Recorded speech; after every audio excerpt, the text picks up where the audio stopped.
have the potential to inspire and uplift those around us.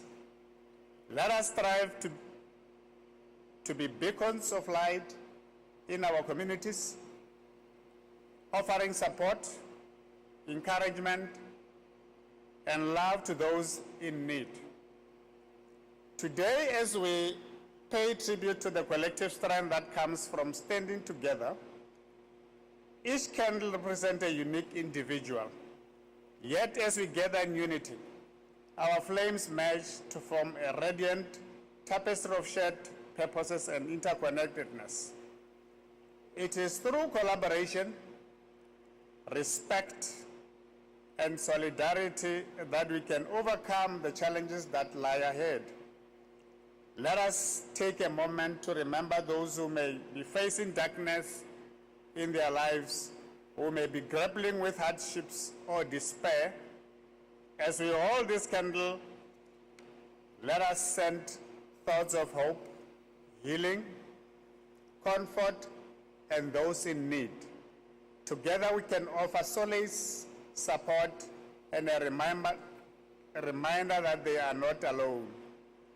In conclusion, let us carry the light we have kindled today within our hearts. Let it guide us in our interactions, inspire us to the agent of positive change, and remind us of our shared humanity. May the light of this candle continue to shine brightly, symbolizing the power of unity, compassion, and love. Let us go forth from here in the next 2 days and beyond this PMA, lighting the world with our actions and making a difference in the lives of those around us. I thank you. On the screen, I am expecting that our comrades who have fallen will be flagged on the screen video.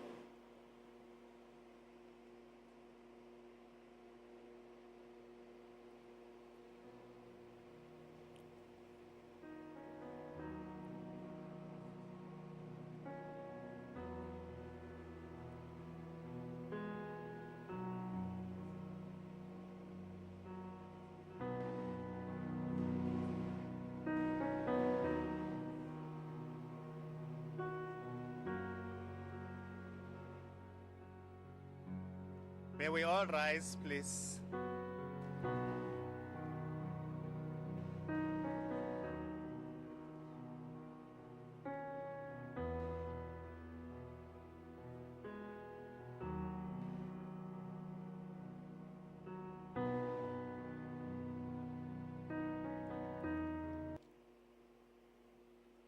Where's the light?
May their soul rest in peace.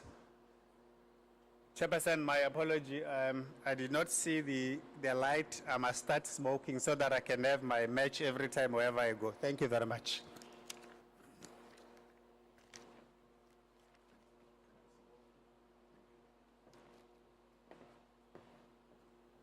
Thank you very much.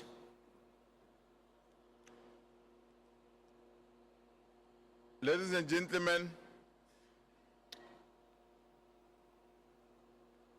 yesterday, as the PAC of SALGA in the province, we had a PEC meeting in preparations for this Provincial Members' Assembly. And one of the items which we dealt with was to consider to our program, considering that there are a number of commitments which honorable members are having today as we are commemorating the International Nelson Mandela Day. In our province, we have a visit by a number of ministers who currently are busy around Polokwane and some other areas. And as such, we were forced to make amendments to the agenda which was sent to you. The items which were supposed to be handled during the first session of our program had to be taken and be placed in session number 3, which will start after lunch. I hope in due course, honorable members will be given the new program. It's just a matter of taking some of the items which were supposed to be dealt with this morning and to be handled later in the afternoon. Like the official opening by the chairperson of SALGA in our province, it will be handled in the afternoon. The keynote address by the acting premier will also be done later in the afternoon. Those are the changes which we are proposing to this Provincial Members' Assembly so that we adopt those changes or those amendments so that we continue with the program. I will therefore request for the adoption of the amended program of the Provincial Members' Assembly.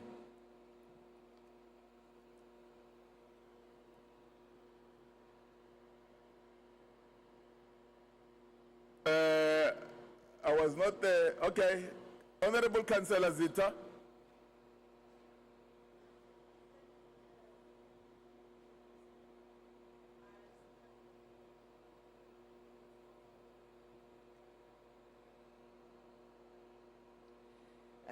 Thank you. This amendment is proposed by the chairperson. Thanks.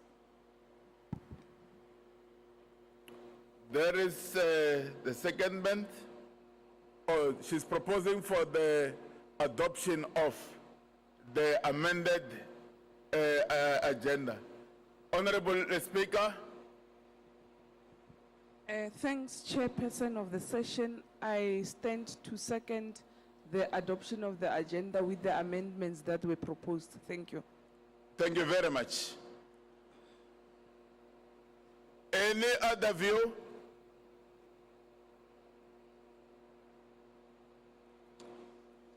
In the absence of an alternative view, I can confirm that we have adopted the amended program of this Provincial Members' Assembly. With that done, ladies and gentlemen, let me take this opportunity to greet the acting Premier of Limpopo and members of the Executive Council who will be joining us later this afternoon. Convey our special greetings to the President of SALGA, who's with us today. The NEC members of SALGA, PEC members of SALGA, as well as the administration of SALGA in the province led by the PDO. All executive mayors who are here, local mayors, speakers, chief whips, MPEC chairpersons, municipal managers from all our 27 municipalities in the province.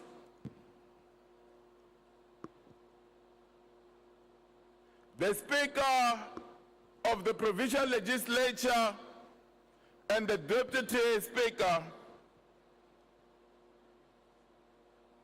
the Provincial House of Traditional Leaders in Limpopo, led by the Chairperson, Jose Ngobe, the Auditor General of South Africa, professional bodies which are here, our sponsors, as well as the media. SALGA is an autonomous association comprising of municipalities which derive their mandate from the Constitution of the Republic of South Africa. Our mandate establishes us to serve as the sole representative and advocacy voice for local government. Our organization actively engages with Parliament, the NCOP, Cabinet and provincial legislatures. SALGA's strength lies in the wealth of knowledge and expertise accumulated by our dedicated professionals and honorable councillors over the years. We are here for the Provincial Members' Assembly to act in accordance with the directives of the Provincial Conference, to adopt Provincial Program of Action, business plan and budget, consider reports of provincial working groups and oversight bodies, review SALGA's financial performance, deal with any other issues emanating from the Constitution. The theme of our Provincial Members' Assembly this year is building a capable local government. We will focus on key issues affecting local government, not exhausting on the list below, which amongst others includes professionalizing local government, capacity building initiatives through partnerships with institutions of higher learning, unpacking on DORA, which is an elephant on the room, MIG allocations, energy transition, and so many others. Ladies and gentlemen, this year marks the 10th anniversary of the passing of the first president of the Republic of South Africa, who was democratically elected, Utata Nelson Mandela. To commemorate this International Nelson Mandela Day, the Nelson Mandela Foundation have themed the 10th year remembrance to call for action. And the theme is, the legacy lives on through you. I'll repeat. The legacy lives on through you. We are here to report back and highlight the progress and achievement and challenges made by SALGA Limpopo together with our member municipalities. We thank the collaboration of COGSTA in the province, the provincial treasury, who today will equally report on the work we have accomplished together. Let us engage robustly and challenge SALGA to live up to its expectation and to ensure that we deliver services to our people. With that said, ladies and gentlemen, I will request the Executive Mayor of Vhembe District Municipality, His Excellency Councillor Dowerani Nenguda, to come and deliver the welcoming address. Let's give him a round of applause.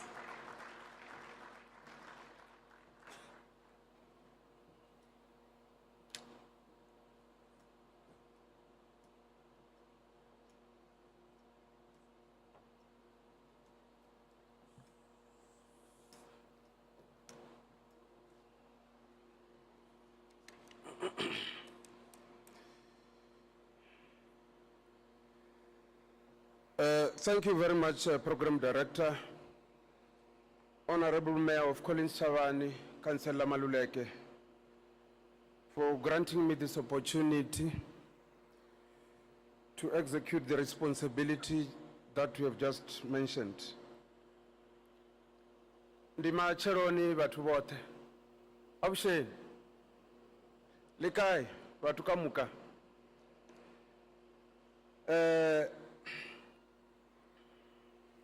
To the leadership of SALGA, both national and provincial,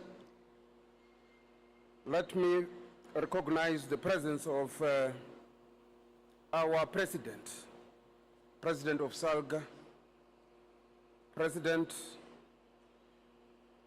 Rikovaru Merisa, and Macharoni, President Washu Basalga. Likai President. Thank you very much. As well as our provincial, chairperson, Wodikale, the MEC for COGSTA in absentia. I heard that he will be joining us during the course of this meeting. The MEC for Lidet, Honorable Rogers Munama, all executive mayors in attendance, as well as all the mayors of our local municipalities, speakers from our various municipal councils, chief whips, chairpersons of MPEC, honorable councillors in attendance, ladies and gentlemen, distinguished guests, I greet you all in the name of service delivery. Program Director, Allow me to start by appreciating the leadership of SALGA in our province for organizing and hosting this members' assembly here within our shores as Wembe District Municipality. As a district municipality, together with our local municipalities, we have the responsibility to ensure this members' assembly is successful and the economic impact of this assembly is felt all across our district. Allow me, Program Director, to share with our colleagues that where we are now, we are in Tulamera local municipality. Mind you, Wembe District Municipality is constituted by one, Tulamela local municipality where we are now, Collins Chavani local municipality. Just on the other side of the dam is Collins Chavani local municipality. We also have Musina local municipality, the one which is adjacent to Zimbabwe, Limpopo River, as well as Makado local municipality, the N1. That's where Makado local municipality can be, described according to its geographical position.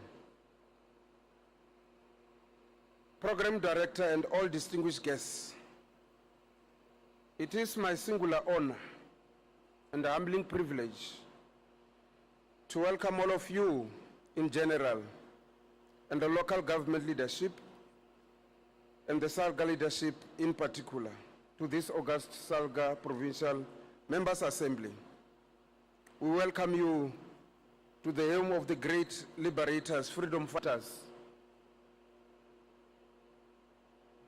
Bo Peter Dambuza is from here.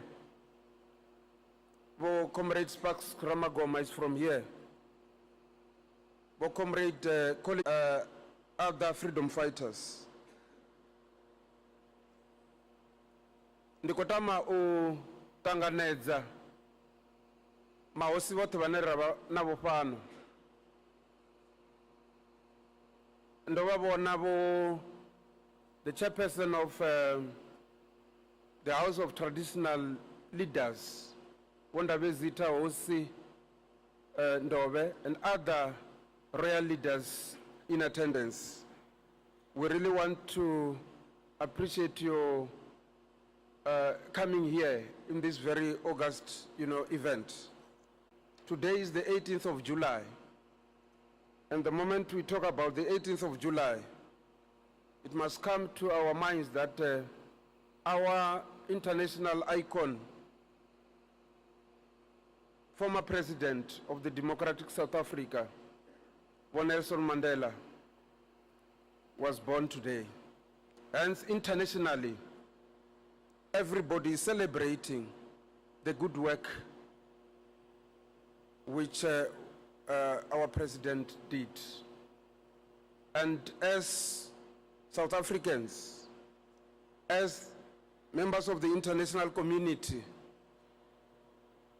we need to pick up the spear and make sure that we conduct ourselves like our former president. Former President Mandela believes in peace. He believed in a non-racial, non-sexist, united, democratic and prosperous society. That is why today we are celebrating, so that we pray for peace in our land, so that we work together in building a united and a cohesion, a social, a cohesion that he preached. It is important that we participate in the 67 minutes, just for the sake of our democracy. Program Director must start by acknowledging the massive progress the sector has made over the last 29 years of its democratic life, including provision of the most basic services to do many of our people. As local government, we need to activate all the levers available to us to boost our local economies and creating opportunities for the young people to flourish. As Wembe District, we're excited to be your host for this assembly, and members are encouraged to use their little time after this assembly to visit our different tourist attractions within the district. Our district economy continues to heavily rely on the tourism and agricultural sectors, with Wembe still being considered as the food basket of this province. This is because of our great contribution and investment our people continue to put in these sectors. Not to preempt the discussions, Program Director, and the outcomes of the Assembly, but guided by the theme of this Assembly, which talks about building a capable local government, I believe that over the next 2 days, we are going to engage ourselves in discussions and conversations as public office bearers and local government practitioners that will help to achieve the main aim of this assembly, and that is to build a capable local government. As the district municipality, we therefore hope that this will lay the foundation for municipalities under the leadership of SALGA to work together with our local communities to find sustainable solutions to address their day-to-day issues and to further improve the quality of their lives. Let us use this occasion as an opportunity for new thinking on how we can build a capable local government. SALGA, as the representative voice of municipalities, can play a vital role to enhance delivery at local government level. It can do so by continuing to transform local government to enable it to fulfill its developmental mandate. This role requires SALGA to provide strong leadership for its member municipalities in the areas of administrative and financial stability, sound financial practices to increase viability, visible service delivery, and participatory mechanisms for good governance. Program Director, on behalf of Wembe District and its residents, we wish you a fruitful deliberations and success in your endeavors during the next 2 days. I trust that this members' assembly will result in practical measures and a forward action plan. In conclusion, I wish to take this opportunity to once again express my appreciation to the leadership of SALGA for choosing our district municipality and Tulamela local municipality in particular to host this Limpopo Provincial Members' Assembly.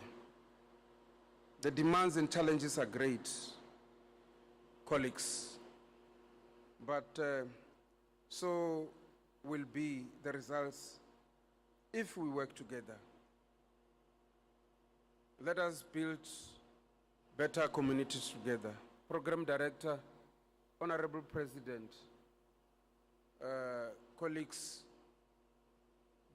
honorable councillors, distinguished guests, feel heartily welcomed here and enjoy the breeze from this very big dam, Nandoni Dam, just behind you, believing that you are going to enjoy yourselves.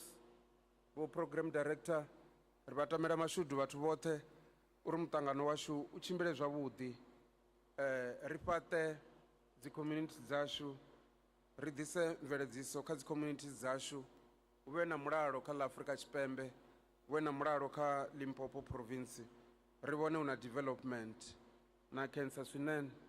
Mfambisi wa ntirho, inkomo, nda.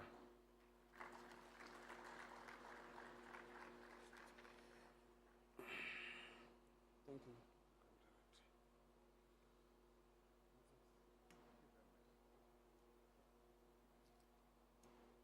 A round of an applause once more. Rolibuwa, Bo Executive Mayor, Mranga Panda, Washu,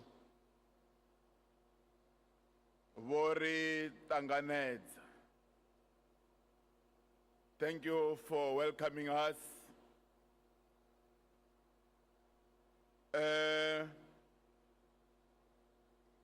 If it was another forum, the next item was going to be a heated one. But I don't think it's going to take time. Let me invite our PDO to come and handle the credentials for this PMA.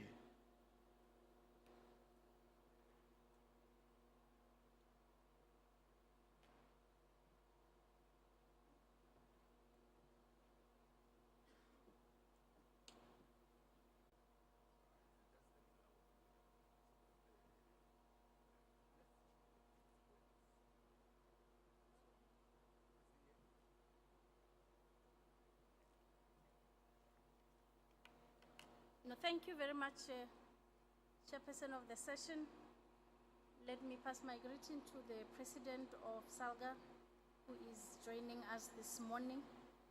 Thank you so much, Councillor Beges Dofile, and our Chairperson of the province in absentia who will be joining us, Councillor Makorompe. The acting Premier of the day will also be joining us later, MEC Makamu, and MEC Monama will also be joining us later. My PEC that is seated here in front of me, good morning. My honorable councillors, mayors and executive mayors, speakers, chief whips, chairpersons of MPEC, receive my greetings. And to my colleagues, municipal managers that have joined us, and senior SALGA staff members that have joined us here today in Toyando, good morning. I was intentional, President, that I'm going to, in my greeting, say, welcome to Limpopo. So we will not be taking any complaints about the roads or the networks. This is where we provide service delivery, and we are here to inspire Wembe District to continue in the inspiring service delivery journey. So mine is just a short one that I'm going to be doing credentials for the conference so that we know that we are duly authorized to process the agenda as presented. So this meeting is taking place in terms of Article 8.1 and 8.3, read together with Article 19.6 of the SALGA Constitution, that states that each member shall be represented in the provincial conference, and in this case, the members' assembly, by a number of delegates, and each member, which means municipality, shall be entitled to at least one vote. What that means is that if there is 5 of you here, you represent one member who is a municipality that has delegated you to participate in this particular program. So Article 8.7 further states that a member who fails to pay their levies shall remain with lesser rights and surrendering their voting right to those that are in good standing. And they cannot and do not qualify to sit in any executive position of SALGA due to until all their membership is brought up to date. So having regard to these constitutional provisions, the credentials of this assembly stands as follows. In the province, we have 27 municipalities, and we have invited all 27 of them. 26 of them are in attendance, confirming a 96% attendance. So you will see which one is not present here and that they select. Of the 26 municipalities in attendance, 25 of them are in good standing and therefore have full rights to participate in this PMA. So of those credentials under Capricorn District, We have all 5 municipalities that are present. They are in good standing and they are in attendance as well. So in Mopani, that is led by Councillor Shai, all 6 of them are present. They are in good standing and they are also represented here in the PMA. In Sekhukhune district, led here by Councillor Moranedi, of the 5 of them that are here, all of them are present and they are in good standing, all of them, and they are in attendance. In Bembe district, where we are being hosted, all 5 municipalities are in attendance, they are in good standing, and they are all, I have seen them around. And then in the Waterberg district, of the 6 municipalities that are in Waterberg district, there are 5 of them that are present here today. The district, Mogalakwena, Bela, Tabazimbi, and Lephalale are in presence today as invited. In terms of their status, the district is in good standing, Mogalakwena is in good standing, Bela is in good standing, and Lephalale is in good standing. However, Mudimule, Mokopong, and Tabazimbi municipality are not in good standing, and but only Tabazimbi is present here with us, and Lephalale is in good standing but not in attendance, Chair. So what that means is that present here today is 26 of the 27 municipalities that are present, presenting a 96% attendance of this meeting. In terms of status of their participation in the PMA, of the 25, so of the 27, 25 are in good standing, representing a 93% good standing status of this meeting. So, Chairperson, this meeting is duly authorized to continue with its business.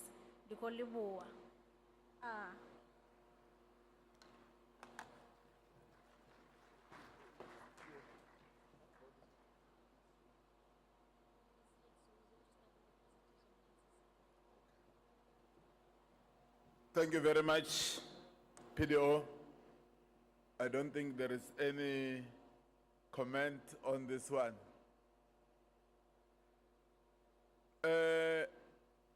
There is an item. Before I call upon the next item, I will request the PDO to move for the adoption of the credentials as the presenter.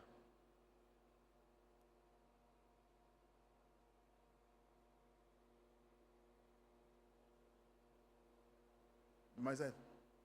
Okay. Okay. Thank you very much.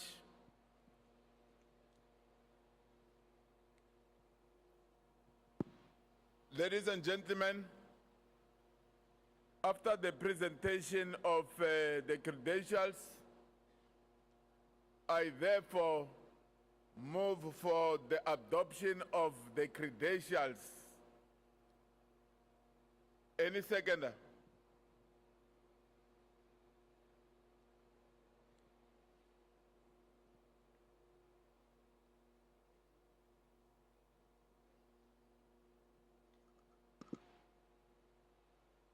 Thank you. Thank you, Chairperson, or the Program Director. I, Matume Masoga, hereby second the move that the credentials be adopted as presented. Thank you very much. Thank you very much. Any alternative view or dissenting view? None, which of course it means that the credentials have been adopted. Can we give that a round of an applause? We have one item which we have omitted, that is to call upon the facility manager of Kalahari to come and present the evacuation procedure.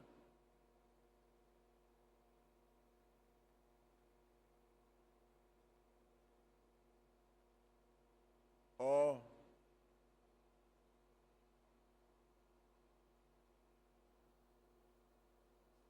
Ne?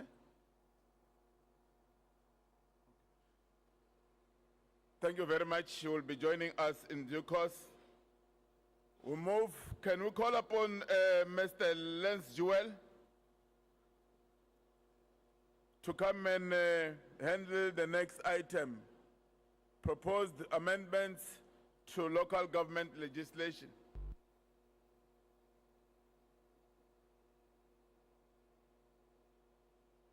Oh, it's here. Can you come over the site? Let's give him a round of an applause as he approaches the stage.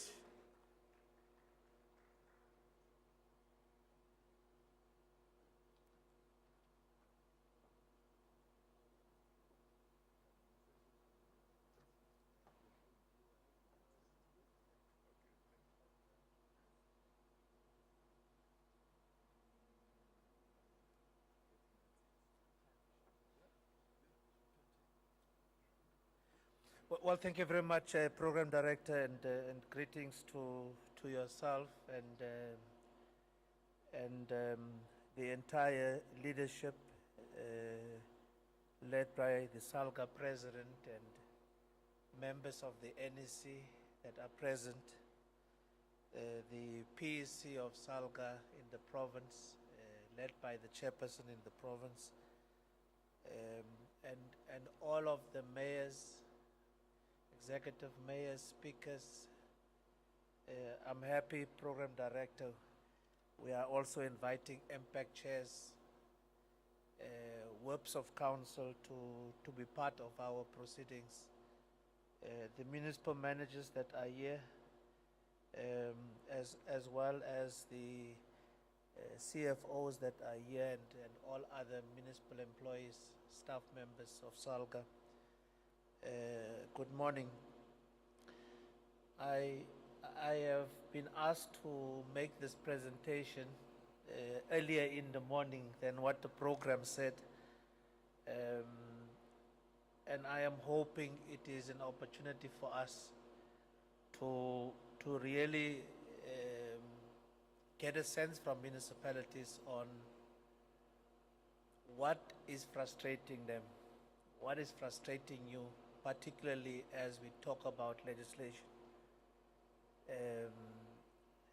There are quite a few pieces of legislation that are currently being processed, but we had also thought as SALGA, led by the SALGA presidency, that we must also take the opportunity to look at comprehensively overhauling local government legislation, but it must be informed by yourselves as practitioners that are on a daily basis required to implement these pieces of legislation, to indicate to us what are those areas that are frustrating, what are those areas that are not assisting us in delivering services as we should be, what are the weaknesses that find expression in the system that needs to be addressed. So we are all aware that with the white paper of local government, it set the tone for the local government set of legislation, and they are listed on this particular slide. So we now have the benefit of 23 years implementation of legislation. In fact, if you look at the Structures and the Systems Act itself, we are 25 years in them. We must ask these questions about these pieces of legislation. So 25 years ago, we thought the Structures Act would appropriately define structures within the municipality. But are there lessons that we have learned over the last 25 years of its implementation that we need to revisit? Do we have to relook at powers and functions that find expression between district municipalities and local municipalities? Do we need to review the internal structures, systems and processes that exist within our municipalities? So we must be seized with these questions on each of these pieces of legislation so that we as SALGA could be informed by ourselves around areas that need to be improved. The same questions must be posed around the Property Rates Act. And we quite often refer to municipal income, the revenue streams that you have. The assumption that was made in the white paper of 1998 is that property rates will form 19% of your municipal income. So we now have the benefit of having implemented this act for the last 19 years. And the question we must ask is, are we close to that 19% assumption? Are we way below the 19% assumption? And what are the reasons for that? I was driving with a colleague here yesterday, and as we were driving between Polokwane and Toyando, I saw these huge houses. In fact, even driving here this morning, beautiful houses. And I'm sure those houses do not pay property rates. I'm sure. Because we always know that there was certain land that was excluded from property rating. So the question we must ask as we revisit the Property Rates Act, should we not revisit this part where municipalities are to be financially sustainable, but because of the majority of the land being communal land, you are unable to reach the 19% target that has been set for you on property rates. So it's an opportunity for us to revisit that. The same on the Municipal Finance Management Act. The assumptions that have been made that water, sanitation, refuse removal will form almost 65% of your income. Is it appropriate? Do we need to revisit? But also, are the assumptions that we have made by setting norms and standards appropriate some 20 years since the MFMA has been promulgated? So we want to be seized with conversations around each of these pieces of legislation. But as we speak, there is the flavor of the day discussion. Everyone wants to talk about coalition governments. Of course, as SALGA, we started this conversation prior to the 2021 elections because we could see that we are going to experience difficulties in this current term of office, and the outcomes of the elections have confirmed that, but also the last 20 months since the elections, we have seen a lot of instability in municipalities. And so, as SALGA, we had advanced 3 views. We had said through the coalitions framework that we had developed, we would request political parties to look at adopting the framework as a guide to establish coalitions, as a guide to sustain coalitions over a defined period. So for us, that is an immediate solution. We also had defined, signed off by the SALGA NEC, a solution that is short to medium term, and that solution is creating political inclusivity in municipal executive decision-making to the parties that have garnered sufficient votes as a direct outcome of the elections and therefore have garnered sufficient seats in a municipality to include them as part of the executive decision-making by amending the Section 12 notices of those municipalities that are hung councils, that are unstable, convert them from an executive mayoral system to a collective executive system. So for us, that is also an immediate to medium-term solution. The last one is the long-term solution, looking at creating a legislative framework that conversations around legislative reforms. And the first one we had proposed was that the legislation should be amended by providing that as a direct outcome of an election, whether it is the normal election like we had in 2021 or whether it is a by-election where a party, no party has a majority, those municipalities must automatically become collective executive municipalities. So automatically it must change.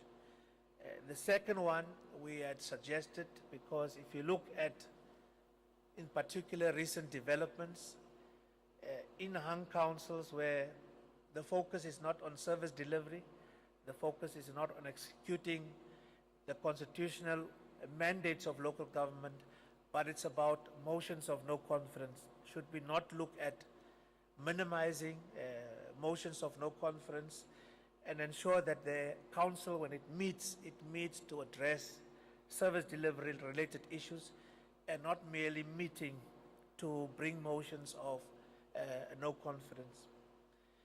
The third area we had raised is around coalitions themselves. Perhaps our suggestion has been that let's, at the stage of creating coalitions, we must allow the party that has the highest number of seats the first preference to start coalition discussions.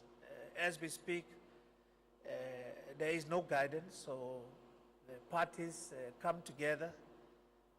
The kingmakers ultimately determine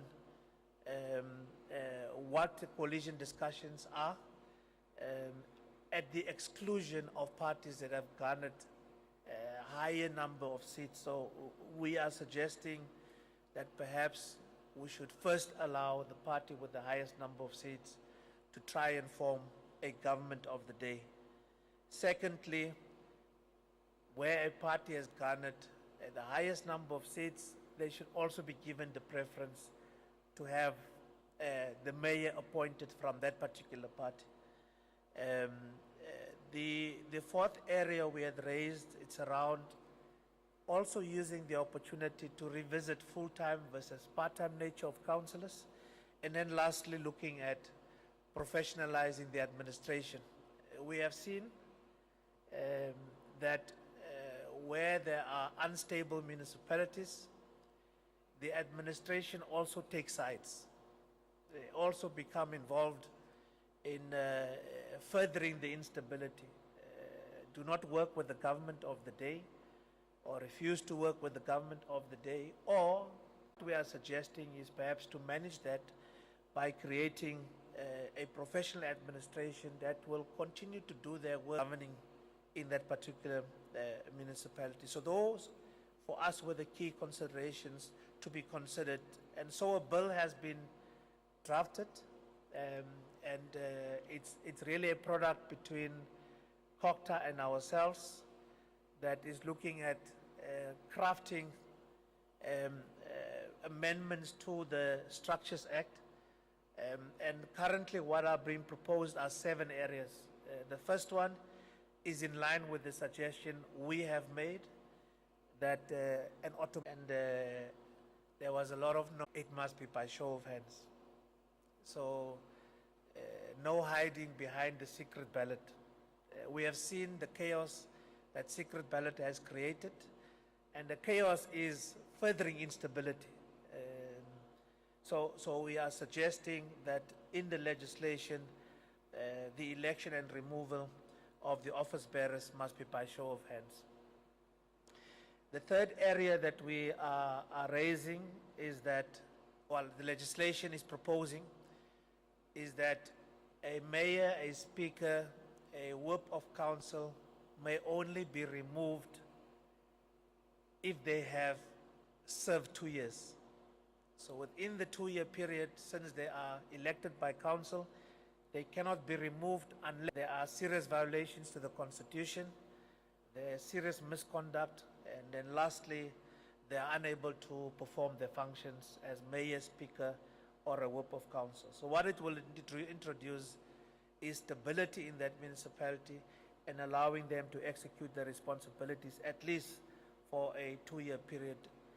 The fourth proposal that is emerging from the amendments is to create a threshold of 1%, meaning that any party that wishes to take up seats in a council must at least adhere to those coalition agreements. The sixth area is a general empowerment clause that allows the minister to make regulations that will ultimately guide coalition governments and coalition arrangements. So those are the proposals. As we are saying, these are early days, but we would want to start the conversation, and we are quite keen on hearing not only from municipalities that are currently governed through coalitions, hear from their experiences. Are these areas that could work? Will it improve stability in the municipality? Or are there other areas that should be considered? So it's a conversation that we would want to have with yourselves. The next piece of legislation, which is upcoming, this piece of legislation was recently promulgated for public comments, and it is the Intergovernmental Municipal Support and Interventions Bill. Essentially, it's a bill that is looking at creating certainty around interventions. But effectively, what it does, it creates a uniform approach for national government to intervene in provincial governments through Section 100 of the Constitution, or provincial government to intervene into municipalities through Section 139 intervention. So we know, if you look at this list, a long list of national support interventions that have been directed at municipalities, and there are 9 of them that appears on this particular site. And if you have been in the system long enough, you would know that there are very minimal value adds that we had received as local government through these national interventions. Yet, it had cost us as a country huge amounts of monies to run these support interventions. We have also seen that despite the fact that municipalities have 75 legislated compliance obligations, the reports that municipalities develop and submit are not used effectively as a tool to assess on an ongoing basis how municipalities are performing. And yet it provides a clear basis for an early warning system. We had unfortunately not used the tools that are already available to us to define problems in municipalities and direct support by national and provincial government to those municipalities. Section 154 has therefore not worked as it should have. But more sadly is the part on interventions. You will see the range of problem statements that appear on the slide. We have had on average 9 interventions annually since 1998. We've had 199 interventions. And there are very few good stories to be told about these interventions. And municipalities are quite often worse off after an intervention in a municipality. And we can tell you and give you many examples where it has not worked. So what the bill attempts to do is to start responding to those weaknesses that we have seen on Section 154 support, but also the weaknesses that we have seen on Section 100 as well as Section 139 interventions. This is a piece of legislation that we are quite keen on as SALGA. We've been calling for this legislation because we have seen over the years that from province to province, different processes are followed, different approaches are followed in not only supporting municipalities, but also intervening in municipalities. So the bill has been publicized, as I said, and we have until the 26th of August to make our comments. At the national level, the working group has already dealt with this bill, and the provinces have been asked to start in each of the provinces consultative processes with municipalities, so you would have an opportunity to, through the provincial working group on governance and IGR, to make your inputs on the bill itself. And we are keen on hearing on your own experiences around interventions and whether the bill itself responds to those particular weaknesses, particularly on the areas that are relevant to local government. So the focus more is on interventions in municipalities, but also clearly dealing with the role of administrators. There's a chapter in the bill that deals with administrators, and we know the biggest weakness on Section 139 interventions have been around the deployment of administrators to municipalities. So process has started, and I'm sure in the Limpopo province, you will shortly after the NMA receive an invite to form part of the provincial discussions on the bill itself. The last, before I step off the podium, is a bill that is looking at revisiting demarcation, so the Independent Municipal Demarcation Authority bill, and we have many stories around demarcation, how demarcation has not assisted municipalities in executing the responsibilities, have made things worse for municipalities. So this bill attempts to respond to those weaknesses, and once more, opportunities will be given to yourselves through engagements at the provincial level on making your inputs around the bill.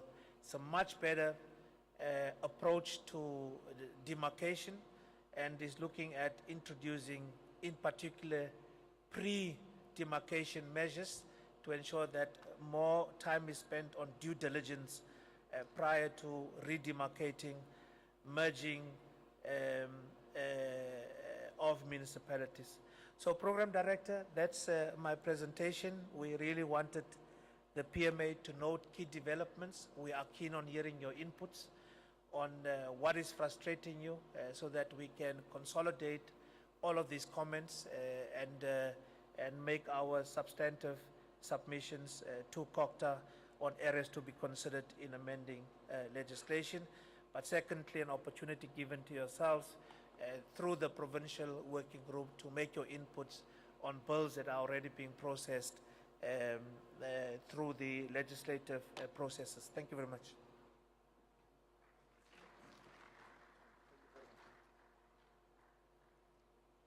Round of an applause once more.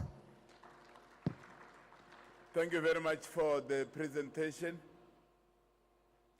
We're going to have 10 minutes to engage the report or the presentation.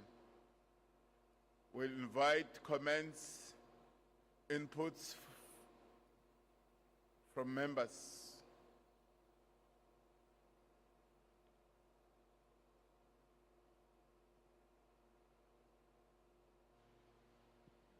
I'm trying to look around. Okay. There is a hand of Hosingobe and another hand that side. Honorable Councillor Asuge, you may start. Thank you very much. Thank you very much. Manito. That's all. Oh. Thank you very much, Program Director. Let me check. Is the sound fine that we are able to hear each other? Colleagues? It's not fine, eh? Oh, because of the sound there. Can we have the facility manager attending to that sound?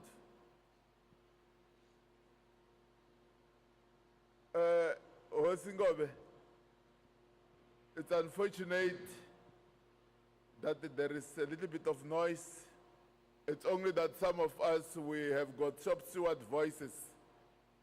We don't have challenges. We can talk without. Maybe we can start with number 2. Then as they attend to the noise, you will come in the visit. Thank you very much.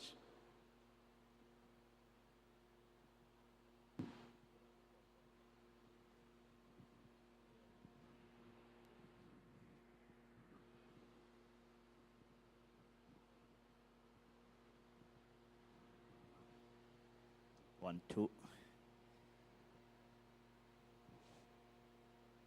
No, thank you very much, Chair of the session.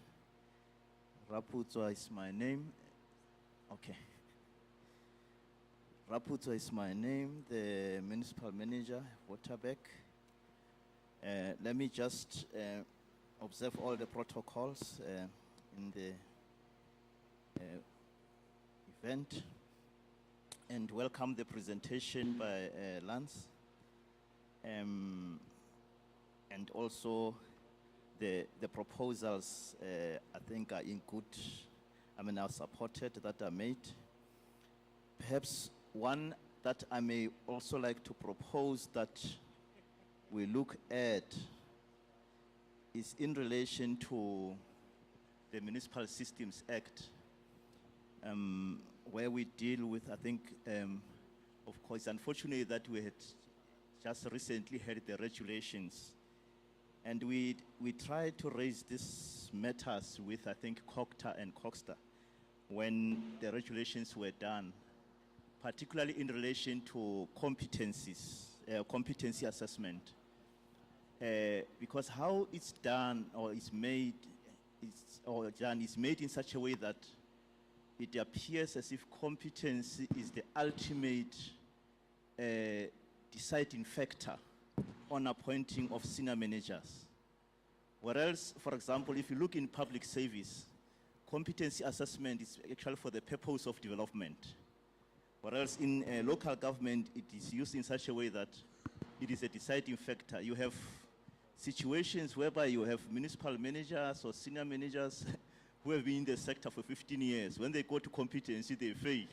Or it is said that they got basic. Even the very same basic, the way it has been mooted, at times it's as though it's a very bad result because of how in the sector the assessments are viewed. Whereas council is still able to appoint someone with basic, but now come up with a plan to develop that person. But ideally, of course, you want to appoint someone from competent up to or advanced or superior. But the problem, even the people, what makes even worse, the people who assess these officials as they go to the competence assessment is someone who is your industrial psychologist, you see. The person who might not have, there's nothing wrong with them, that there's space of work. But they may not have worked in the sector and understand the nitty-gritties of, the language in that space. Now you have a person who has been, let's say, the municipal manager who has been there, or the CFO who has been in the sector for 15 years. Now having to answer questions from this psychologist. Then the outcome comes, this person is not strategic enough. So it would make more sense if, let's say, that the process is made to be objective, whereby you have 2 or 3 people, and at least one of those must be a person who is far much knowledgeable in terms of the processes in the sector in as far as the position for which the person is being assessed. So if we can actually look into that from the legislative point of view and link that with, when we do the assessments internally now, the performance reviews, quarterly or annually for the managers, there's that part of where you look at the competencies. And then you're still required to now redo it again. But now, how does it link with the assessment, the competence that one has actually done? So I think that's one aspect we may need to look at, because it still creates a little bit of confusion in the sector in as far as that is concerned. And it must not be, even now, it even goes to a point of saying now, you determine a salary of an official in terms of the competence. That's why we are saying it actually overrules all the processes, you know, the interviews and everything else that actually are involved in the process. This one is actually made to be the deciding and ultimate aspect, whereas in its intention, it was supposed to be for developmental purposes as a guide to say, council, as you appoint this person, these are some of the gaps that you may need to ensure that within the personal development plans are included so that you have a person who's an all-rounder in terms of efficiencies and effectiveness moving forward. Thank you very much.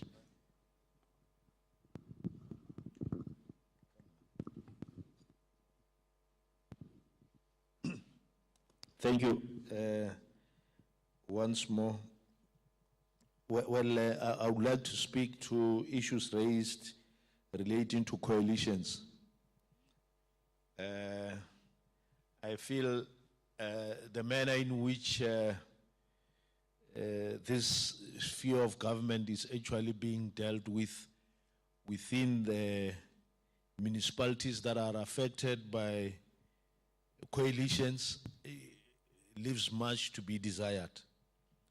And hence, I'm buying the idea as proposed in the amendments that the majority party should be the one that is given the right to kickstart the discussions with a view to formulate governance. And furthermore, that we should not have the executive authority, serious irregularity. All that you have made, and I want to say that it represents our view in a great way. But maybe I must raise a rhetoric question that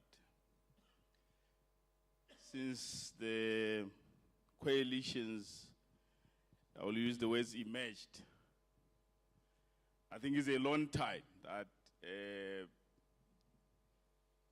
if we were patriotic enough across the board, mainly the parliament, we should have made a legislation that intervene in that regard. I can only say that that is a problem of leadership,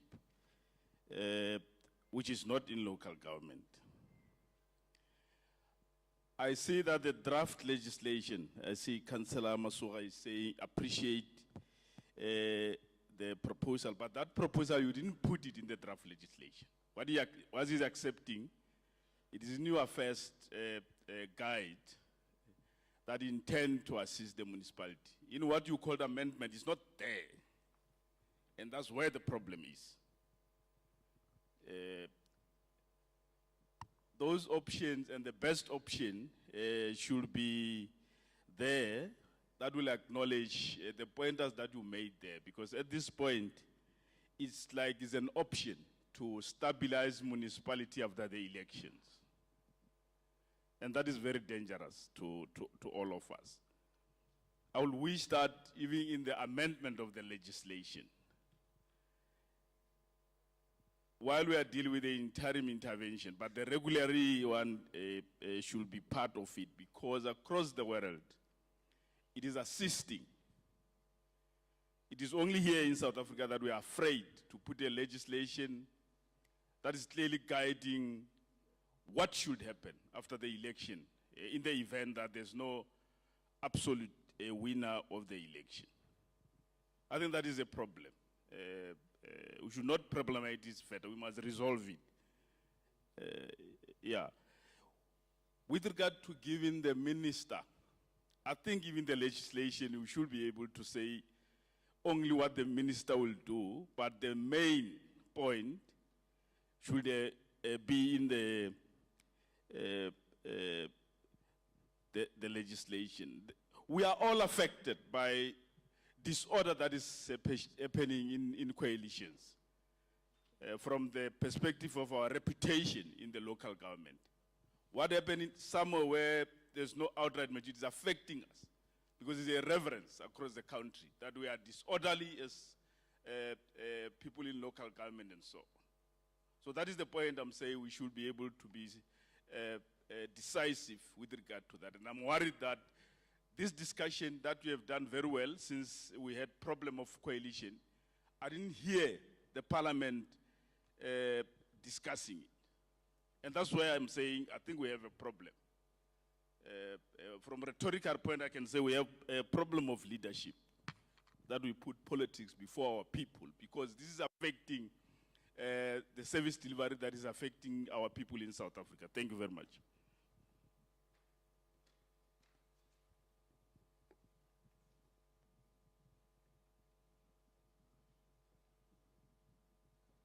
Can you bring the mic here?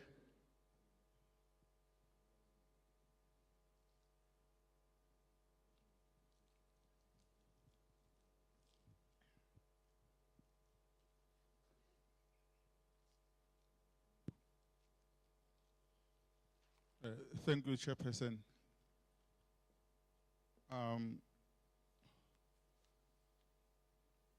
Mine is just to comment on the half-clash proposal relating to what he has seen when he was coming down from Polokwane about the beautiful houses.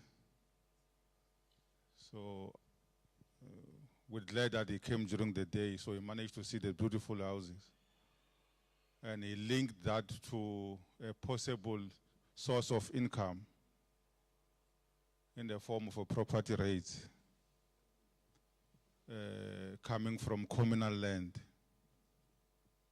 We know the setup of communal land administration and governance. And we know their history behind those beautiful houses, because there are some of them, they are even owned communally. So we want to welcome the engagement so that we don't find ourselves making parallel submissions from the traditional house point of view. We are welcoming an engagement around that part, because we do have input to make so that there is a win-win in that situation. Thank you.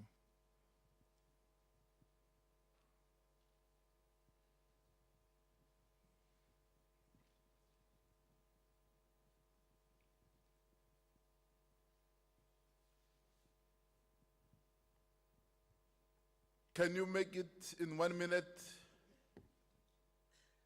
Yeah, thanks, Chair. Yeah, whatever you want to call lands, but I'm from municipal workers. I'm a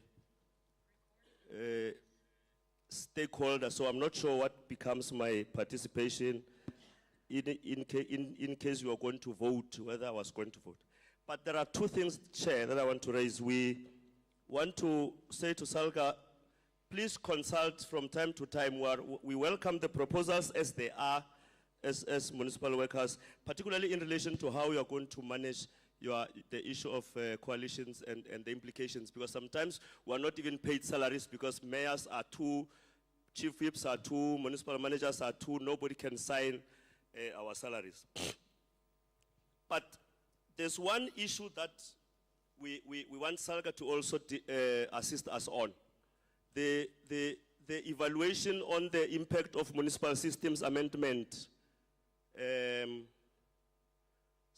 Municipal Systems Amendment Act of 2022. We were worried because the explanatory memorandum says municipal managers and managers directly accountable to municipal managers should not hold political office. And the history of it is that that was the case in 2011 when the legislation was promulgated, consented by the president at the time, and some took it to court and it was set aside. But how did it come that when it came back, then it included everyone? Because there are class implications, there are political implications, and everything else. If all municipal workers do not hold political office, the inverse reaction is that you are going to depoliticize society out there. But 2024 come local government elections, you need as much as possible participation of communities, and municipal workers form part of the communities that must take serious interest in what is happening in their local authorities. Now, we want SALGA to also include that part in their assessment of comprehensive, you indicated that there's going to be some comprehensive overhaul of local government legislation. We also want that to be included so that we have an understanding as local government whether or not the local government amendment, the Systems Amendment Act does assist the transformation of local government, or is it taking us back? Because apathy in local government elections is going to be set in on the basis that certain people are disenfranchised. Chairperson, thank you very much, and I'm sorry I didn't raise a hand at this first instance. Thank you. You're welcome. Ms. Les Jewel is not going to respond. These are just inputs from members. Thank you very much for the wonderful presentation, as well as the inputs by members. We appreciate. Thank you.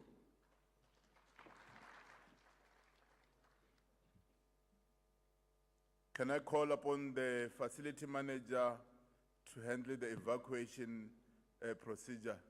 I'm afraid that there are people who are getting nearer and nearer to the dam who might have a crisis.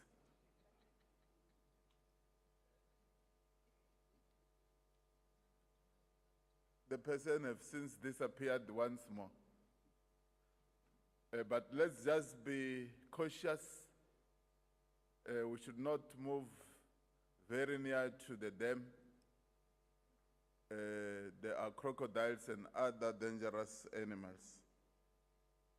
Let me call upon Me Karam Mateta to come and give us an update on issues related to elections. Let's give her a round of an applause, please.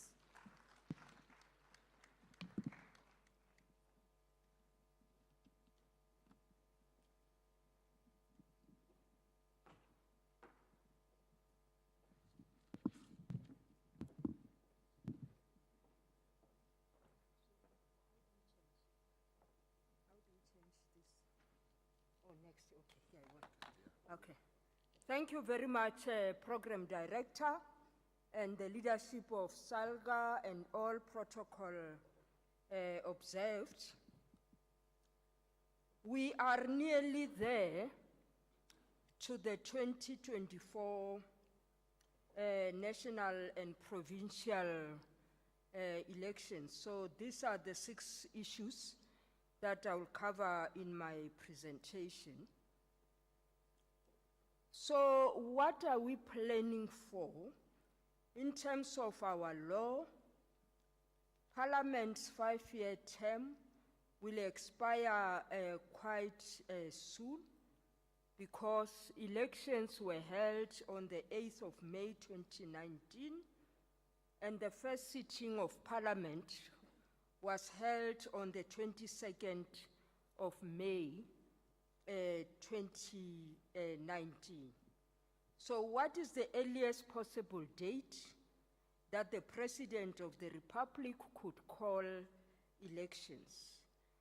That earliest possible date is that day when the Parliament set, which is the 22nd of May, and because IEC has 90 days to organize elections, so we have between the 22nd of May and the 20th of August next year. So the President will determine the date of election, choosing any date between the 22nd of May and the 20th of August next year.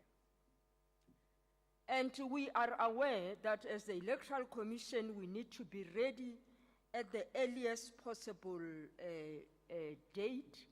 So which means if the President chooses the 22nd of May, IEC will be ready, and this time around, unlike in 2021, we'll have more time because 86 days are assumed. Then the changes to our legislation The amendment bill was adopted by our parliament on the 17th of April 2023. So we are now certain that independent candidates are going to participate in the elections of 2024. Following this adoption of the Amendment Act, the Minister of Home Affairs, who is the custodian of our laws as the Electoral Commission of South Africa, has been given an authority to establish within 4 months of passing of this act an electoral reform consultation panel of 9 members. So this panel is expected to independently research and report to Parliament any electoral reforms for the National Assembly as well as the provincial legislature post-2024. So in other words, the next elections, which are going to be held in 2029, by that time I would have retired, might actually be based on the new electoral system. The minister will then, after 30 days, after receiving the report, table it in Parliament, and hopefully this report will then be adopted by Parliament. So with that amendment of the Electoral Act, it's now confirmed that the independent candidates are going to be part of the provincial legislature as well as our national parliament. We are now finalizing regulations on how all these processes are going to unfold, because several changes are going to happen, including on candidate nomination, including on the kind of ballot papers that will be issued, and many other processes that will unfold. We have also amended our laws because we find ourselves in trouble as we run elections. For example, Section 24A allowed people who were not at their voting station on election day to rock up at any voting station in the Republic of South Africa and expect to be given a ballot. That matter created problems for us in that we plan our logistics in such a way that where I vote, we are 8,000 voters. And our logistics will then provide 8,000 plus a buffer of maybe 500. Now, if somebody rocks up at my voting station, that would mean that there would be a shortage of ballot papers. So, this Section 24A has now been amended that any person who will not be able to vote at their voting station will need to notify the CEO of the Electoral Commission and also indicate at which voting station they will be voting, so that when we do our logistics, we know that we should expect so and so at this station, and when you arrive there, we are ready for you. Then we have also amended Section 27 and Section 28 to remove the requirement of submitting an acceptance of nomination and ID as a basis of compliance and disqualification. Political parties have made representation on this particular matter. However, political parties are not exonerated from this, because sometimes political parties run out of candidates. And then I am an official of the Electoral Commission of South Africa. I will never stand as a candidate. So people then include my name on their list. And that is dangerous. When my name appears there, political parties will then raise eyebrows. So acceptance of a nomination was actually a stopgap measure to ensure that I know and I've accepted that this political party has submitted my name as one of their candidates. So political parties will then keep that acceptance of nomination. So in the case where I'm nominated and I'm not aware and I want to dispute it, the IEC will then ask the party to give us that acceptance of nomination. Then people who are intending to vote abroad, we have now eased this process because they needed 15 days to notify us. They no longer need all those 15 days. Then Section 50, removing a stated date for determining the size of provincial legislatures and regional component of national elections. The IEC is now able, through the amendment of this section, to determine the number of seats or to revise either up or down the number of seats in the provincial legislature as well as regional representation in parliament. So this process has already started.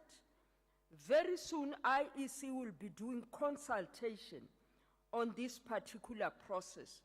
This process is based on the number of citizens as per State South Africa census was finalized in 2022, and the final figures have now been released around June this year. And as a result, Limpopo might have, the provincial legislature of Limpopo might have 59 seats. We are currently at 49, and because the population of Limpopo now stands at around 59 million, we might have 59 seats in the Limpopo legislature. So through the amendment of this Electoral Act, what has changed? On election day, we are going to be given 3 ballot papers. The first one will be for the compensatory 200 members of the National Assembly. These 200 seats are reserved for political parties only. No independent candidate will contest these 200 seats in the National Assembly. So political parties on the PR system, whoever gets the most votes will then get a fair share of these 200 seats. The second ballot is that of regional seats. So we have 9 regions. Limpopo is one of the regions, and the number of people that we send as regional representative is determined by our registration figures. So the more people we register, our representation in the region, in this regional seat, will actually be higher. If we have less votes, unfortunately, we'll have less represented. So it's important that if you are interested, really, you campaign to get more people to register so that our share is bigger. Currently, we only have 19 people representing us. So these regional seats are also going to be contested by independent candidates. So if in Limpopo, as per the previous election, we had 19 seats, independent candidates will be contesting with candidates from political parties for the 19 seats. And we are hopeful that we'll not stand at 19 because our voters' roll is growing. Then the third ballot is that of the provincial legislature. Independent candidates are allowed to contest. If we succeed as Limpopo, we'll have 59 seats. So independent candidates will appear on our ballot as a provincial ballot. Yeah, so I think this is just to emphasize how these regional seats are actually determined. So the basis is the number of registered voters in a province. So the more voters we have, the better share of that 200 regional seats would have. This will be done after general registration drives. So, we have the first one in November this year and the second one next year in February. So what are the signature requirements for these independent candidates that want to contest elections at a regional level, in other words, the 200 seats in Parliament in Cape Town? They will need to, in 2019, in order for a party to get one seat in Cape Town in Parliament, they needed to have, here in Limpopo, 75,529 votes gave one political party one seat. So the quota was quite high, and the Parliament is what it is. I think we've got 14 political parties in our Parliament in Cape Town. So there has been fighting, and whatever the case might be, on the quota that will be needed by independent candidates. We started with 30%. Eventually today we are at 15%. So if you are an independent candidate or a new political party for that matter, you need to show that people are supporting you. So you will need for Limpopo 11,329 signatures from registered voters, not any other person, a person who's on our voters roll. What is the quota for Limpopo? In 2019, to get one seat in the Limpopo Provincial Legislature, here you needed 29,000 votes to get one seat. The 15% is 4,356. So the easiest province where an independent can contest elections is Northern Cape with 1,999. So here in Limpopo, you need to prove that you have support. So we need those 4,356, including newly registered political parties. What are our milestones? We are making substantial progress on our milestone. Very soon, we'll be starting with training of our registration staff. These are people who will work in November at our registration stations. Then we will also test the voter management device. We have a technology we will be using at the voting station, so we'll even have a dry run for this voter management device. Registration weekend is confirmed for the 18th of November, the weekend of 18 to 19 November. Those people who are abroad, their registration weekend will be on the 25th to the 26th of November. Then registration 2 is planned for the 3rd to the 4th of February. Let me just go back a little bit.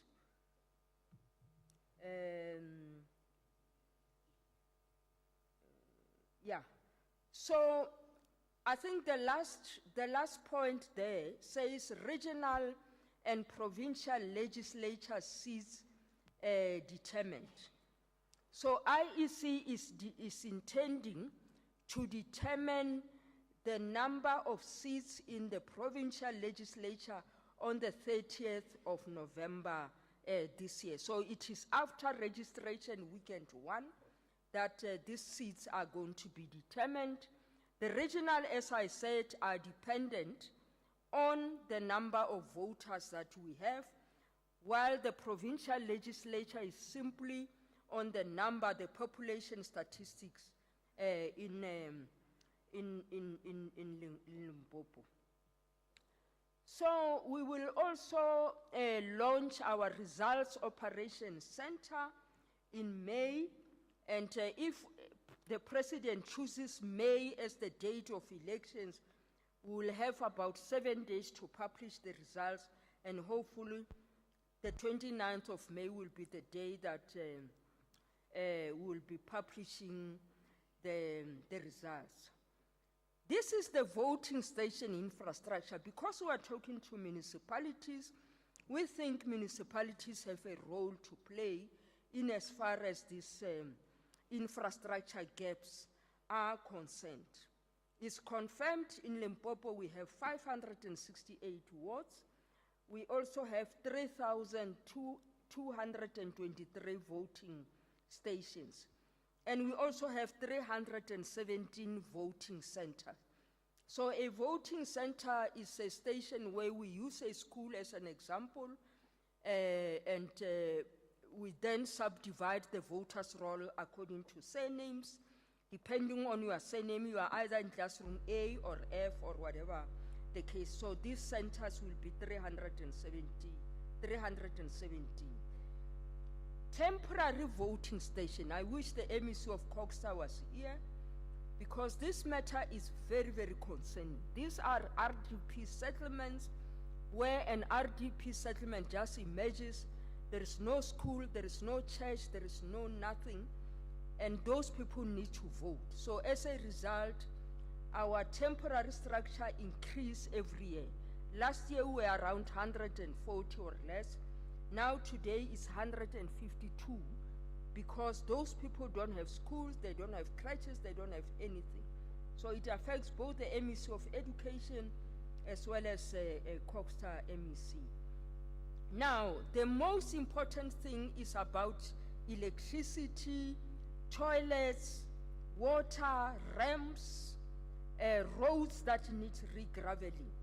So 246 of our voting stations do not have electricity. And I don't want to praise the people of Gauteng, but municipalities in Gauteng, in fact, provide generators to the voting stations for free. So this is a challenge to bigger municipalities. If you can, please, I think, emulate what Johannesburg and Tshwane and Ekurhuleni are doing. They provide us with this infrastructure for free generators. So several of our voting stations, 246 don't have electricity, 214 without toilets, water 351. Water tankers will be helpful for us. And then without ramps, the MEC of Education is doing something about this. 218 of our roads needs graveling. The biggest share of these roads are in fact in greater Fetakgom-Tubatse, where 90 of these roads needs to be re-gravelled, as well as Collins Chabani, where 36 needs to be re-gravelled, and I think those are the ones that are actually standing out compared to other municipalities. So Collins Chabani and Fetakgom-Tubatse, please, I think we need your support, because we have had situations where our ballot papers could not reach the voting station because the area manager was involved in an accident. The roads were bad, and that person gets involved in an accident carrying our ballot papers. So it's a risky situation, and re-graveling would really assist us. The majority of our voting stations are actually schools, and these are the statistics of schools without electricity, without water, and without toilets. So the situation is really quite concerning. Now, the issue of youth. In 2021, this is what happened in 2021. This was the age breakdown of the certified voter roll. I think if you were to zoom in to the 18 and 19, you can see these are people who are going to vote, who are going to vote for the first time in 2021, and only 20,000 of them were actually on our voters roll. So this matter of young people is very, very concerning. But you will see later that as the IEC were doing something to address the issue of elections.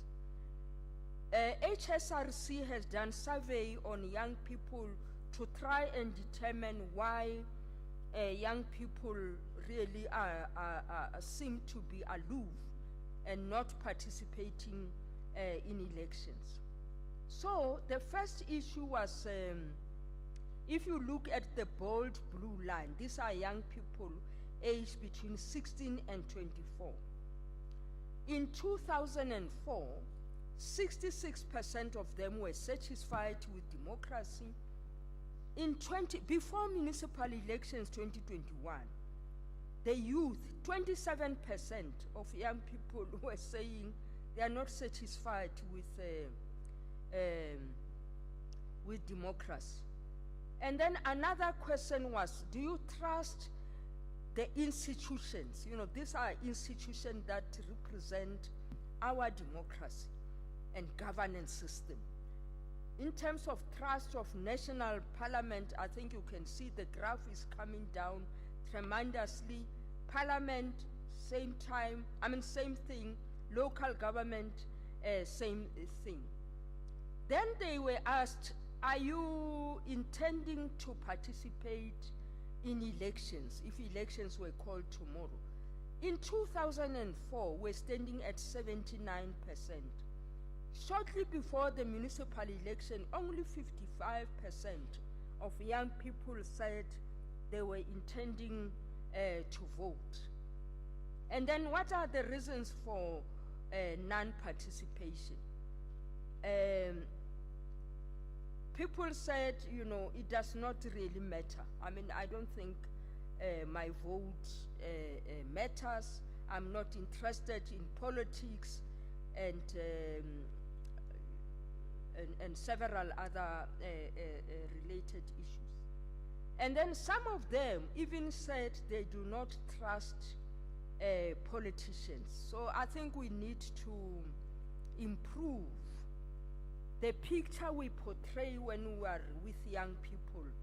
Has to show that young people can actually trust us, because 59% of these young people in 2004 said they can trust, and in 2021 this figure was reduced to 30%. So disillusionment, I think it's a core motivation for non-registration and non-participation, and there is also growing polarization. You know, we are not sure where we are as our country. Our politics, you are not sure whether to follow this line of march or to follow another line of march. We are not really gelling as a country. And these are just examples of low voter turnout scenarios. Now, how have we turned this situation around?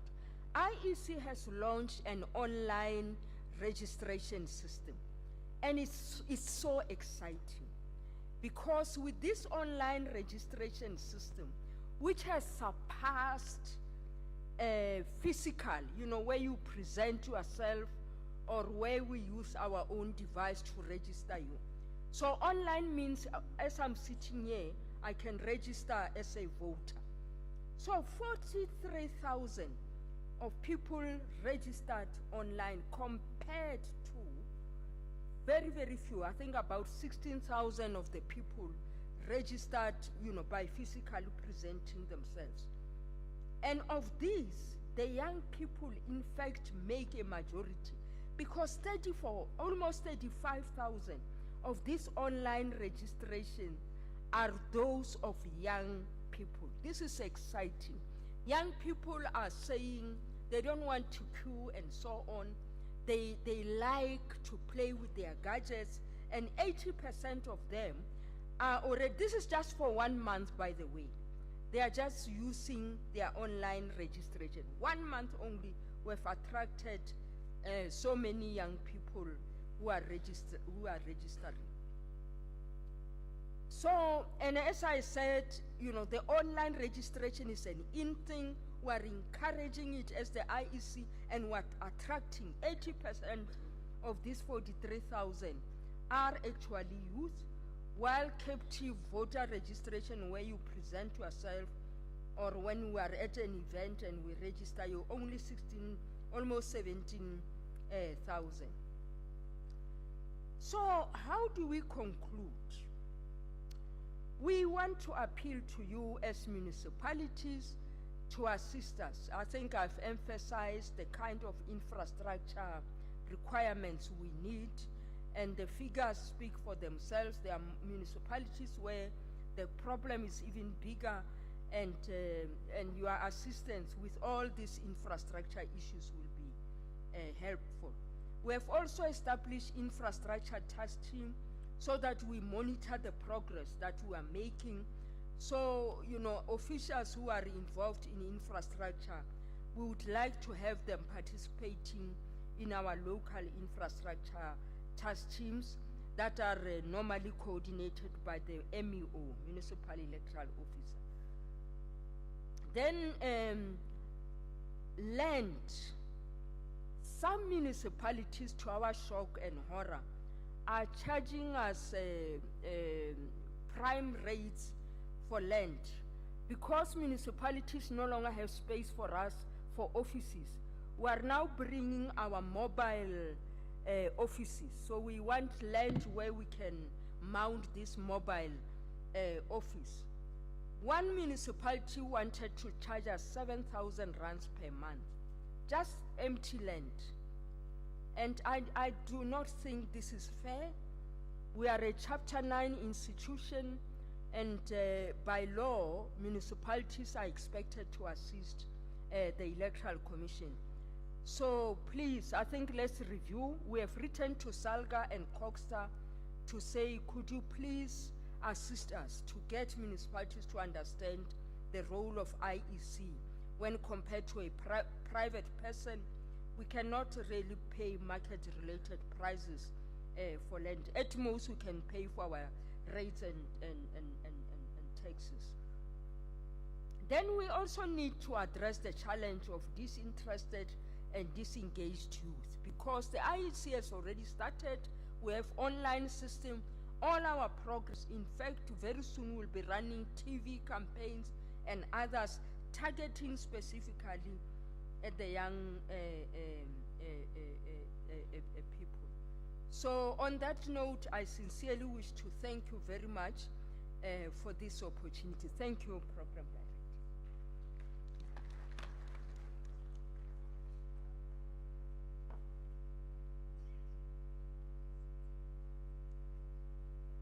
Thank you very much for the presentation.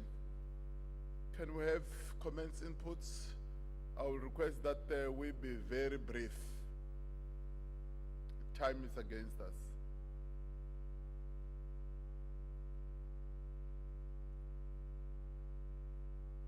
I'm trying to check. I see the hand of Hosingobe. There is another hand that side. Yeah, let's just start there.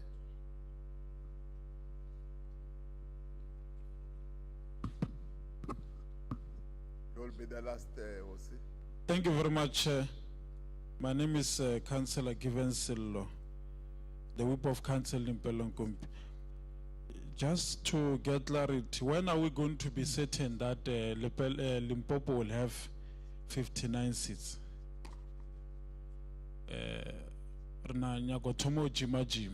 Thank you very much.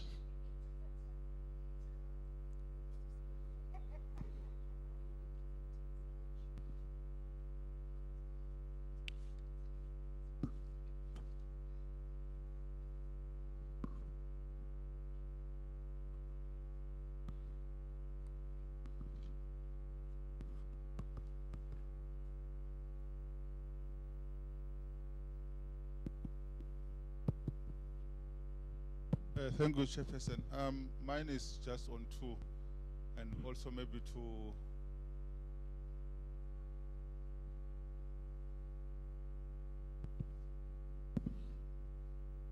also, or maybe also to make a disclaimer, Chairperson, that the IEC have engaged with the House.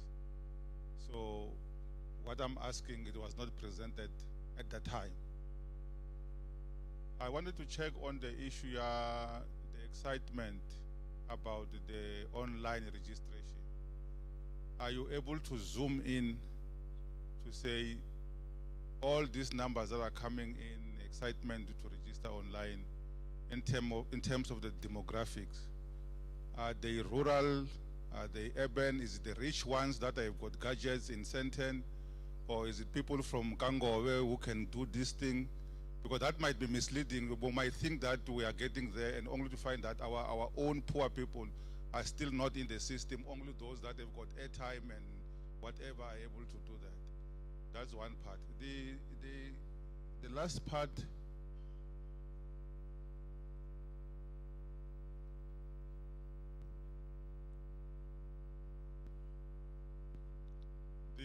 the last part is about what is your feel. I will imagine IEC as a chapter 9. You might be having an intelligence. I don't think you are operating like any other structure that wake up in the morning, switch on the office, switch off the office. There must be some intelligence along the way. What is your feeling regarding the NGOs that normally takes all these processes to court from day one, day out, because they like staying in courts because they are funded by the West.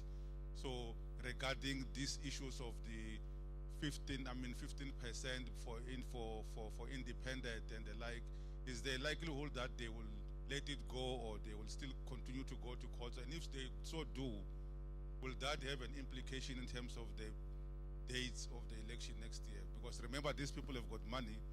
They can stay in court for 2 years, and they are being funded seriously. What is your intelligence around that?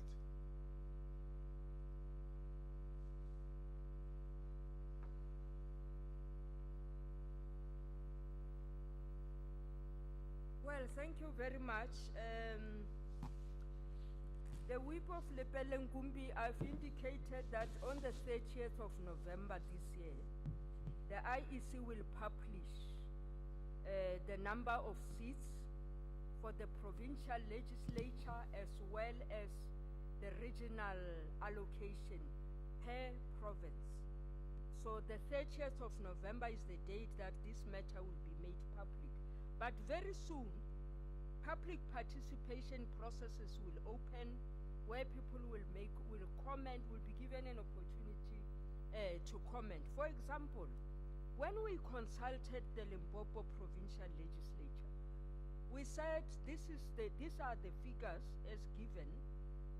The question is affordability. If you add 10 more seats, members of legislatures, I think they have a house, they have whatever other things that go with a member of legislature.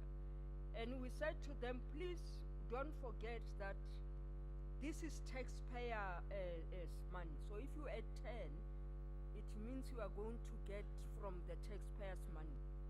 So they've come back to say, as Limpopo legislature, although the houses at the parliamentary village are not 59, they think there is room for expansion and they think it's affordable. This additional 10 people will have space. So we are hopeful that eventually the commission will agree with the input by the Limpopo speaker and the legislature. Then the zooming into the online registration, I think we have to be realistic about connectivity. I think one of the slides was showing connectivity. I think that slide of infrastructure was showing where we have connectivity and where we don't. I think based on that, several areas here in Limpopo do not have proper connectivity.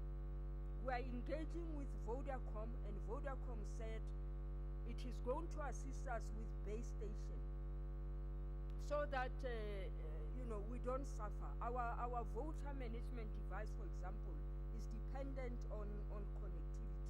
Without connectivity, we can't register voters. On election day, our elections will collapse. So those numbers, the majority of these numbers are in urban areas. The Polokwanis, the Toyando, the Makados, Villa Villa, and so on. And then the more you go into rural areas where connectivity is poor, the more challenges we have. So I think Hosingobe asked an important question. I think he's challenging municipalities.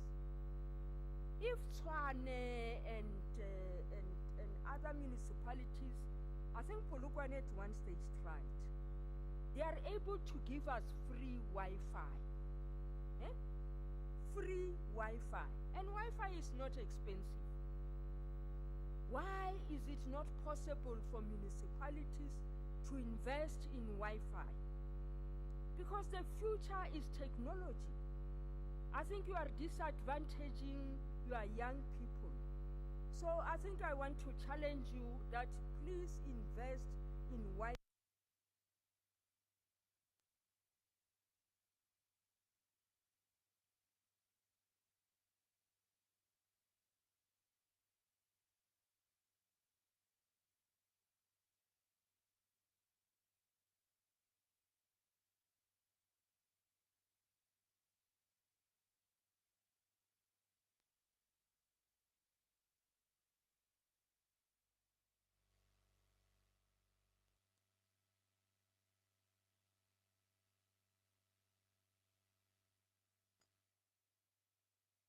Mm, 80% of the seats must actually be reserved for the regions, and only 20% must actually be for political parties. So I think one of the points they are missing is that if they want to become political parties and they want to have more seats, they should establish a political party. You know, if I want more seats, then it means I must establish a political party. Another issue they are contesting, when we count the votes, eventually to get one seat, for example, in the legislature of Limpopo, let's say it increases to 30,000. As an independent candidate, if you get 60 or 70,000 votes, we take your 30,000 and we give you one seat because you are one person. You are not a party. And then what happens to the remainder? 40,000 remainder discarded. So we're going to have 2 rounds of allocation of seats. So the first round is where independents and other individuals participate. The second round is reserved for political parties. Because I don't have number 2 independent, I'm alone. So if I have additional 40,000 votes, I can't donate them because I'm alone. I'm popular and I've won so many, then I've lost.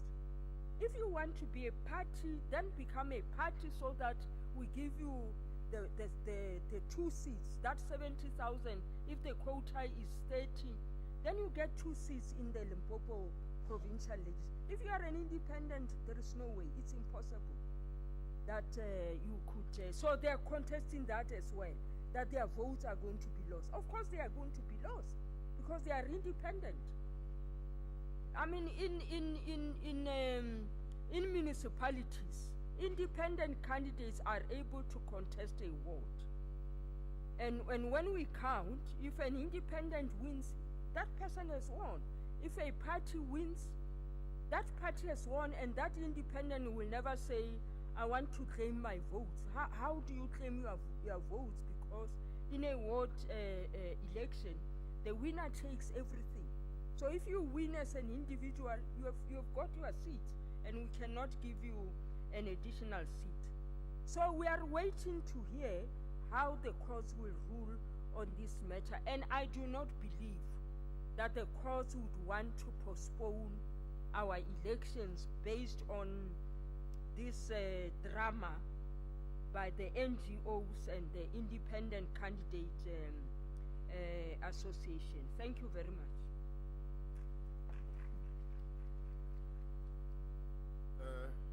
Thank you very much. Without any waste of time, let me call upon Mr. Siena Kahle. I hope I'm pronouncing it well.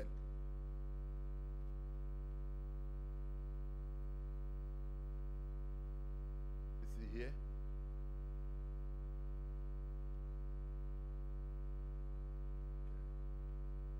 Thank you so much. Let's give him a round of an applause as he approach.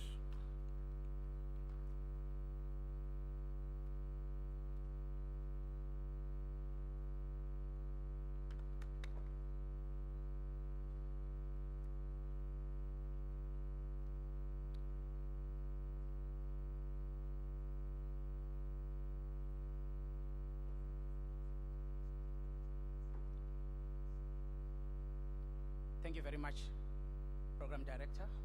And because of the time, I would like to align myself with the protocol that was announced earlier. My name is Zanokolo Futo. Those who know Sianang Khatle, they know he doesn't look like this.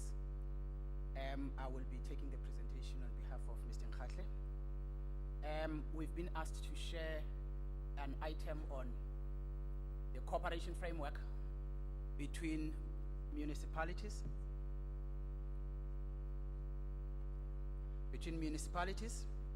and traditional institutions. The context, we also align ourselves with what is on the slide in relation to what the Constitutional has set us as a framework and to cooperate around that.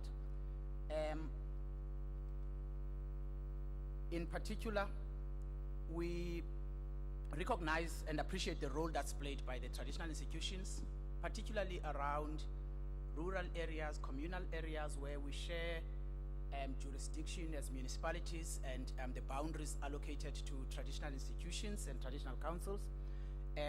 We acknowledge and appreciate their role, their historic role, and the role that they play, particularly around land governance, rural governance, economic development. And as a result of that, we have also participated in the various IGR platforms that are aimed at strengthening the relationship and also strengthening the tools to enhance cooperation between our elected representatives at local government level, as well as the traditional institutions that operate in municipal areas.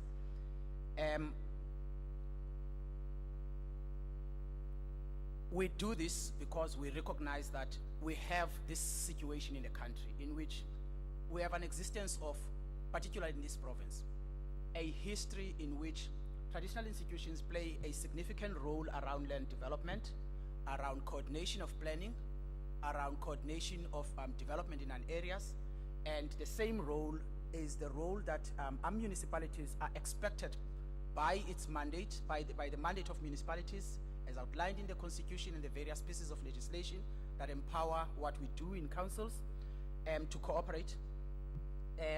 It is important then in this context that we find each other. And we've also been instructed and directed by a set of platforms where we were seeking to find each other to also pursue this. Perhaps it's important to take note of this, that in the country we've got about 14 million hectares of land that is constituted by the areas which are aligned to areas of influence or jurisdictional spaces in which our traditional institutions are allocated responsibilities. And all of these happen within the context of planning in this country in which we've agreed that we must have a wall-to-wall situation. There's no piece of land in the country that is not a municipal land. And we therefore need to find ways in which we are able to have tools to govern how we cooperate, tools to govern how we share responsibilities. In the context of Spluma, there is a set of requirements that we've been requested to share around, and I think I won't read word for word.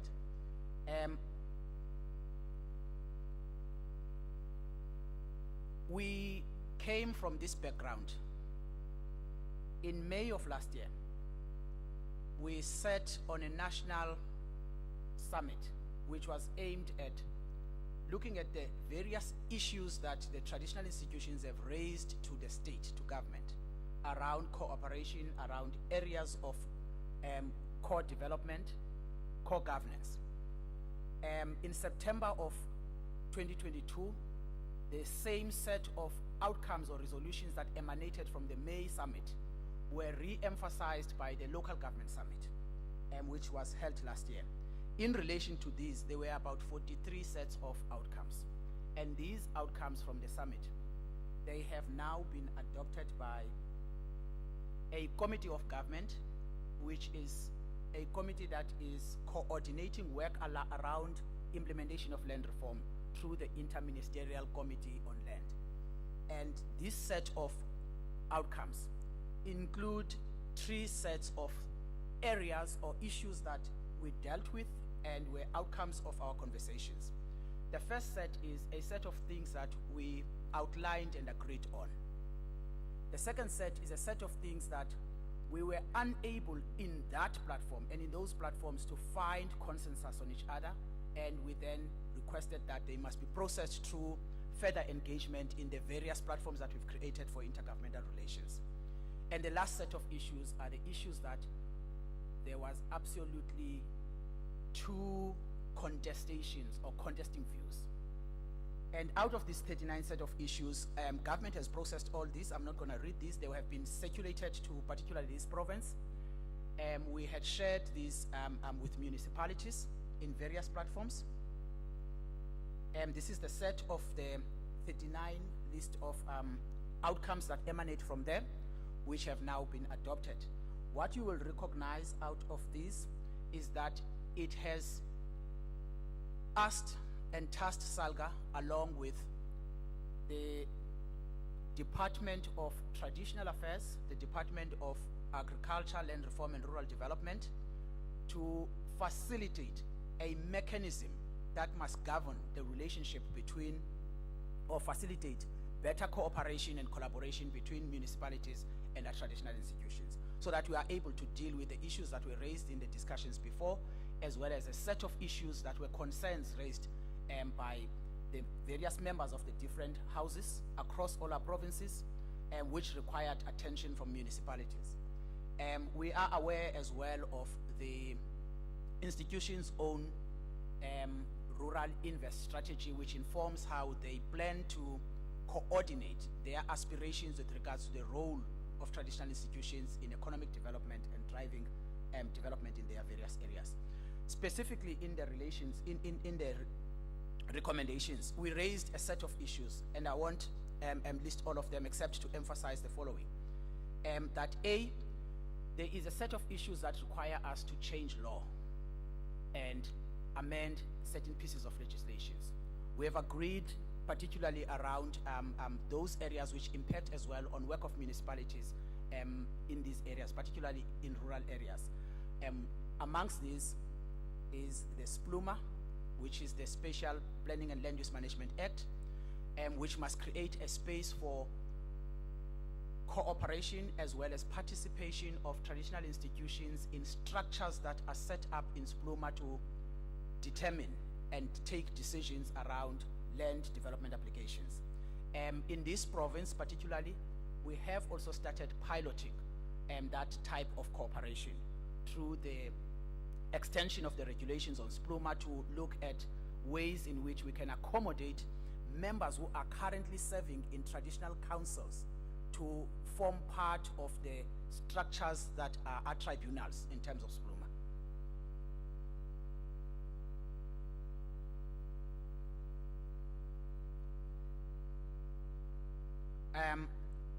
We have also proposed and have held conversations with the parties that I have mentioned, which were instructed by the two summits of last year. These have culminated into a draft framework, and that draft framework, parties have agreed that we must put it in the form of a memorandum of agreement. And that memorandum of agreement has now been drafted. It's in its draft form. It has been shared in your pack. You will see it.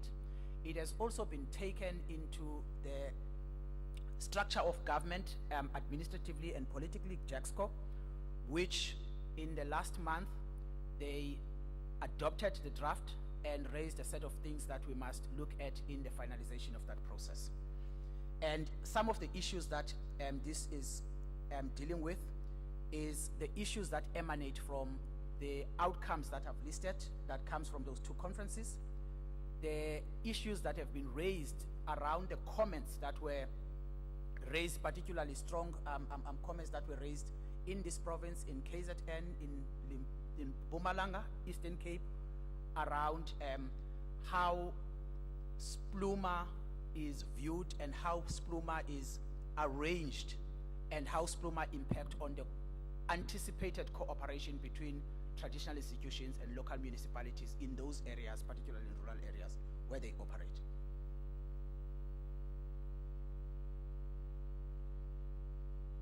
The other thing that the framework is trying to do, which emanated from that, these are some of the objectives, the objectives of the framework. The framework is helping us to respond to a set of things that we have agreed we need to respond to in those instructions from those national summits.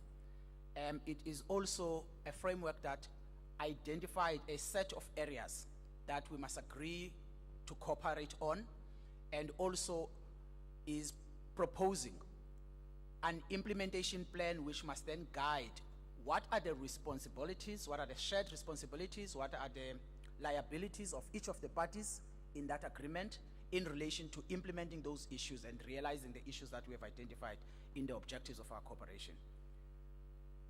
These issues are issues that would enable us to be able to cooperate across all work of local government, which I'm not going to be specifying. If you look at that, particularly in rural areas, we've got a set in Schedule 4B and 5B of functions that we need to undertake, and in those functions that particularly impact on our role in coordinating development, we need to be able to find ways of how to decide on those, as well as how to facilitate cooperation, so that we minimize situations where we have unnecessary conflict and tensions that arise from lack of cooperation, lack of understanding of each other's aims and objectives, as well as lack of public participation in processes that require public participation in order to implement municipal plans, municipal resources, municipal budget, municipal development programs. We have specified the following areas in our agreement, which are detailed in the implementation plan of the MOA. Is issues that impact on the alignment of governance and institutional operational models in our areas. And these are looking at how to ensure that there is one space in which all of us sit and decide on development impacting on one area or a space. Strengthening of public participation, particularly impacting on the responsibilities that are impacted by SPLUMA and by our roles on land governance, land regulation, spatial planning, as well as implementation of the country's national land reform program and economic development, including infrastructure development. The other one is around a set of pieces of legislation. I think earlier Lance has indicated some of the key legislations around legislation pieces, but these are some of the legislations that were emanating from the outcomes and the resolutions which needed us, as well as the response to the Constitutional Court judgment impacting on the 2019 Act of the Traditional Leadership and Khoisan Act of South Africa, as well as the upgrading of Land Tenure Rights Act. The fourth set of issues that we've agreed to collaborate on is around continuous capacity building of the local state, as well as learning, facilitating learning and sharing of knowledge, so that we can be able to share and learn from each other and capacitate each other to be able to play our different roles. Training and capacity development. Chairperson, we have gone through this process, and there is a process of consultation on the draft, and this is what we are anticipating in the next steps of this process, that we will continue with this post the JEXCO adoption of this, and we are also going to be able to integrate this process and anticipate that this process will be integrated in the next cycle of municipal planning, particularly through the reviews of our integrated development plans, special development frameworks, SDBIPs of the next cycle. And also we will then, the framework itself provides for periodic review of how we are performing on this marriage and whether or not there are areas in the antenuptials that needs to be revised. We are asking the PMA these three issues, Chairperson, that are on the screen.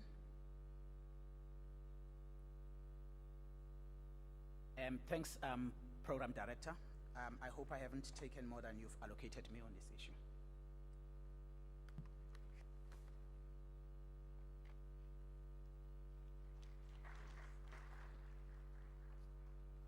Thank you very much for the presentation. Once more, I just want to check if there are comments, inputs.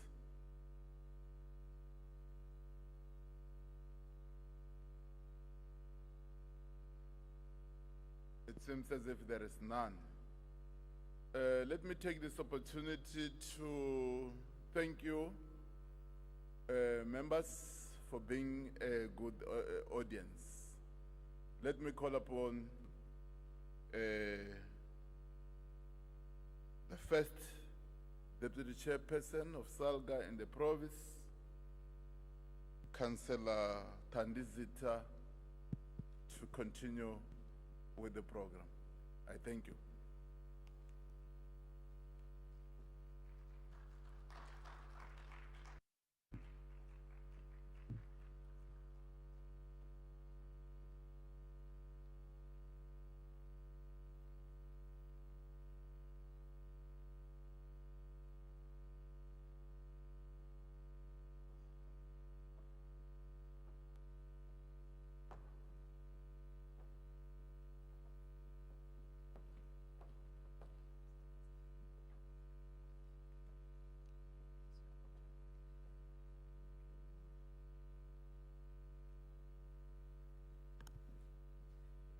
Thank you and very good afternoon to fellow colleagues.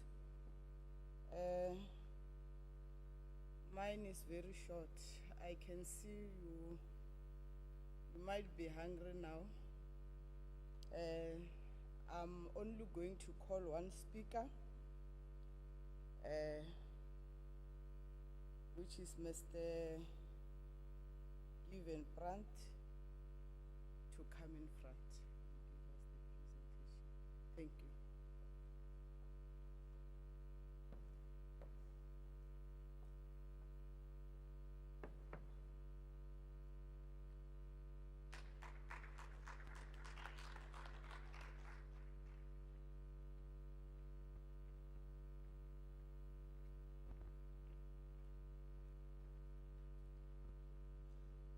Thank you very much, Program Director, and good afternoon. I think it is, yes, good afternoon to all the delegates, honorable mayors and executive mayors and all councillors.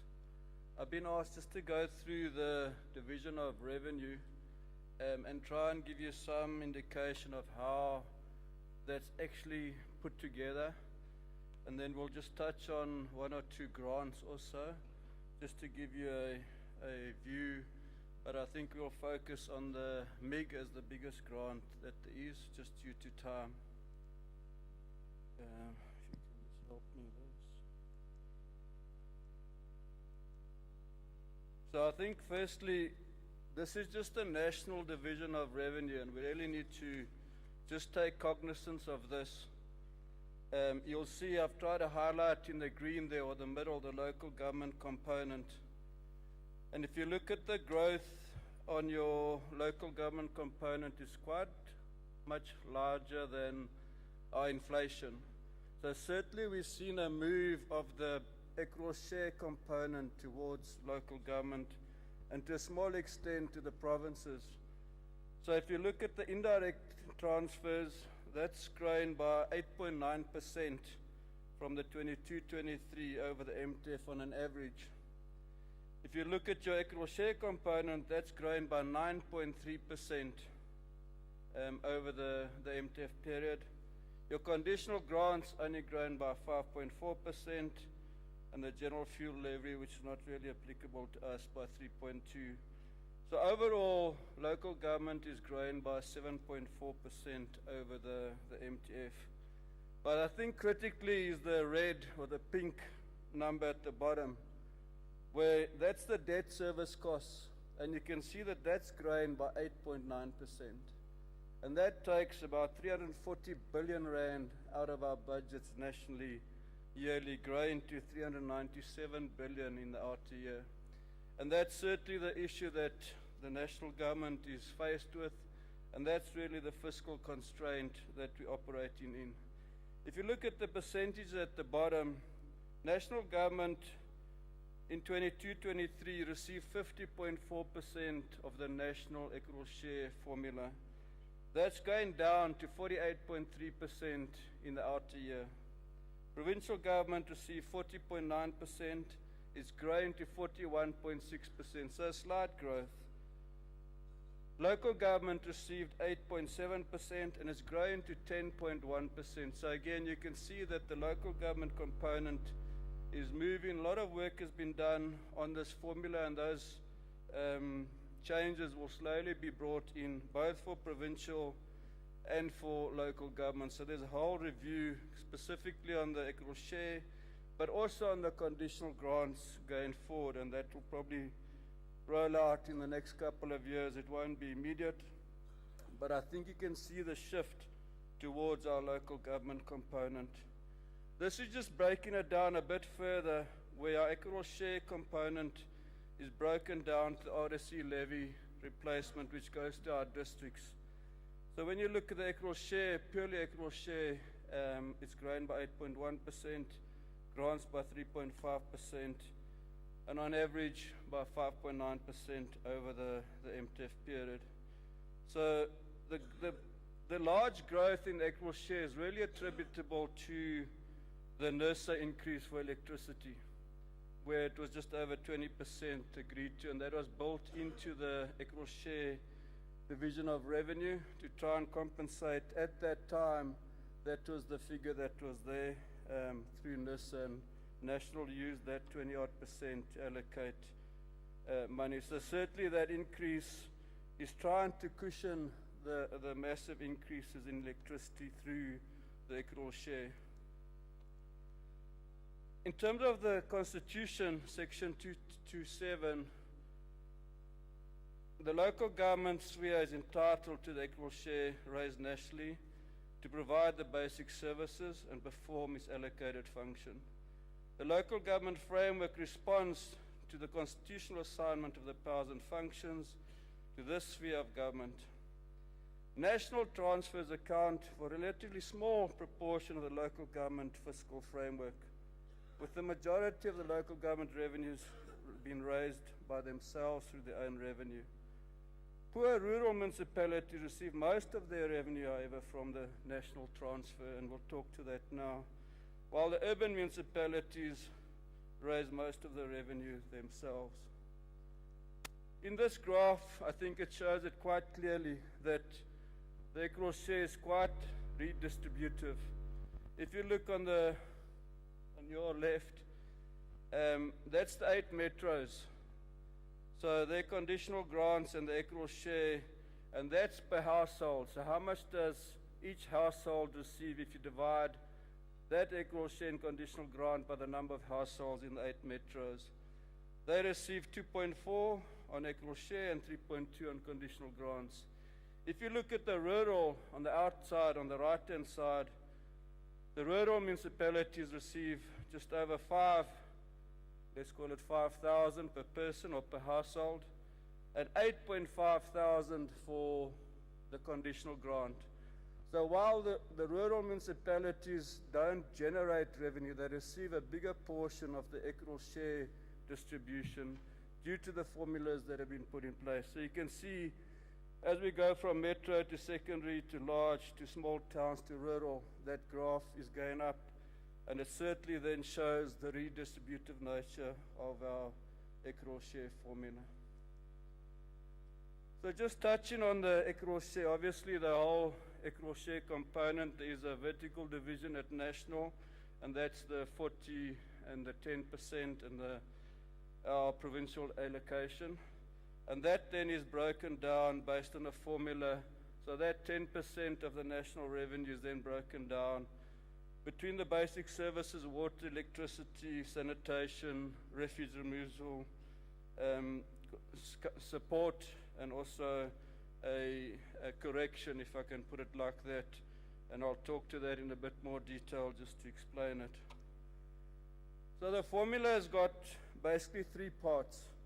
The basic service component, which looks at water, electricity, sanitation, and refuse removal. The institutional component, which is really for the basic municipal admin costs to help you finance your administration. Community services, which is also looking at some of the core municipal services not included in basic services, such as your cemeteries, fire, health, etc. The other services, it's also then built in.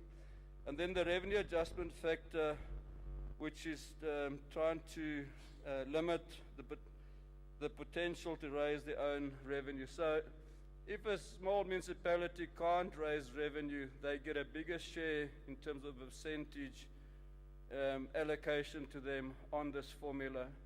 If you're a big municipality or revenue generator, you'll receive a smaller remunerative adjustment factor, and we'll just touch on that now.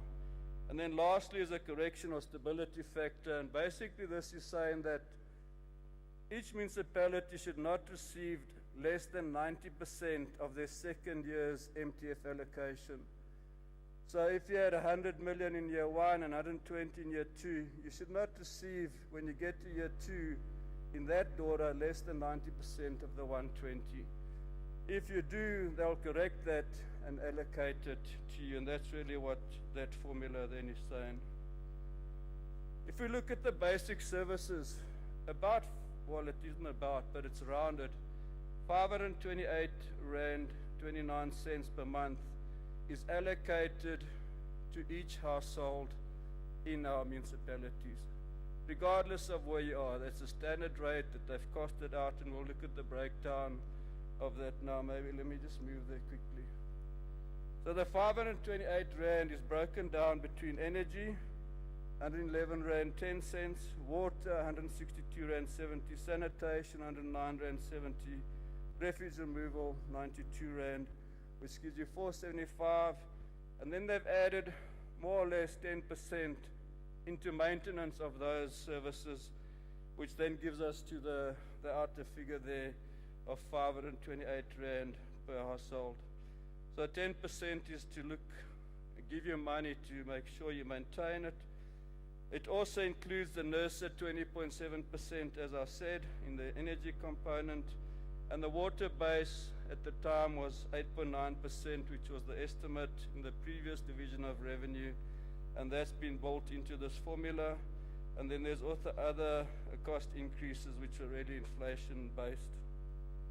So going back to that then, obviously we think we all know that the basic water is 6 kiloliters and the electricity is 50 kilowatt hours, and then obviously sanitation and refuse removal services. So that 528 is coming in. There is a small limitation in that we don't have up-to-date data, and we're still using the 2011 census. And that's just to determine the proportion of your households that are, can I say, poor. In other words, even although you're using the 2011, it's not saying that that's the number of people that are poor. It's saying in 2011 you had 60% of your households were poor, and we're using that same 60% on your new determination of your number of households. So it's just the percentage that has stayed the same. And the 2,300 Rand is what was then, to consider the affordability threshold, was you had to have income less than 2 old age pensions, which was then 2,300 and estimated to be around 4,216 Rand currently. So the number of households does update, and they've used the 2021 General Household Survey from Stats SA, but we don't have the number of households or poor households or unaffordable households in our municipalities. That's why they've kept that percentage that was coming out of Census 2011. But if your households grow, that percentage stays the same, but your number of poor households will then automatically grow too. So that is a limitation that we have, and unfortunately Stats SA did not include that in their 2016 community survey to try and determine the affordability thresholds in our municipalities. But I trust the latest Stats census will then help us to adjust that going forward. If we look at the institutional component, and this is really about the support to your municipality to run your basic administration, and this just tries to help those municipalities that have limited revenue raising ability. An adjustment factor is applied to allocate a larger portion to municipalities with less potential to raise their own revenue, and we'll talk to that very briefly. We'll take one municipality just to run through the numbers to try and give you some indication. In this component, each municipality receives 8 million as a base. Every single municipality will receive 8 million, plus an additional amount based on the number of council seats based on the 2021 elections. So if you had 61 seats, you get 61 times the R1 million or R1,020,000, and then that's added to 8 million, which we'll talk to just to talk to this formula when we look at a practical implementation. Also complemented by special support council remuneration in poor municipalities, and this is not part of the local government equitable share, and we'll just talk to that breakdown in the next couple of slides. The next one is community services, and this is really to assist you with your other core services like health, fire, roads, cemeteries, stormwater, street lights, parks, etc. And this allocation is split between the district and local municipalities.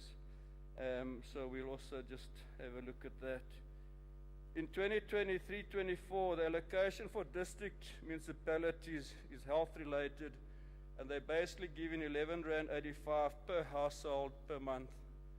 So you multiply that by a number of households times 12, and you'll get a figure, and we'll use Tulamela just to maybe elaborate how that formula works. For the local municipalities, around R139, I think, again, times the households, times 12.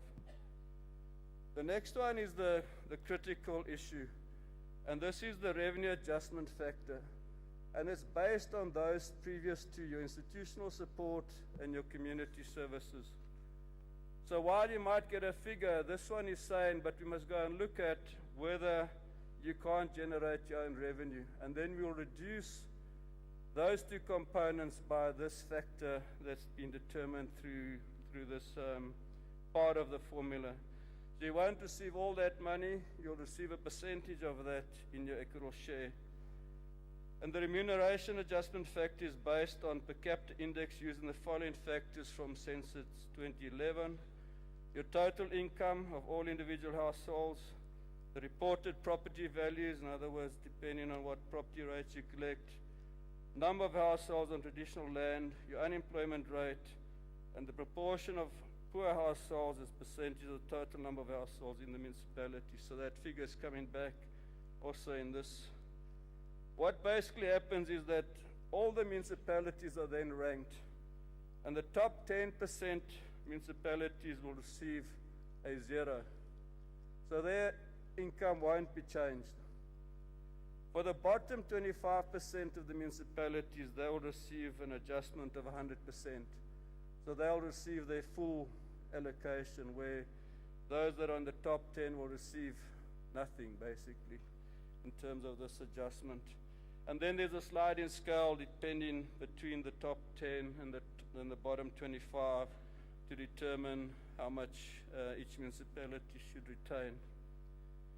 Because district municipalities do not have that do not collect revenue from property rates, the revenue factor applied to the district is an RSC levy replacement grant allocation, and the districts are also given revenue adjustment factors on that same sliding scale that I just spoke to previously, and we'll talk a bit more to that now. The predictability or the correction issue is the 90%, and as I said, that's just to make sure that you don't receive less than 90%, to help make sure that you can plan into the future years, that at least 90% of your equitable share will be coming. You shouldn't receive less than that. If you do, they'll top it up to make sure you then get your 90%. So there are other two allocations which are not part of the equitable share formula. The first one is the RSC levy replacement, and this was based on the amounts you collected in 2006 and 7. The RSC levy growth for C1 and C2 district municipality equalized in 23-24. There was various percentages that were trying to be applied to all the different municipalities, but that's been standardized now in this current financial year. So everyone will get a standard increase on the RSC levy, and it's growing on average by 4.5%. Then the second one is what's councillor support. And this is really to help the poor municipalities fund the councillors' salaries. And the level of support for each municipality is based on a system that was gazetted by the Minister of COCTA, which classifies municipal councils into 6 grades based on the total income and population size. Special support is provided to the lowest 3 grades, the smallest and the poorest. 90% subsidy of maximum remuneration for part-time councillors is provided to grade 1 municipalities, 80% for grade 2 and 70% for grade 3. In addition to the grade 1 to 3 municipalities, they also receive an additional amount to fund the stipends of R500 per month for 10 members of each ward committee in their municipality. So that's an additional calculation that's done and added to your equal share, but it's not part of the formula. So just in terms of the DORA Section 5, and I think we all know that we get our tranches 3 times a year, and those are just the dates that are gazetted, the 5th of July, 6th of December, and 13th of March, and those are then as determined in Section 22.2. So before I go further, I just want to take a quick look at Thulamela, just to talk to the formula so that you can maybe just get some understanding what we're saying. In Thulamela, according to the budget document that's there, they have 144,792 households, of which 72% have been classified as poor. So of that 104,000, there's 145 households that are then considered to be poor. So then if you take that 528 rand that we discussed and you break it down between electricity, water, sanitation and refuse, multiplied by the 104,000 houses times 12, because that's a monthly figure, you'll then come to a figure of 281 million for Thulamela in terms of the basic services. In terms of institutional support, you'll get the 8 million for each household. So that's 8.4 million that you'll receive. Then for the councillors, they've got 81 councillors, and you multiply that by the just over R1 million, 1020, and that'll give you additional 82.637 million. And if you add those two together, you'll then get 91 million. But remember, you don't receive that full 91 million. It's just part of the calculation. In the community, for the district, you'll get the, if you're a district municipality, the 11.85 times 12 times the total number of households, not the poor households. Your total households for the district. So in this case, it's 432,000 households. That comes to around 61 million, but that's just if it's a district. For the local, you'll get 139 Rand 64 for 12 months times the full households for your local, which is 144,792. That'll give you 242,625 million. Now comes in the revenue adjustment. For Thulamela, it's 87%. So they're saying basically Thulamela is a poor municipality. A lot of their households are poor, and we need to assist them. You then take 87% of the community value of 242 and the 91 for the institutional support or councillor support. And that amount is then part of your equal share, which then comes to around 289 odd million. So if you add your basic component and that 289, you'll then get your equal share component of around 571.5 million rand. Added to that is that special support for the councillors and the ward committees, and for Thulamela it's around 18 million. That then gives you a total equal share of 589 million. So I just wanted to try and put the formula into practical terms. But all these are on the website of National Treasury, and I hope that will help you understand that. And I think it's very important that councillors and particular MMs and mayors understand that formula and also then give inputs in the reviews that are going forward to try and better adjust and allocate that revenue. So the legislative framework, and I'm just touching here on Circular 123, and I think this is also important for all the councillors to note, and especially the MMCs for finance, is that to get your equitable share, you're going to have to make sure these issues are in place. You've got a tariff tool, your budget's funded, or you've got a funding report or plan. You've made submissions in terms of MSCOA and the related documentations. Your UAFW has been dealt with through your MPACs and the registers there and the reduction strategies there. You've got a functional disciplinary board, your compliance with the competency regulations. Council has approved an action plan, an audit action plan, and the monthly progress reports in terms of the financial recovery program are done and submitted where applicable. And this is really just to make sure that you've complied to this. A checklist has been prepared and circulated, and it is available also on the GoMuni platform, which is available to anyone to register, including any private individual. So this is just a basic look at then in the total allocation for the province. In terms of water, around 23% of our equitable share comes from the water allocation, around 16% from sanitation, 13% from refuge removal, and then the electricity is around 16%. That then brings us to around 68% is from the basic component, and then the institutional community and community service component is around 32 municipalities, excluding that councillor support, which I said is outside the formula.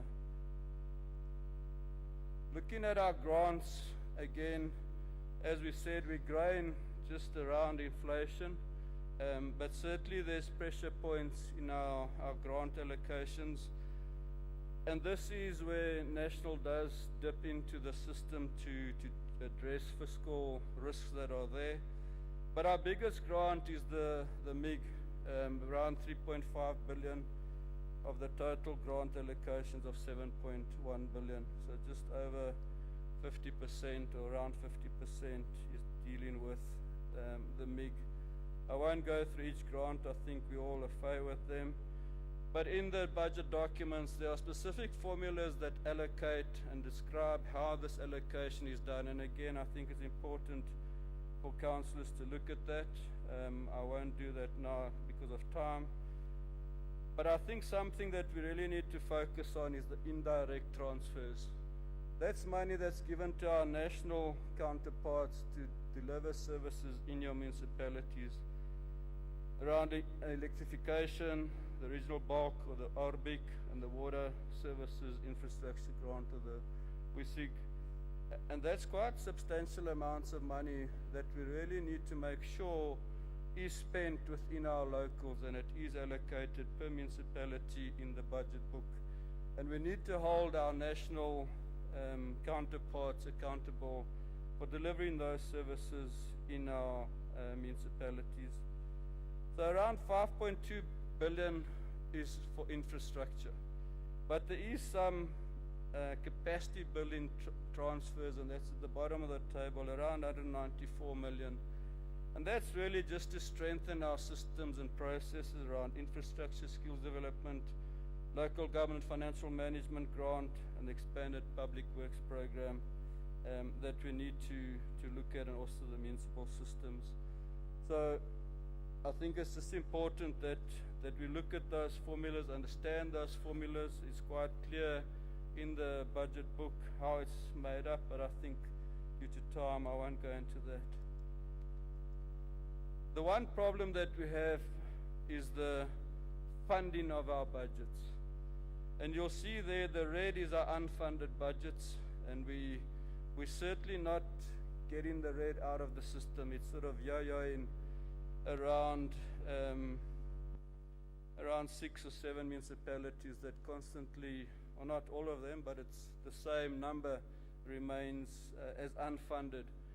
And that really has an impact on us getting our equitable share paid out, and also for your rollovers when we then get to that stage. So we really need to look at this and make sure that those that have unfunded budgets, we've got funding plans in place approved by council. Because National now is putting a lot of pressure on us as treasuries, and also I'm sure on you as municipalities to make sure you have funded budgets. And I think as councillors and council, it's very, very important that you make sure that your budget is funded.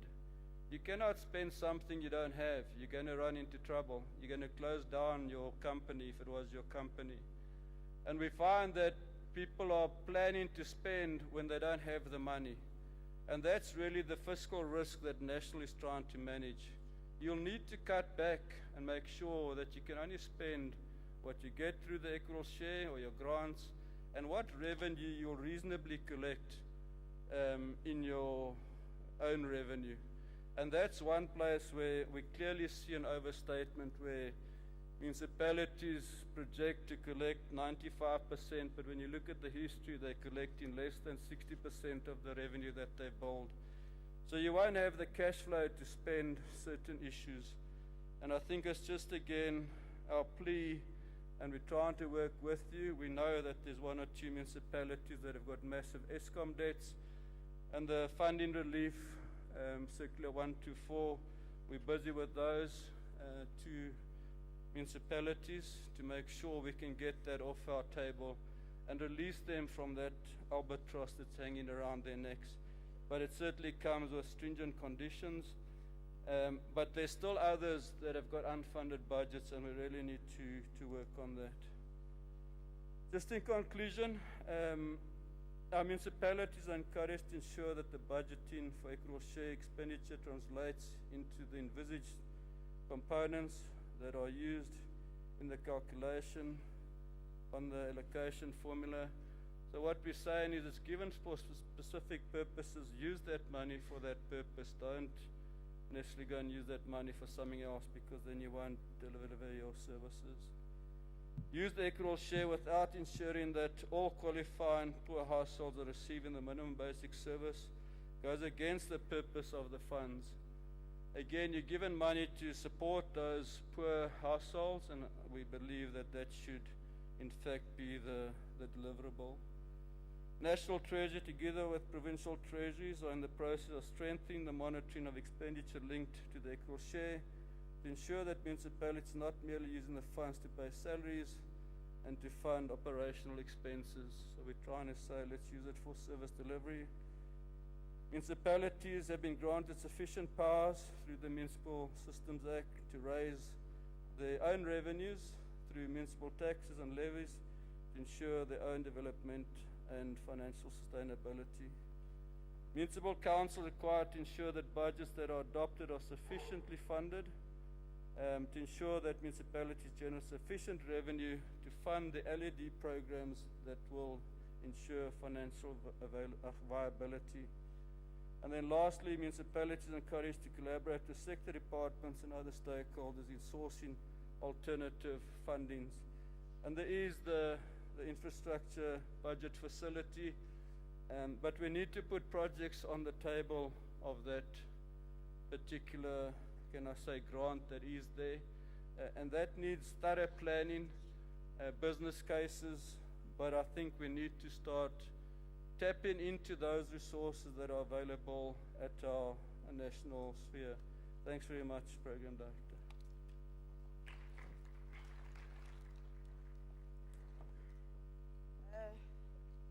Thank you.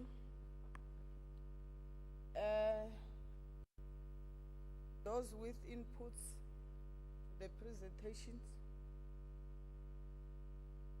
Mina Tamara, Mr. David. Why are you laughing? Amatwang papa pheno kuba kuchangana xilungu. So swa fana. Those with inputs Osingove.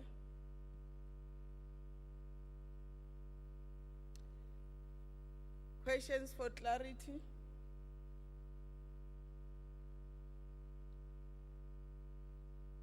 I don't see a hand here. Are you okay with the presentation? Umbese makaya ndlala la aka ha vulavuriwa. Okay. Thank you, Mr. Galvin. Mingami atama xitulu xa n'wina. Thanks, PDO. It's your time. Inkomu.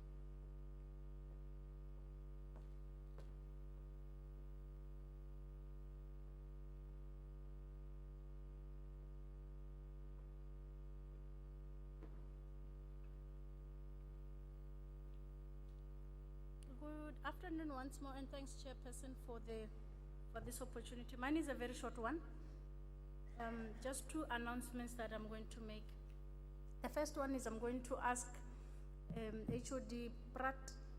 For those of you who don't know him, he's the head of Department Provincial Treasury in the province, back on stage together with the Provincial Executive Officer of IEC to be back on stage for our token of appreciation for their commitment and participation. You can come this way on stage.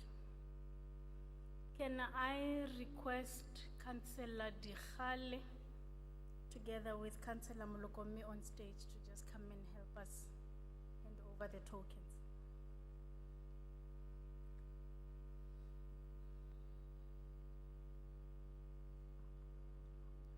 So we've had Menkaru serving us at the IEC for how many years now?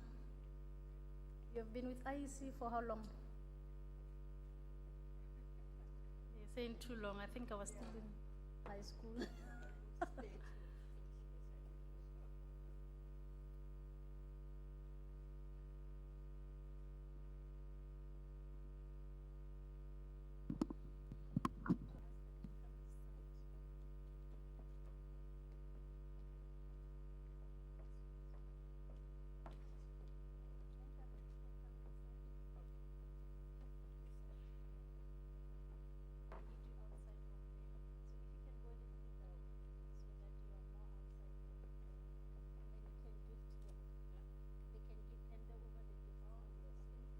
So it's that part we don't have to declare. Yeah. There's lobbying already behind my back, so I was just saying to Mrekiwa province, we don't have to declare this. We've made sure we comply. So thank you very much. So lunch is served. We are going to break for lunch. Thank you so much. We are going to break for lunch. So we want to entice you to the beauty further of the to entice you further into the beauty of this place. So the ushers will take you to where lunch is for everyone else, and PEC members are being requested back into the holding room for further engagement. Thank you so much. It is now, can I get an indication of the time? We are breaking for an hour. It's 1:30. Let's please be back at 2:30 exactly in the room. We'll be receiving the acting premier together with the chairperson, and we roll with the rest of the program. Thank you so much.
check. 1, 2, 1, 2, 1, 2.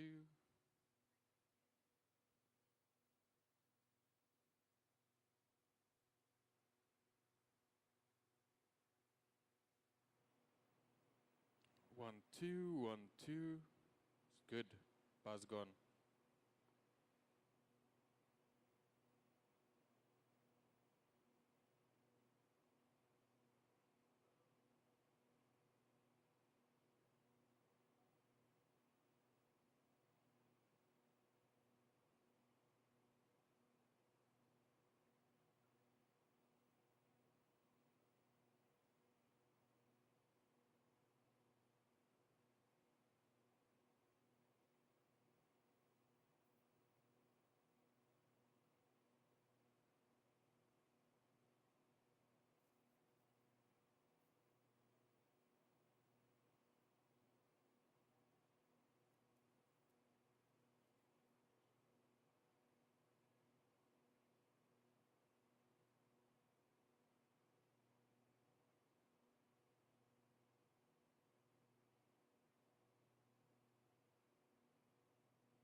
Colleagues, can we get in so that we continue with our program? Everyone who's outside, all delegates, can we come inside, take our seats so that we continue with our program?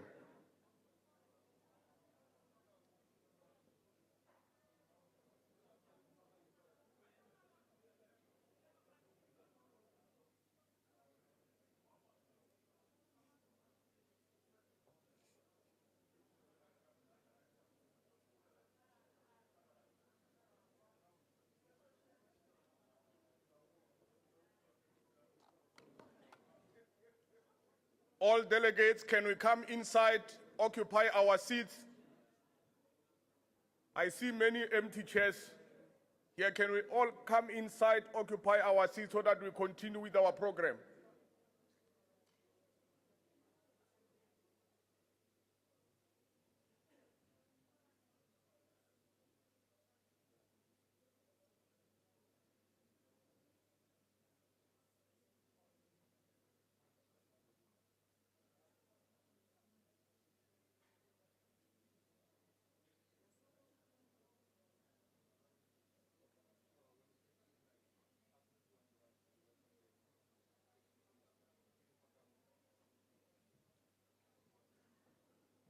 Our officials from SALGA, can you assist us to get all the delegates inside so that we can continue or proceed with our program? Can we be assisted? Can our officials assist us? Get everyone inside so that we continue with our program.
video?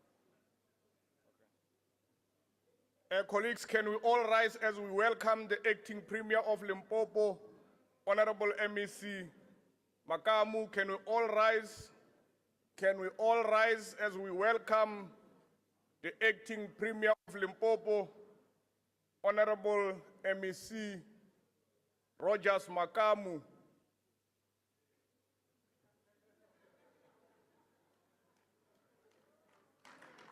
Honorable Acting Premier, Honorable Rogers Makamu, the MEC of Coxter.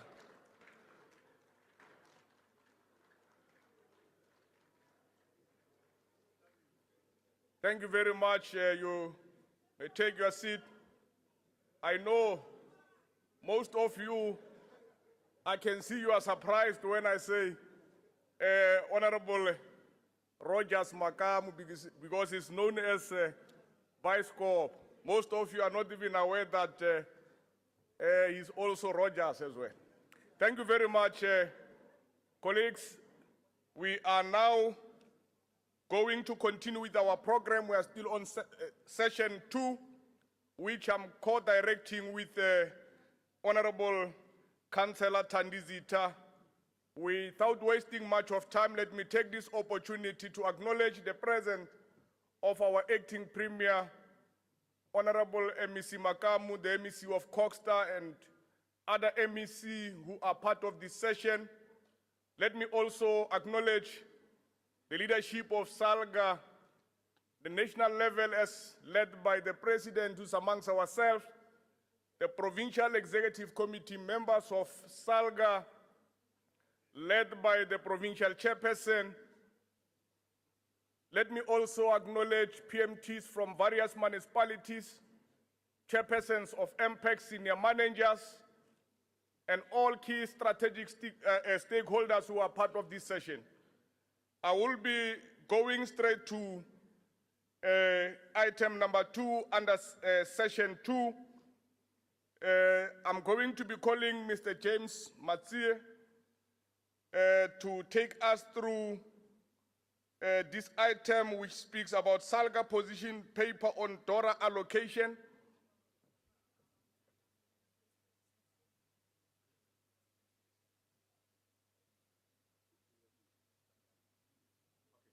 No, thanks very much,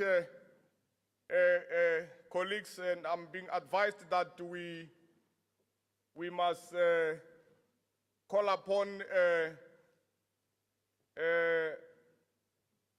Honorable Councillor Shadrack Maluleke to come and introduce our acting Premier so that he can address delegates. I'm told that he's got other commitments that he must attend to. We are just rearranging our program. So, Honorable Councillor Maluleke, can you ascend to the platform and introduce our acting Premier to address delegates? Thank you very much once more, Program Director, for affording us this opportunity to come and present our acting Premier. I'm tempted to make it very short, given that there might be those who know him much better than myself. The person who's going to talk to us as local government is a former regional secretary of the ruling party from Norman Mashabani region. He is currently the Deputy Provincial Secretary of the ruling party in our province, and the MEC for Coxter in our province, the acting Premier in our province. Let's all welcome acting Premier Rogers Biskopo Makamu.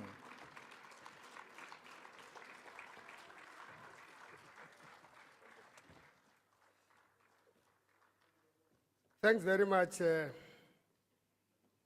Program Director Hlabirwa, Mayor of towards Fitahomu Municipality.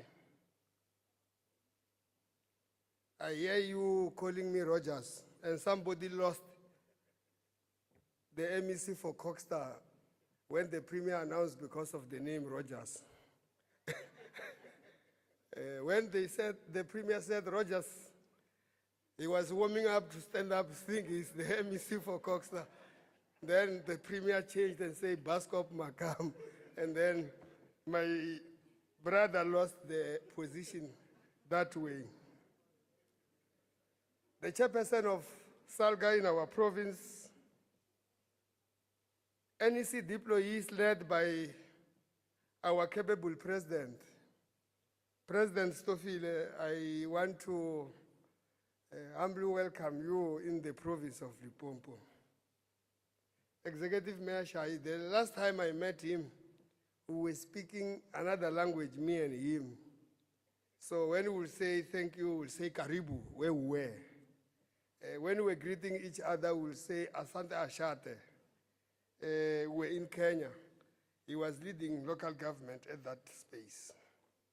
To SALGA Provincial Executive Committee members who are here, Nabezita Osingobe, the Provincial Chair of Limpopo House of Traditional Leaders, together with all traditional leaders which I have seen amongst ourselves here. Our host Mayor, Councillor Rambuda, the executive mayors of our districts.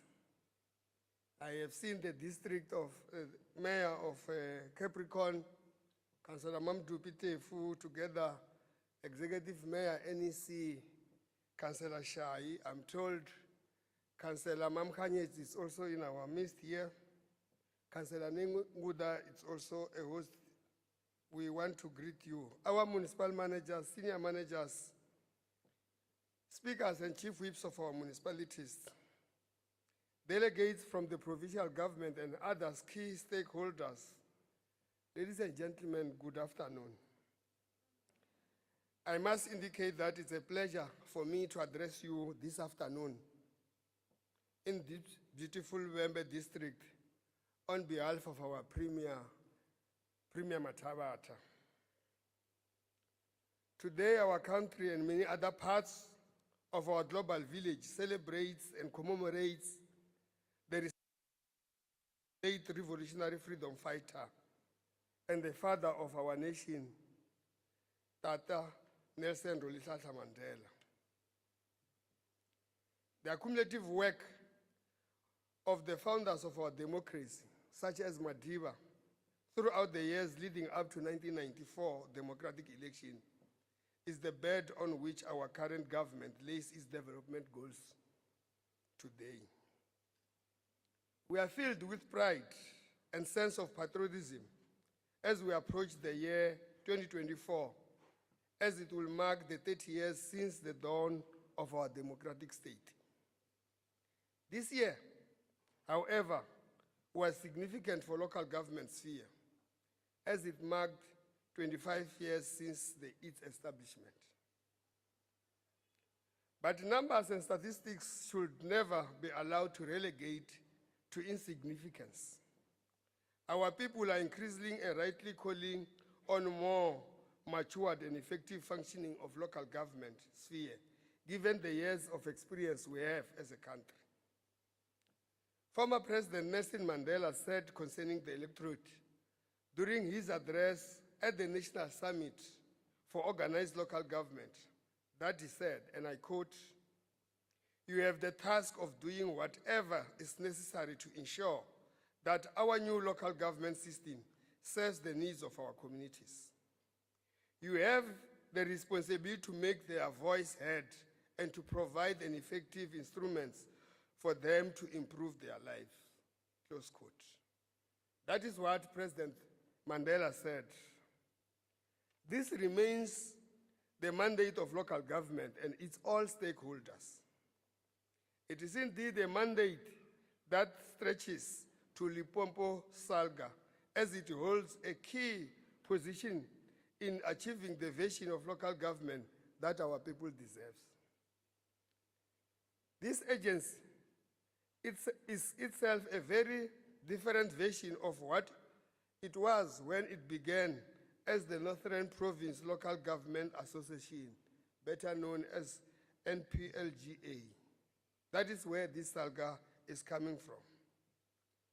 This was the interval between the official recognition of organized local government as envisaged in section 163 of the Constitution and the subsequent enactment of the Organized Local Government Act, better known as OLGA for short.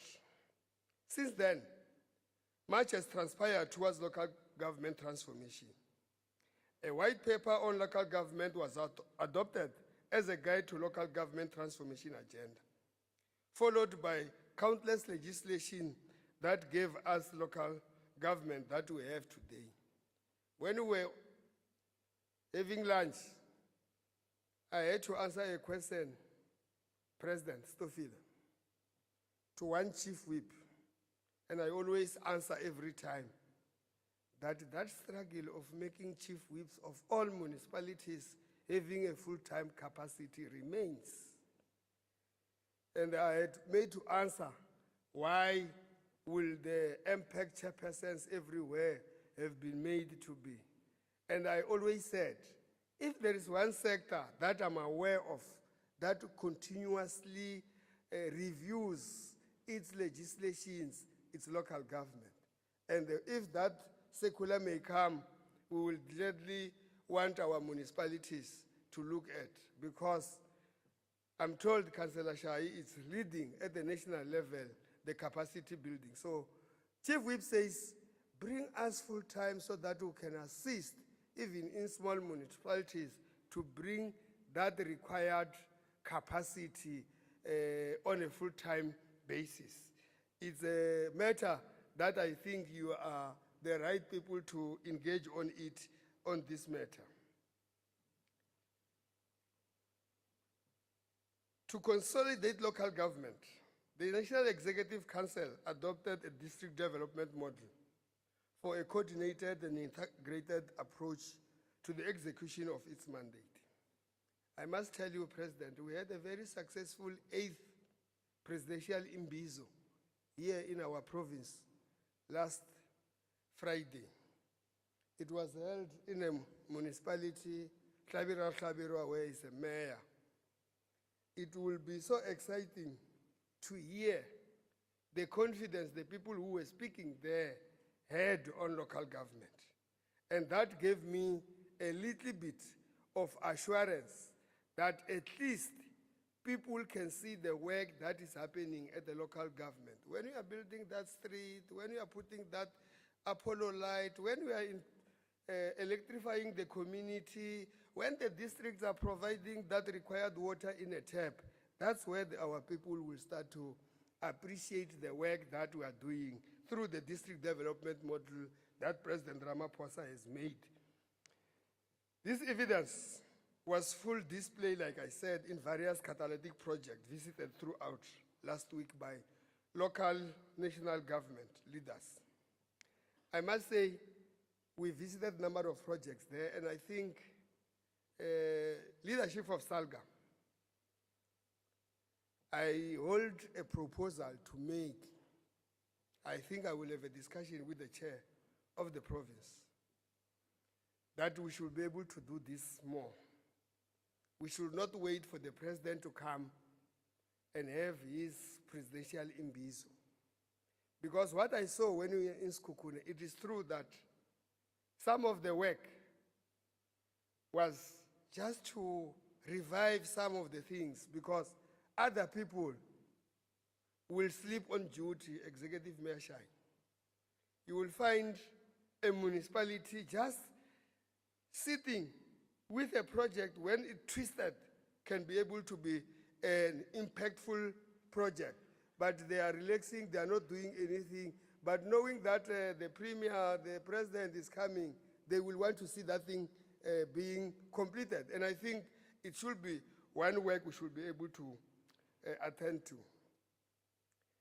I must say, ladies and gentlemen, that this important provincial assembly convenes under a profound theme, building a capable local government. And I personally believe that you have got the capacity as SALGA to lead that program and have a capable local government.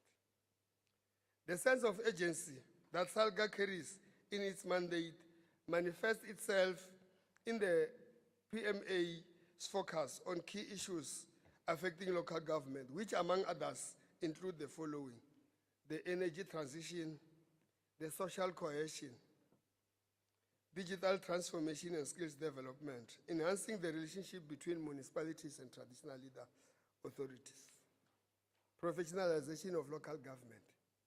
President, I must share with you the provincial perspective on the enhancing the relationship between municipalities and traditional councils. I think me and you sit in the MINMEC together. We still have an outstanding matter about the review of representation of traditional leadership in municipalities. But President, you must agree with me, and I know I'm talking in front of councillors. They will ask, where does this man stand between us and traditional? I stand in between, for your information. That traditional leaders will always want to sit in councils, but they will also want to have a voice when they are sitting there. Not just Executive Mayor Mami Dupi. They claim, they come to your sitting. The report you give is that our traditional leaders always attend council sitting, but they just sit there, they don't do anything. La Signa, they just look at you, you do good things, they can't say anything.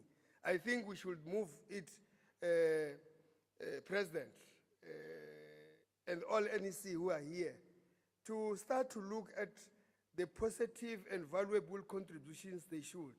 In our province, President, you like it or you don't like it, almost 95% of our area is communal, where it's in the hands of traditional leadership. You look at the place we are here, it's in a traditional leader. Despite all the nice things you see here, if the development has to take place here, Councillor Rambuda will first have to go and negotiate that part with Mshate around this area.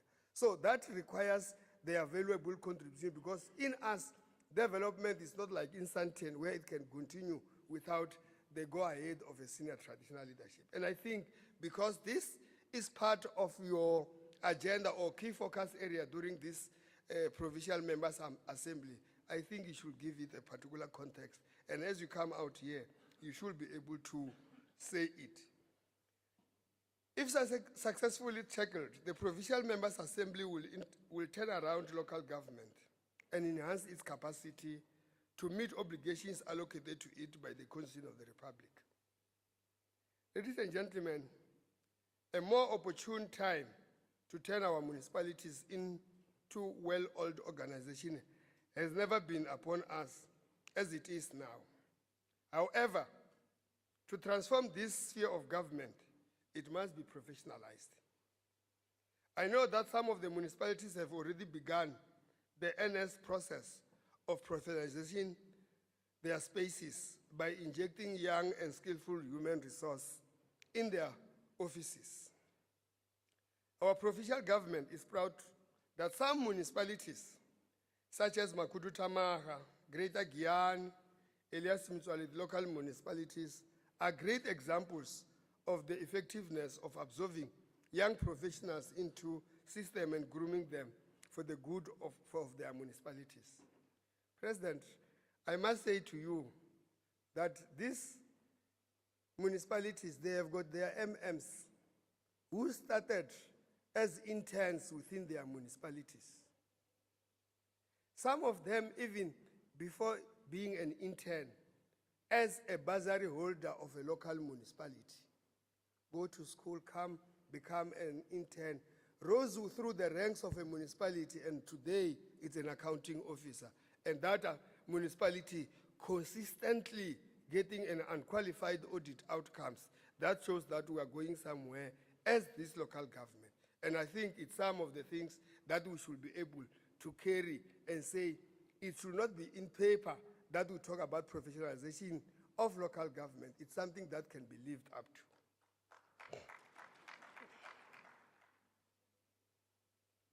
We must intentionally find innovative ways to build capacity and creating space for capable staff in our municipalities.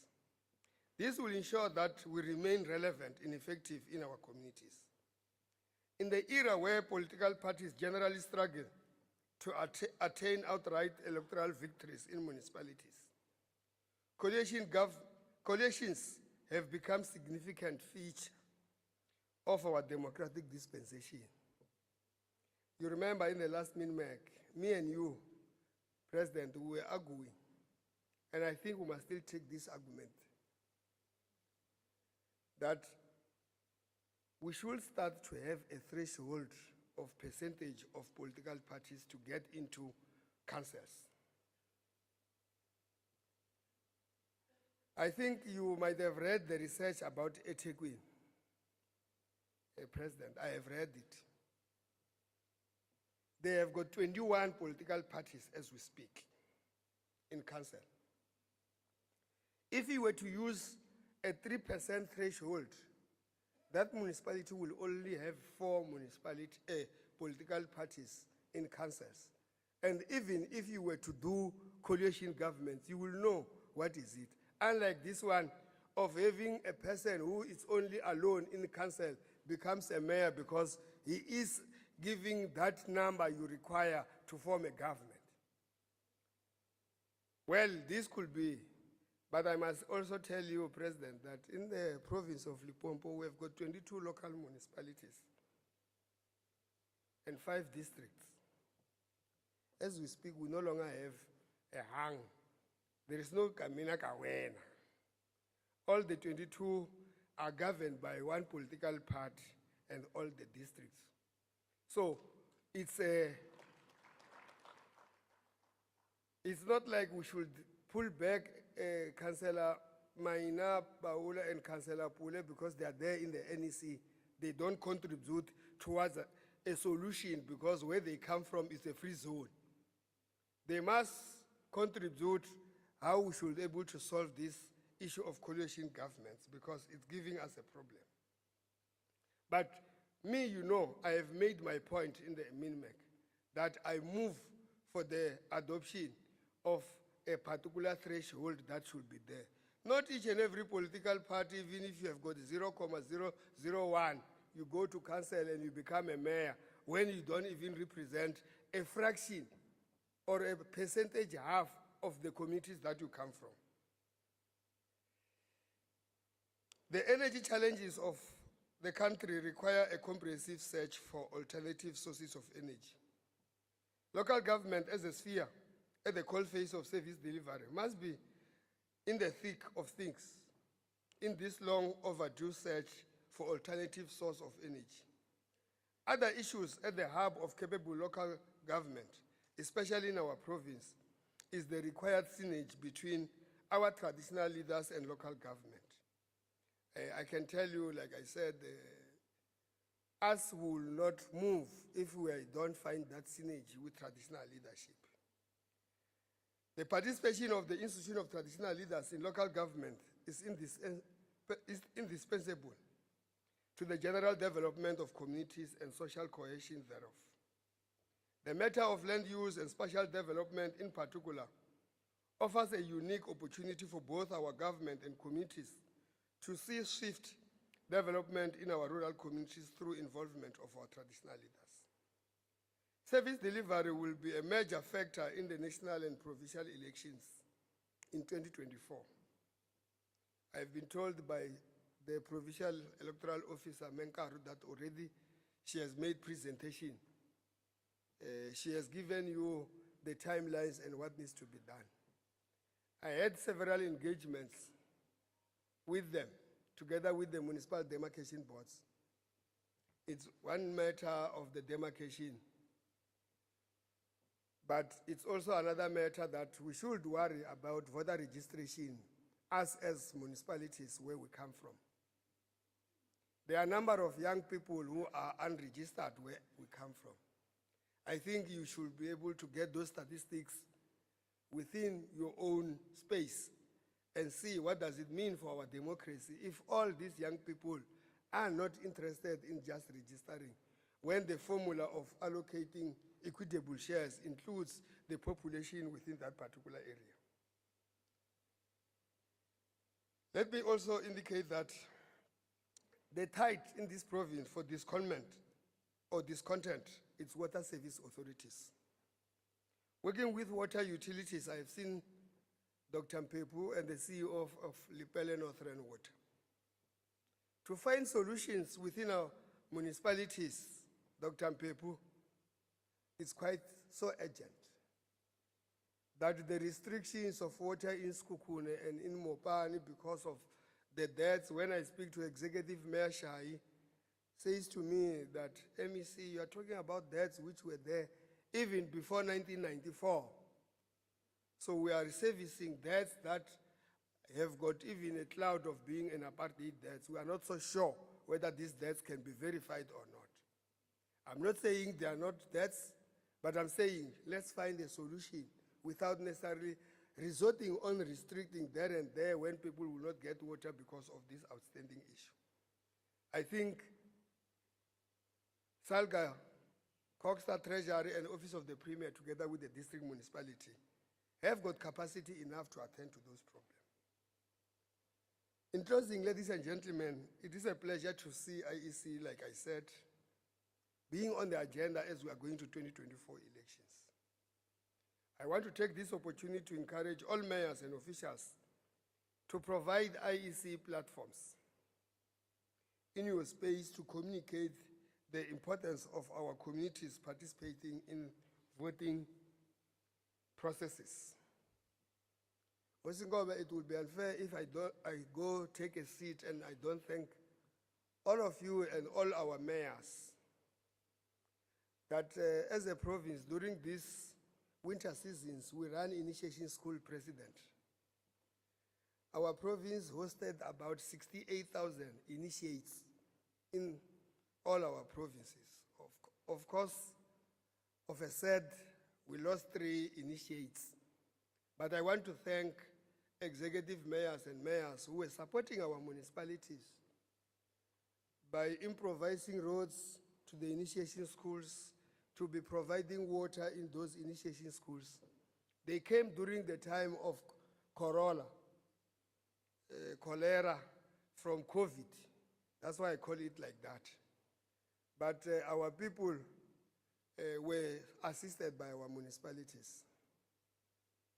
We want to thank specifically even Mayor of Greater Tsanin, Councillor Mulapisan, who sits delegated by SALGA in the PICC, so that the issues that requires municipalities get to be filtered easily.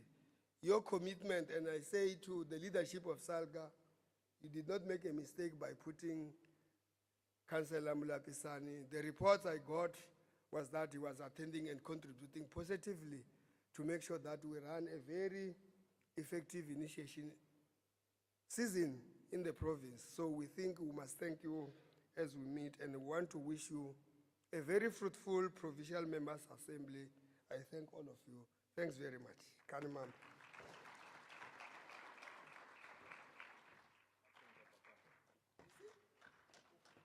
Ai dlayeni mavongo, ai dlayeni mavoko. Na khenza tatana acting premier tatana Makamu. Ni khenzile. Yeah, thanks very much, colleagues.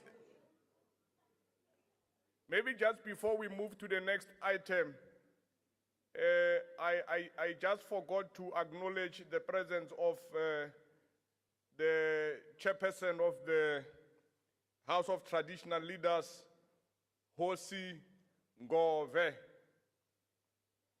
and the Honorable MEC of Lidet, Honorable Rogers Monam.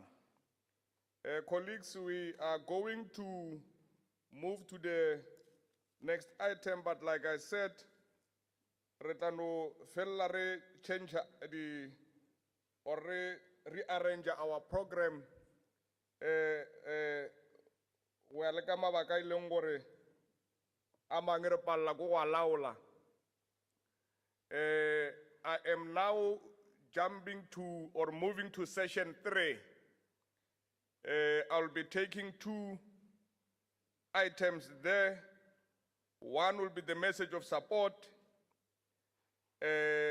which will be, it's a message of support here.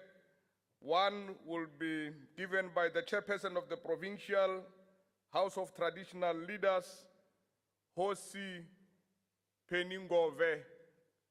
Hosi, can you ascend to the platform and deal with this item for us? Aitayeni maboko.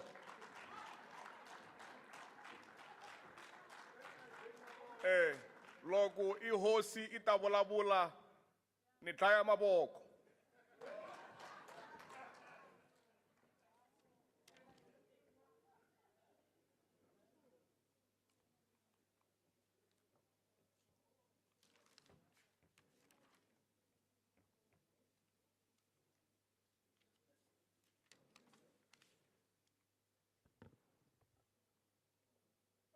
Eka mfambisi wa ntirho wa siku ra namuntlha,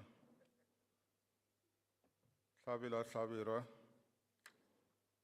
na vafambisi va ntirho lava mi nga sungula ntirho lowu kusukela nampundzu, Councillor Maluleke na Councillor Zita, eka mkhomeri wa Premier MEC Makamu, eka holobye MEC Munama, Executive Mayor of Mopani, Executive Mayor of Capricorn, Executive Mayor of Waterberg, Executive Mayor of Skukuna and Vembe, and all the honorable mayors who are here today, delegates from different municipalities and the guests of the SALGA PEC who are here from different entities of government and non-government entities.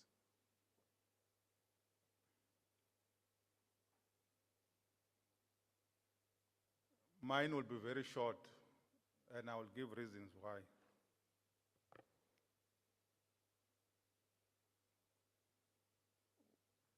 I'm here, Chairperson Hlavirwa, with 4 of my colleagues.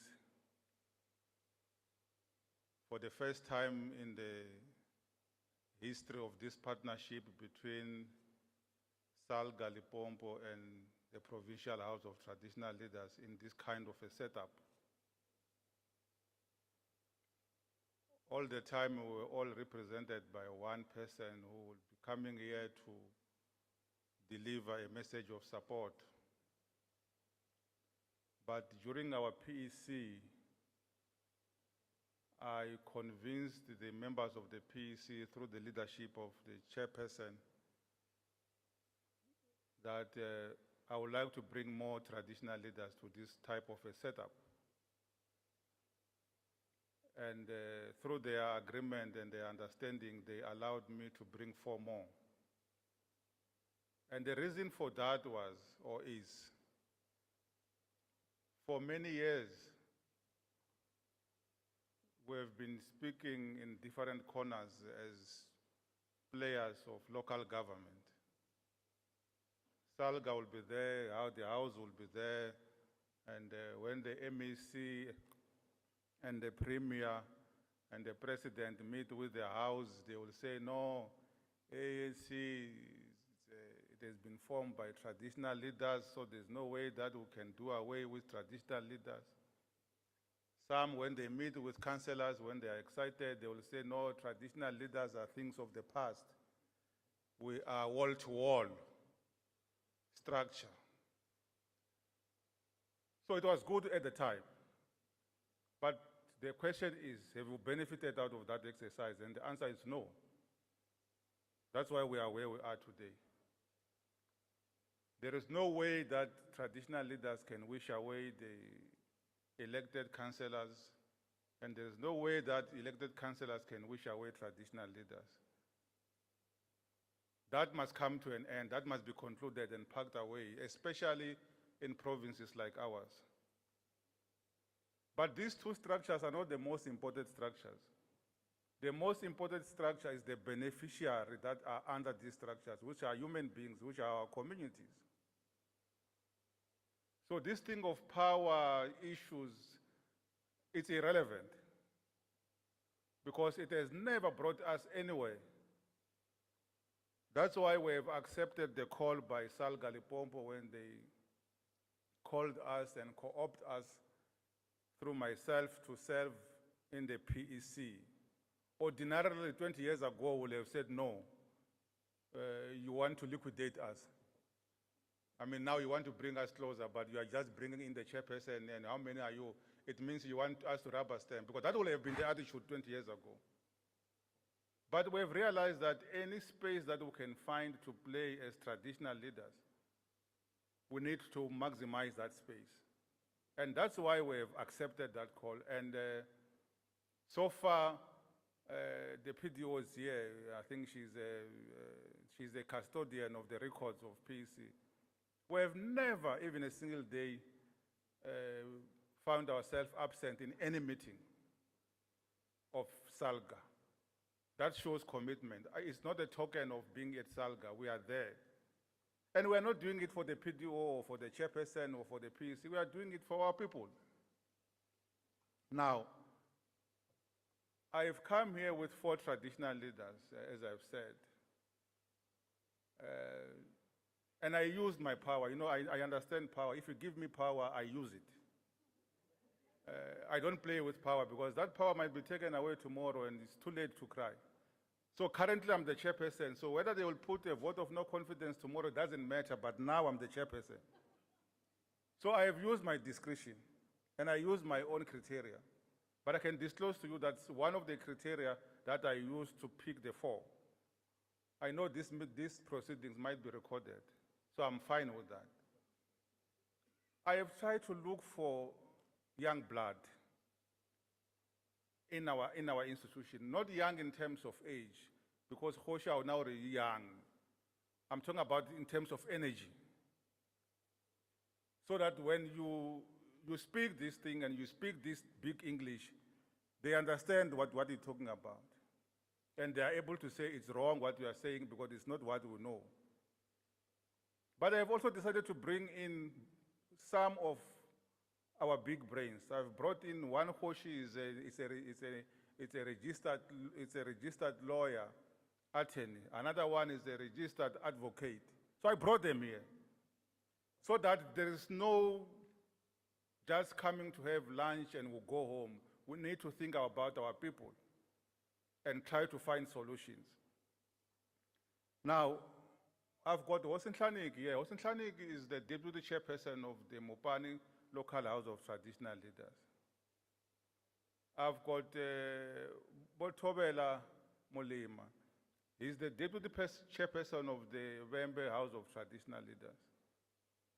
I've got Hoshi Marishana, who is an advocate by his own right anyway. He's a member of the Provincial House coming from Skukune side. And I've got Hoshi Sibila. Hoshi Sibila is the deputy chairperson of one of the committees in the House that deals with organizing events. So I wanted him to understand how an event is organized, PDO. So that when we organize our own events, he understands that things are done differently. And these are royal leaders, but they have accepted to release their royal robes and become servant of the people and come here and do exactly what I'm saying. Now, we have got 2 important events that are coming ahead of us, and that is why I'm saying I'm not going to say much. We have agreed with DJ Makoro, who is just coming in now, who is a friend of mine and my chairperson. I have agreed with him, Honorable MEC Premier and Honorable MEC Munama. We had our induction workshop. Actually, it was not an induction workshop. We had a training, a capacity building training. President, I want you to understand this part because I have seen in the program that there's a capacity issue. We had our own capacity building training as House of Traditional Leaders somewhere at the range. I'm not marketing the range, I've got nothing to do with the range, but I want to be specific. And in the same venue, SALGA was having their own executive committee meeting and so on. Then I took advantage. You remember I told you, President, that when you give me power, I make use of it. So I was the chairperson of the House, I was a member of the executive of SALGA. Then I took that advantage. I went to grab the chairperson of SALGA and say, come and greet us, but don't just greet Mahoshi, say something about what do you give us. And it is out of that arrangement that the chairperson of SALGA, the DJ himself, make a commitment, an announcement that we are going to have a summit of SALGA where all the mayors will be there and where the Provincial House of Traditional Leaders will be there. And together we come and try to talk and find a common ground in terms of trying to service our people and helping each other. So it is in that score, President, that I won't talk much about it here because we've got that platform that has been created by the chairperson of SALGA in Limpopo. And that is going to happen in the first week of September 2023.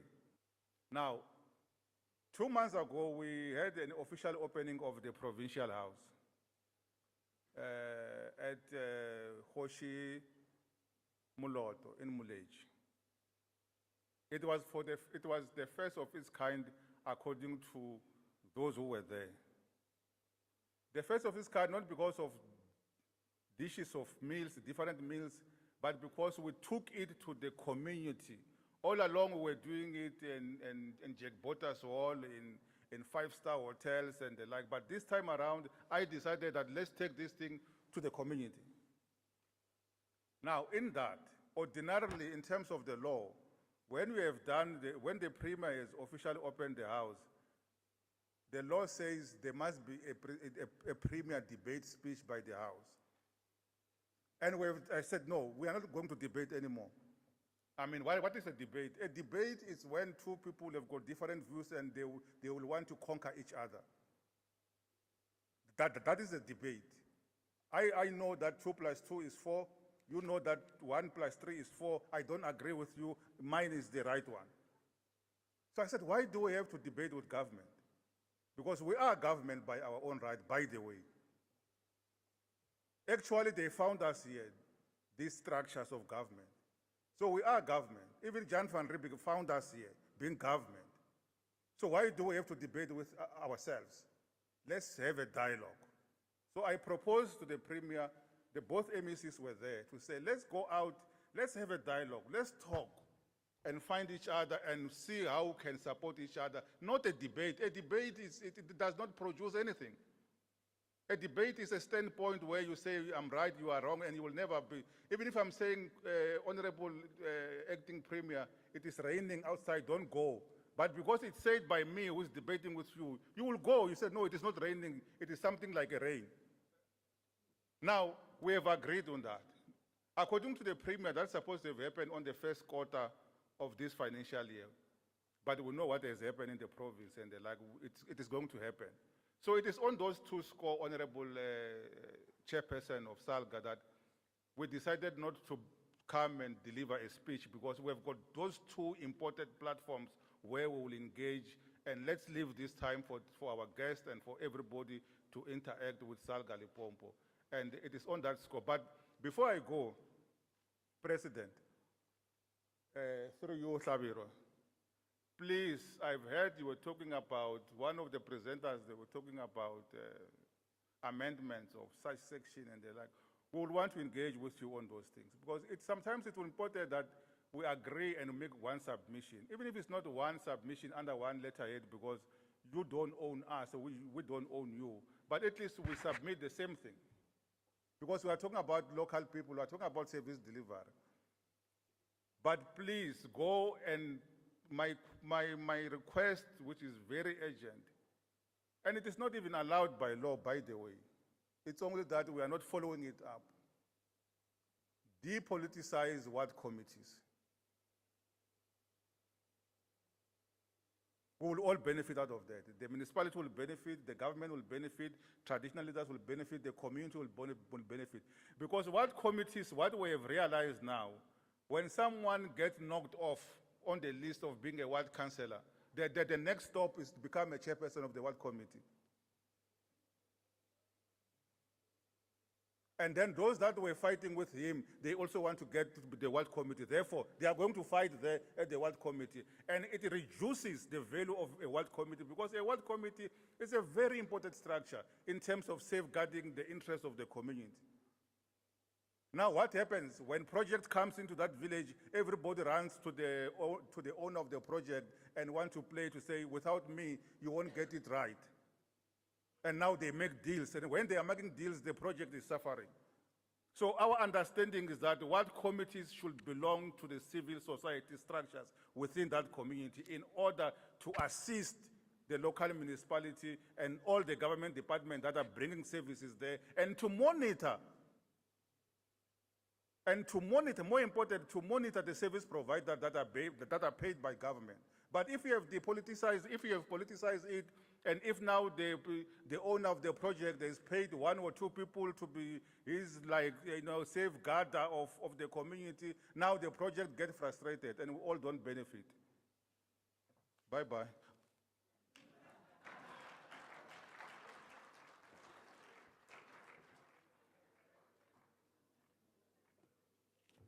Aitlaini Mawoko. Thank you very much, Hosingove. We just received good news that you were appointed as the National Chairperson of Housing Development Agency.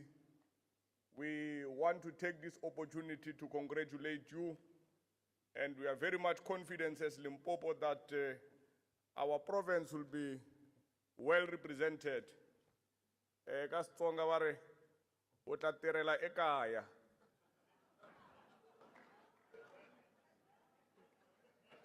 Ke yona? Ke swere. Thank you very much. Thank you very much, Hosi. Without wasting much of time, colleagues, I will be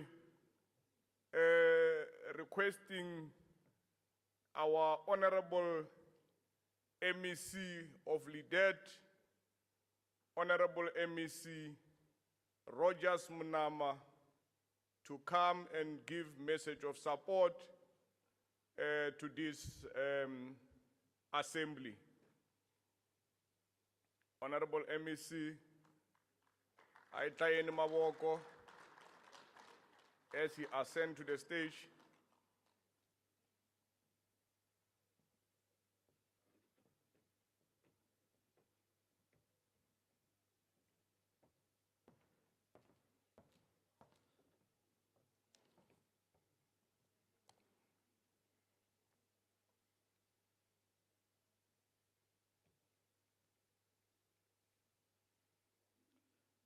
Thanks very much, Shabirwa. Let me also take this opportunity to express my profound gratitude to the acting premier of this province and that Bioscope Makamu, because there is only one Rogers in the province. And also the MEC responsible for cooperative human settlement and traditional affairs, the president of SALGA, that is Stofile, the chairperson of SALGA in Limpopo Province, that is Serogole, Mosima, John Mewambe, the Deputy Chairperson of SALGA, Councillor Thandi Sita, all the PC Executive Committee member of SALGA in the province, the executive mayors of all our 5 districts, together with Polokwane as the local, Your Worship, the mayor of local municipalities, speakers from all the length and breadth of our province, not forgetting my mayor, Magaladi Ashaviro, Councillor Mayenabahula, because if I don't greet you, I won't get water at home. Your esteemed traditional leaders or Your Royal Highness, under the judicial stewardship of Hosindabe Sita Penny Ngobe, congratulations once more for having been appointed as the chairperson of the Housing Development Agency in the country, one of the agencies of the human settlement in the country. The chairperson of Gifaro, Mr. Simon Shokane, CEO of SALGA, Mr. Stole, SALGA Chief of Operations, Mr. Lance Jewel, SALGA Provincial Director of Operation, Ms. Lidile Sebati, all officials from the departments, from municipalities, SALGA, SITA, Univen, University of Limpopo, South African Cities Network, and ESCOM. The Provincial Electoral Officer, Menkaro Mateta, heads of departments present here. I've seen Gavin Pratt when I arrived here, but he was leaving. All municipal managers and senior officials of municipalities, ladies and gentlemen, distinguished guests, good afternoon. It is indeed my honor and privilege to be part of this auspicious occasion of SALGA Provincial Members Assembly, which is held under the theme Building a Capable Local Government. I think Honorable Councillor Shai, as the head, will agree with us that the issue of the capacity building and the development has been one debate that has been ongoing, and we have to graduate from that. Hence, people are asking questions why LIDET all of a sudden is part of this partnership that we have forged with all the municipalities, because as the provincial government, in terms of your district development models, we need to integrate and coordinate our program in such a way that we respond and push back all the frontiers or the triple challenges that are confronting us, your poverty, unemployment, and inequality, but over and about to ensure that at all material times we put all our hands on the deck to ensure that we deal with the quagmire of underdevelopment. The challenges that we have, more especially on service delivery, are formidable, but they are not insurmountable. Hence, at all material times, we need to join our hands, put all our hands on the deck to ensure that we deal and transform the socio-economic landscape of our province and all our municipalities in terms of ensuring that we take this province to the highest economic trajectory. But also our immediate task is to ensure that in terms of the development trajectory, all of us, we must synergize and synchronize all the strategies that we have so that we are able to develop economic policies that will assist us to accelerate job opportunities and also the economic spin-offs that all of us will leverage on and ensure that we deal with the issue of unemployment and the poverty and so forth. As the Department of Economic Development, Environment and Tourism in Limpopo, wanted to seize this moment that we had the partnership that one of the challenges that we have is the deficiency or the capacity constraints in our municipality in ensuring that they roll out their LED strategies. And that's where we find that we need to strike that balance and ensure that we forge the partnership and we assisted them through packaging some programs that they will graduate through, not only as capacity development programs, but also the programs that I think they will also be certificated. And this is one thing that I think all of us were going to be proud of, because if people are professionalized and we have professionalized the sector, we are able to confront all these economic challenges and the economic downstream that we have. We can't be able as the province to deal with what we have adopted as a provincial government, your Limpopo Socio-Economic Recovery Plan, your Limpopo Industrial Master Plan that we have, and your Limpopo Development Plan, if we don't have human capital which is commiserate and compatible to the challenges that we find in the province. We can't talk about these catalytic mega projects which are earmarked for industrialization of our province, your Musina Makato SEZ, Special Economic Zones, which are economic instruments which are more sophisticated and complex. They need people with the requisite expertise and competencies to push them to the level that they will be able to create more job opportunity and to stimulate the economy in the province. So we are packaging this MOA that I think we are not ending up there, Lidile. For this financial year, we'll continuously ensure that we support the municipalities, so that, but also the appetite for enrollment is too huge. When the ANC needed mayors with qualifications, we were there and assisted them because of this profession that we have established, and we must do more about that. But also the LED councillors and officials, this type of a course, it comes handy. One of the things that I think we are doing that in support of municipality, because majority of the municipalities that we have in the province, they are grant dependent, Honorable Makam. So what we wanted to do is to devolve some of the functions that we have as LIDET to go to the local municipalities in terms of what you call business registration. And in that way, it will then assist and enhance for revenue enhancement strategy. And we call upon, because municipalities are coming to the party, and out of the 22 municipalities that we have in the province, at least 17 have already enlisted, and we really appreciated it. The unfortunate part, Honorable Mbe, is that we only have Polokwane, Blowback, Vela Vela, Feta Khomutubatsi, Yashabirwa, and Mogalakwena, who are still lagging behind. This will assist us in terms of these people registering their businesses.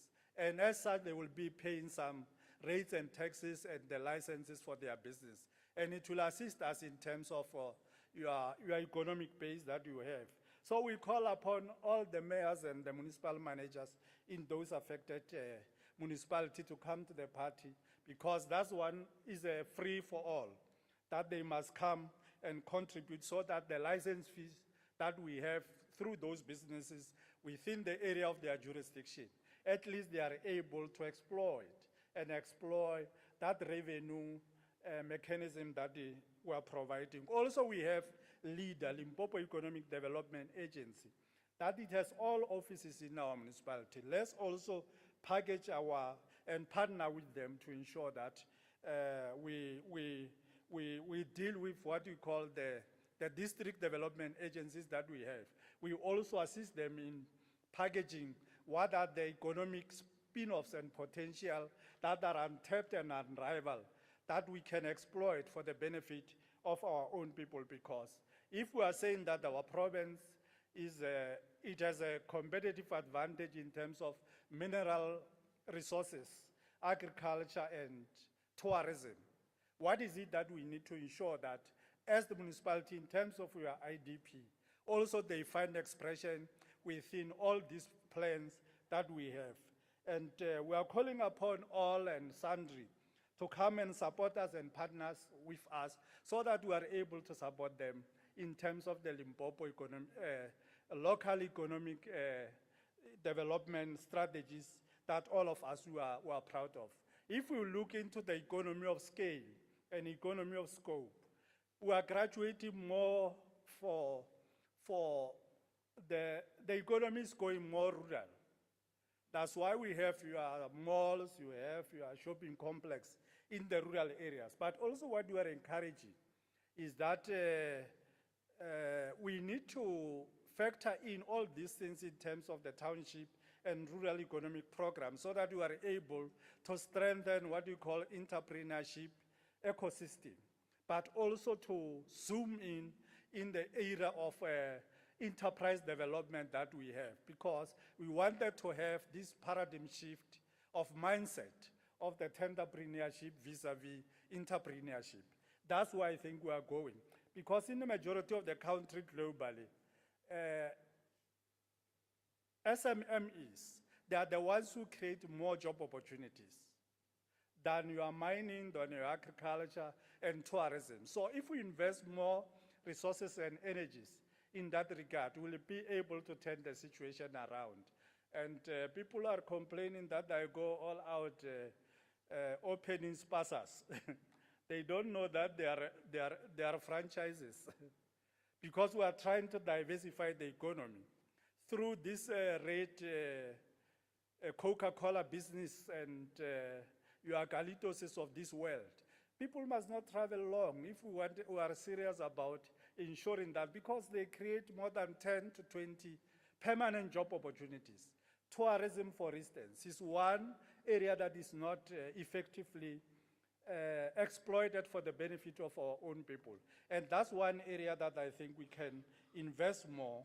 So as Limpopo, I think we are saying that in terms of all the economic spin-offs that we have, we need to ensure that we accelerate service delivery, but also we join hands. But also we call a challenge, more especially to Dr. Koma, I don't see him, that it will be unfair for us to go to University of Johannesburg and sign MOAs, whereas we have our institution of higher learning in the province. You are Univen and University of Limpopo. They must also package those programs so that they are able to expand and broaden the scope and horizon for all to benefit out of these opportunities that are there, so that we have capacitated human capital that all of us will be able to serve. But we can only serve if we are more capacitated, if the machinery is well oiled for the benefit of all the communities that we are serving, because they have overwhelming expectation out of us. 1994, we have those challenges, but we are saying that today is better than yesterday and tomorrow will be better than today. So as the province, we have a beautiful history, and we shall create another in future that all of us will astonish the world. With the leadership collective here, we want to take this opportunity on behalf of the economic development and wish you well.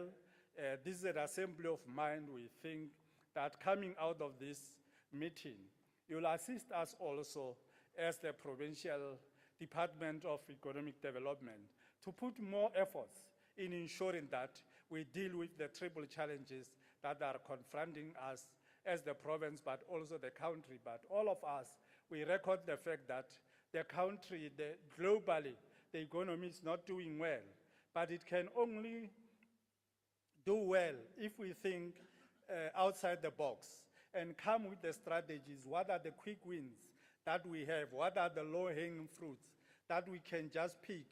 Like you must be interested, because the two investment conferences that we held in Limpopo, we were able, Makoro, to mobilize something like 209 billion rands. And as municipalities, you must be interested to say, where are these investments? How do we then package a partnership with these people so that our people participate and partake in those programs for the benefit of the electorates that we are representing? But over and about to ensure that does these mining houses that we have, it can't be us that we are the home of 55 platinum group metals, Hosian. But we are the poorest of the poor in the country because the beneficiation, both upstream, downstream, and mainstream, they are not being processed here. That's why in we are engaging Mintech and MEMSA. MEMSA is the mining equipment manufacturing of South Africa for beneficiation of all mining deposits that we have so that they create more job opportunities in the province and ensure that our people benefit, because it can't be us that we are rich in raw materials and you find that there are avocados, there are tomatoes, but the afro-processing is not being done here. We must then begin to stop these trucks that go to Joburg, Honorable Mpe, and have Polokwane having a traction and fruition in terms of logistic hub as one of the next SEZ that we must have, so that we stop them and the manufacturing becomes part of our economy. And I think we're in that way, joining hands collaboratively, will be able to take this province to the highest trajectory. The economist in me, Honorable Premier, will go on and go on in terms of the economy, but I take this opportunity to express our profound sense of gratitude to all and sundry for affording us this opportunity.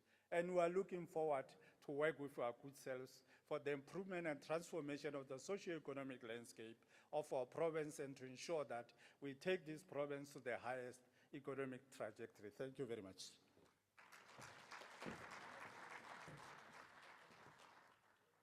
Thanks very much,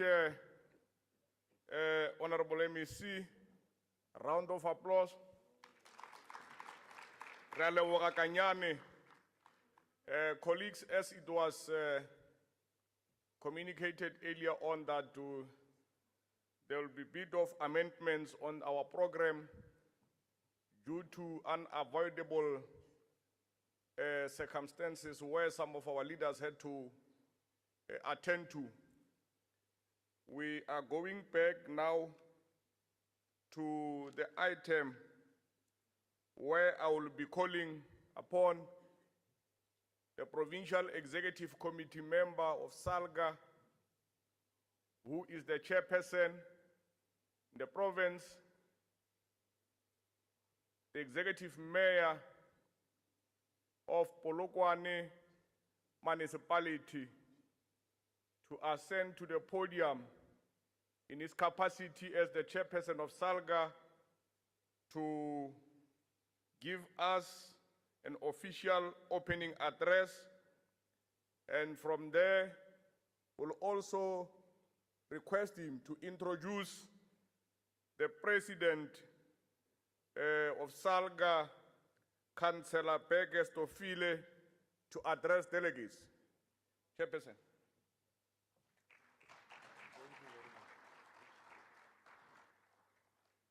Yeah, thank you very much. I'm not sure whether it is still called opening. What can we open that is not open yet, as yet? I think the host, executive mayor, was here earlier on. But let me take this opportunity to thank you, Program Director, Councillor Maila, from the Platinum City, the future Platinum City of Limpopo. Let me also greet the acting Premier, Morena Biskop Magamu. I will not use the other name because it has got someone who owns that other name. Greetings as well to our partner, the leader MEC, Ntate Rogers Kanyani Munama. Let me also greet my president. Allow me as well to greet Vamushate, Maparangwe, Davezita, Bamsanda Hosingobe,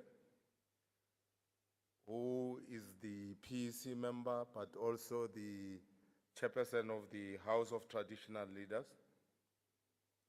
Greetings to the host, District Executive Mayor, Councillor Joelani Nenguda,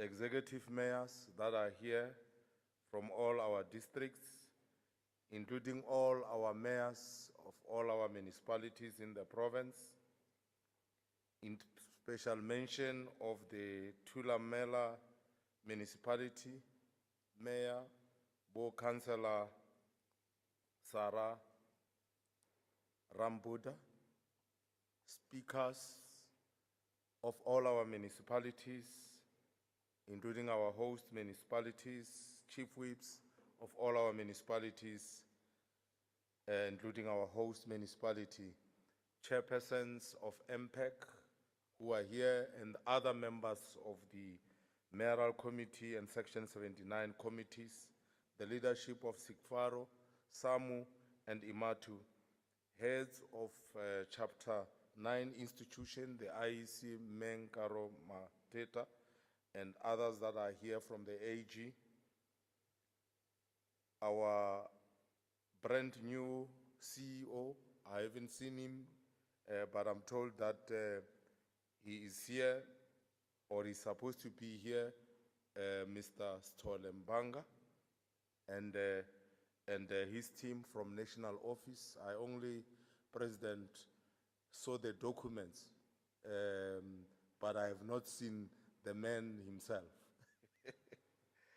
Let me also greet in absentia Gavin Pratt, our HOD for Provincial Treasury, and his team, and also the head of department of LIDET, Mr. Matonzi, and his team as well, the SALGA Provincial Director of Operation. You'll remember when I was elected, I said there are two names that are very much, two words that are very much special. The Provincial Director of Operation, and as well as precious stones. You remember that day? And I said, I have learned these new words, and I will always keep these new words or new positions in my mind whenever I get an opportunity. Greetings as well to all municipal managers that are here, including our hosts, as well as all staff members from our municipalities, representative of state-owned agencies. I've seen Lepelle, Northern Water, our partners in water, and I see the dam is full. Is it full? I think it's full. You know, as I'm speaking, I'm looking in front of me how full that dam is, and I'm imagining that the people of Vembe, they are having a lot of water. But that's why you are here with us, and as well as from the Department of Water and Sanitation as well. Let me also have my greetings to all media houses, our friends in the Energy FM, Choice FM, distinguished guests, ladies and gentlemen, good afternoon. Good afternoon. Khotso. Amandla. Let me start by paying homage and singularly to our Premier, who lost his beloved wife. And once again, we want to express our profound condolences to our Premier while he's still in the mourning period. And we hope that the support that the people of Limpopo has given to him will continue to make him to have the strength to come back to work and continue what his partner would have loved to see him changing the lives of the people of Limpopo. Let me also pay homage to several of our colleagues, our traditional leaders, councillors, and officials, and all representatives of our stakeholders gathered here who have lost their loved ones, servicing their own communities and our people's democratic government. We believe their legacy will continue to live on. And as well, let me take this very important day to also pay tribute to our departed Deputy Chair of SALGA, my colleague, Councillor Moses Big Mos Maluleke. Indeed, we have insisted here in Vembe in his honor. Even when officials came to say, but there are some logistical challenges, PDO, I insisted that we are SALGA Limpopo and not SALGA Polokwane or Capricorn or SALGA Waterberg. We should be able to come here and pay our respect. And it is so beautiful, and I think all of us agree that we have made the right decision to be here. And this issue of coming here in Vembe should be seen as a way of appreciating his contribution in terms of building a municipality and building real foundation, Deputy Chair, that all of you will be able to work from that foundation. And I believe we have come from far and near to look into how far we've gone as local government and to look for solution to our developmental challenges, in particular related to the provision of safe drinking water, energy security, and improve our local economy, creating the much needed jobs. We have all came here to find effective ways to take forward various outcomes of the national endeavor that we have had on professionalization of local government, rural development, good governance, and cascading of performance management system across all sectors within our municipalities and amongst all our employees. We have also come here to look at the environmental management, climate change, as well as issues related to migration and building social cohesion within our communities. This assembly convenes on the August day when the world celebrates Nelson Mandela Day. We as Limpopo are here hard at work to report on how we have fared in the 96, whatever is necessary to ensure that our new local government system serves the needs of our communities. You have the responsibility to make their voice heard and to provide an effective instrument for them to improve their lives. At close quote. We heard this voice and responded this year, wherein we commemorated a decade of his departure. We heeded this call on the importance of education and ensure that his legacy lived on in us.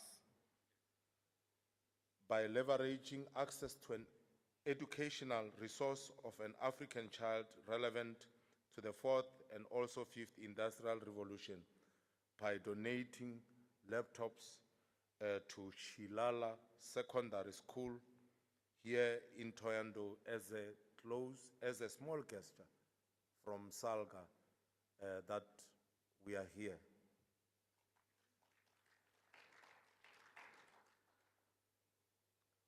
Fellow councillors, as we reflect on our theme of building a capable local government, we can witness the embodiment of this vision within our program.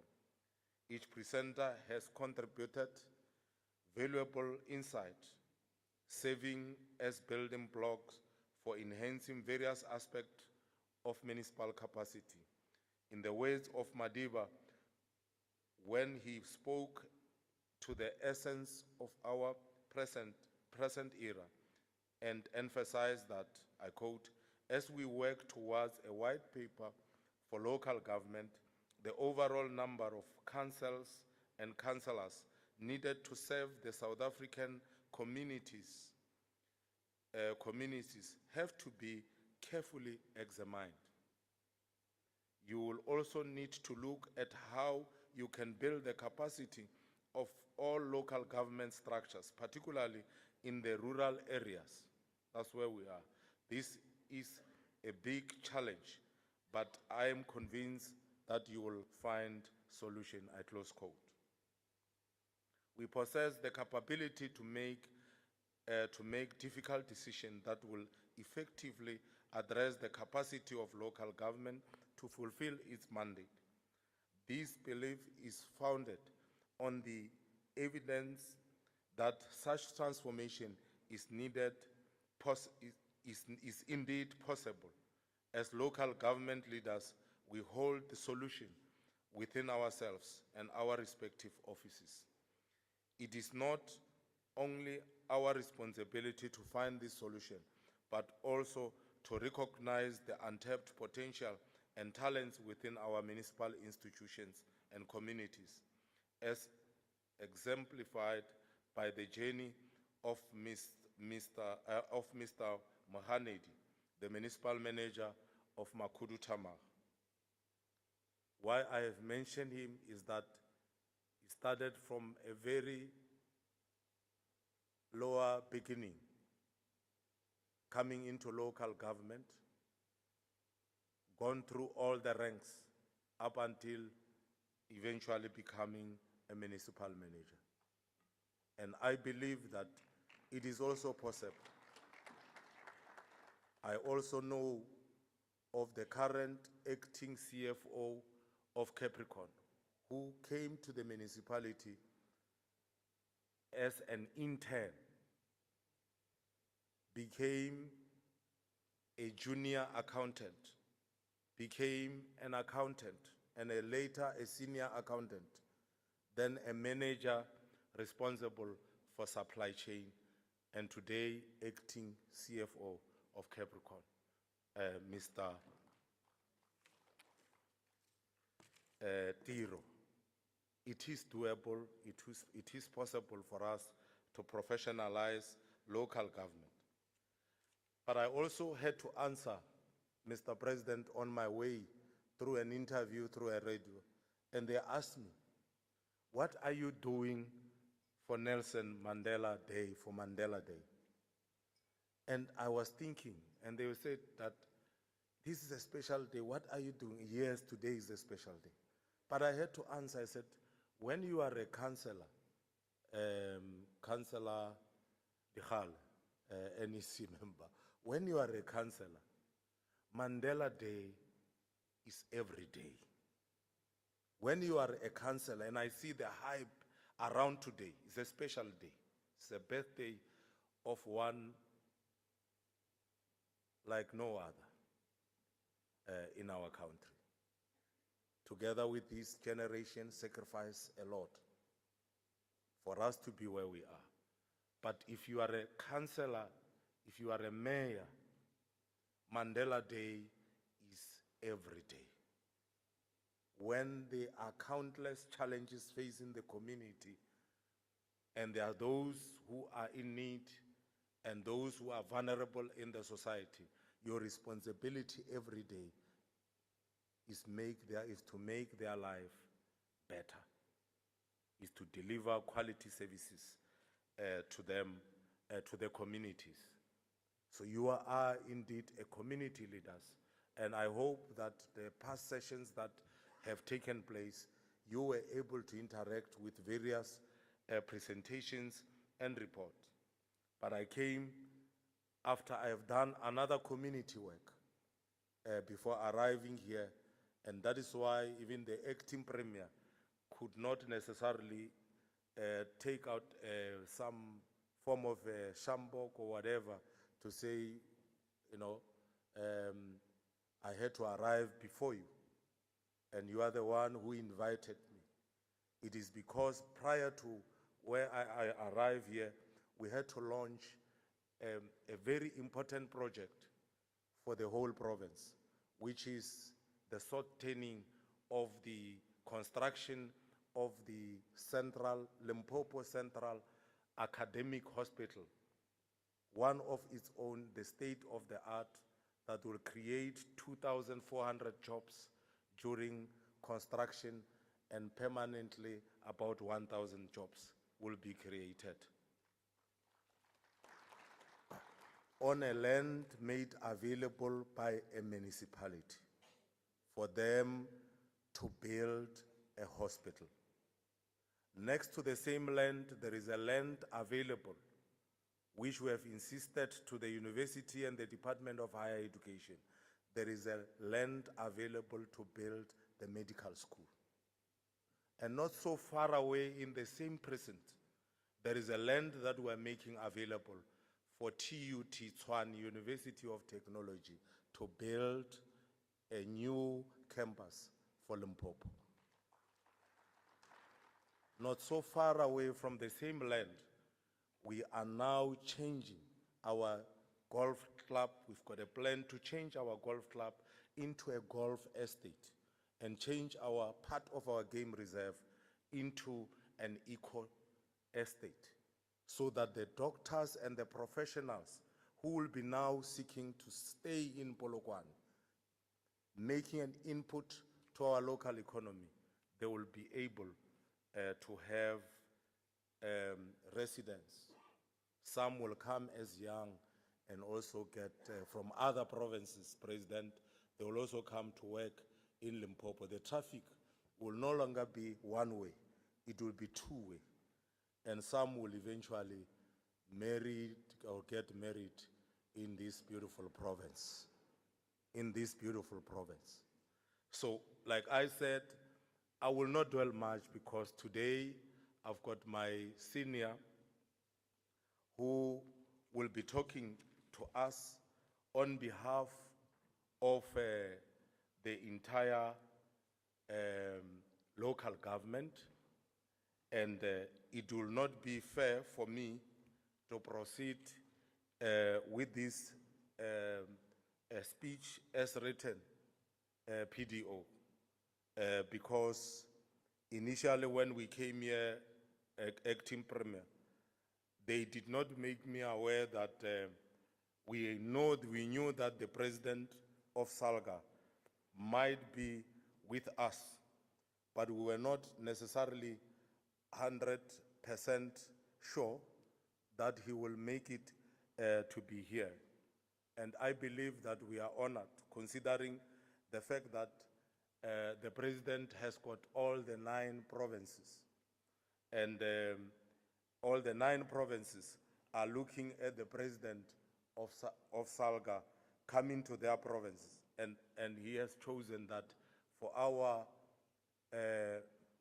provincial members assembly, he will be with us. I thought you will give that on its own a round of applause. And on the other side, when I was talking to the president, we were earlier on, he was talking about bringing this program here, that you have done a good job by bringing it here. And I was wondering, that the president spent a lot of time in metropolitan municipalities. He doesn't get to feel this fresh air. Having a conference while you've got the view of Nandoni, the majestic Nandoni Dam. And ladies and gentlemen, I believe that upon his election, he has sought to transform SALGA to be a true representative of local government. And transformation does not come without pain. Of course, when you bring change, there are those who will feel negatively affected by change. But change is necessary for us on a daily basis as we tackle the persisting challenges of poverty, unemployment, and inequalities. Ladies and gentlemen, fellow councillors, allow me to call on stage our Honorable President of SALGA, Councillor Stofile, to come and address us. He's a champion of local government, and let's sustain those hands as he comes to address us on behalf of SALGA. He had also made a promise, acting premier. He has made a promise that the National Mayors Forum, Mayors Council, will be held in Limpopo for the first time in history. Thank you very much, Chair. Lunch, I think you have heard that. Okay, thank you very much, Honorable Premier, and the protocols that have been already established. Thank you very much. I understand and know that time is very precious, and I understand that the Premier had to be, or acting Premier had to be somewhere else to attend other important activities. And I must greet the House of Traditional Leaders. One thing that I accept is that there is no nation anywhere in the world that can succeed if that nation doesn't see importance of working together. And any successful nation, it's succeeding because of its ability to recognize different skills and capacities and able to pull them together so that they drive a program that they need to drive. And therefore, we are so excited to see here in Limpopo a good working relationships between traditional leaders and the association. In fact, the association in provinces such as Limpopo, Mpumalanga, KwaZulu-Natal, Eastern Cape, Northwest, are provinces that are operating almost 70 to 80% on the traditional land. And therefore, it is important that we build those relationships amongst ourselves in order to push back the difficulties that have been faced by our communities for many years, and expecting that the leadership that have been elected and those that have been through the traditional way are brought to lead their conditions, lead their struggle in changing their conditions for better. I think, MEC, before I dwell so much to other issues, I said, because you need to go, I need to raise the following issues in this assembly. And I believe with our established relations, being a member of the MINMEC, you will together work with us to push these difficulties that we are facing. The first question that I wish to lob you, and it's very good to lob you today because you're an acting premier. So at least an acting premier can take an executive decision. Is the question pertaining, I've heard early in the morning or during the day before we go to lunch, a presentation about equitable share. I would want one day to have a discussion how equitable is equitable share in an inequitable society. And what is the cost of rendering service in an endeavor to transform the nation? And why 20 so years of democracy, we could not even make an inch in turning the historical establishment of different authorities in the Republic of South Africa. As you are well aware, that municipal system in South Africa before the dawn of democracy and freedom were divided on the basis of location, and were divided on the basis of the rail line. Anyone stay on the right of the line is those that are referred to be risky to invest to. And the investment on the infrastructure was targeted because the one that was staying on the right side of the rail line was the supplier of labor on the other side of the rail line. Now, in that process, it created an inability to invest directly in making changes in the municipal system. And we consolidated these municipalities from 1,000 plus into 257 today. What are about the historical problems that over a period of time that we have neglected to invest to this and the infrastructure collapsed? And you still allocate resources on the basis of the total population and the total economic size, within the intention of transforming the country, economy, and its people so that they can better receive service from the same government of their own. I think it is important for us to look at that. It's a very difficult issue, and I know, and I'm happy, I must say, in the recent past PCC, for the first time in the history, since the leadership of SALGA from Masondo, Tau, Tembi, and many others, Manyoni, asking for this. Why don't we look into the funding model differently? And nobody has been listening, but I'm happy that in the PCC in the recent past, the President of the Republic have made commitment that we must look into that. Now, it's a challenge that together, SALGA, COGTA, work together in achieving that. And I think we can agree that it is important for us to look into this issue of equitable share. The second issue that I would want us to look at is every year there is an audit outcome that has been given by Auditor General.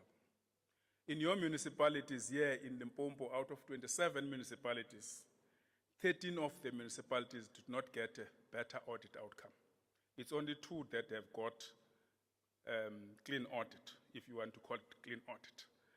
And the 13 of them, they did not. And what we understood from the engagement with the Auditor General is that it's not that financially these municipalities do not perform well, but the performance information, that is what is lacking. Now, I think jointly between SALGA, COGTA, in the province, had to work towards how we then change the 13 municipality status in the next audit cycle to be a different, better audit cycle. And in my take, if it's a performance information, I think between now and the next audit cycle, these 2 bodies called COGTA, SALGA need to then zoom into these municipalities and work together in trying to get this information right, and therefore we've got a better audit outcome. Limpopo leadership, it's a province that I was so happy to hear the brief that I got before I came here and when I get here. We have started a journey that is so wonderful in the local government history, that you allow a person to enter at the lowest level of employment in the municipality, and ultimately that person contribute in changing municipal outlook. It's a very good thing that you need not to take it very small. You need to be proud about it, because you have managed in the history of local government to allow individuals with their capacity within the context of professionalization to allow those professionals to participate and play their role in changing the local government outlook. And therefore, it is important for us to take that not just lightly. It's a very good story to tell that we, as a country, we can learn from what we have done and how to do it. And I think, to me, it is important for us to deal with that. The third issue, MEC and the acting premier, which is worrying us mostly, is this thing that resources will be allocated to municipalities, and municipalities fail to spend money, and we take that as if we are in the beauty context. Once again, a municipal acts have failed to pay money and take money away from that community, punishing that community, and the community remains in squalor. That thing it needs to find a way to change. Part of changing is that in our interaction with the new minister of COGTA, as we welcome them, and the Deputy Minister and the Minister of Electricity, is that how can we then best contribute in changing the outlook and perceptions about local government? And then we agreed that part of our conversation, and I think as we go to min-mac between ourselves and yourself, we can agree on this, part of going to changing municipal difficulties that they are facing. Let us use the reports that we're getting, Section 71 reports and many reports that we're getting, in analyzing and assessing the difficulties that the municipalities are facing, and use those reports as a point of intervention. We don't intervene late, but we intervene in time and help the municipality to spend the money. We do have that capacity and we can make that change. It is doable and we can be able to do it, and we can do it jointly, working together between SALGA, COGTA, and the municipalities affected in contributing, in changing, and expeditiously dealing with the challenges that our communities are facing at all material time. I think, MSC and Premier, Acting Premier, if we can focus on these issues, we can do wonders in terms of the outlook of the municipal system in South Africa, because we regard councillors and officials that are employed in the municipalities as the agents of change. There is no any other change that will come anywhere unless the local government practitioners can put their boots on and dirty their hands, work together, and change the conditions that we are facing. The fourth issue, which is the last issue, Premier, really, killing of councillors is a problem. You know what it means, killing of councillors in the world over is a threat to democracy. And if there is an ability to kill a councillor, a municipal official is going to gravitate towards traditional leaders and thereby anyone that has been elected to serve the people. And that is a threat that we must curb and we must stop. And how do we do this? It's about the importance of government as a whole, as a single system, to work collaboratively and take responsibility and protect the lives of ordinary councillors and municipal officials. We have seen over the years the difficulties that have been faced by a municipality at Tekwini, where serious threats have been exposed to, and the recent past, as I talk to you today, in the recent past 3 to 10 months, almost 17 councillors have been mowed down, even shot at church whilst they are praying. So it tells us that this is the challenge that we are facing, and we must confront this challenge without any ambiguity to it, because a life of an individual is an important life. And we must struggle to serve life of individuals and remove the fear from our communities and families that have accepted to be councillors.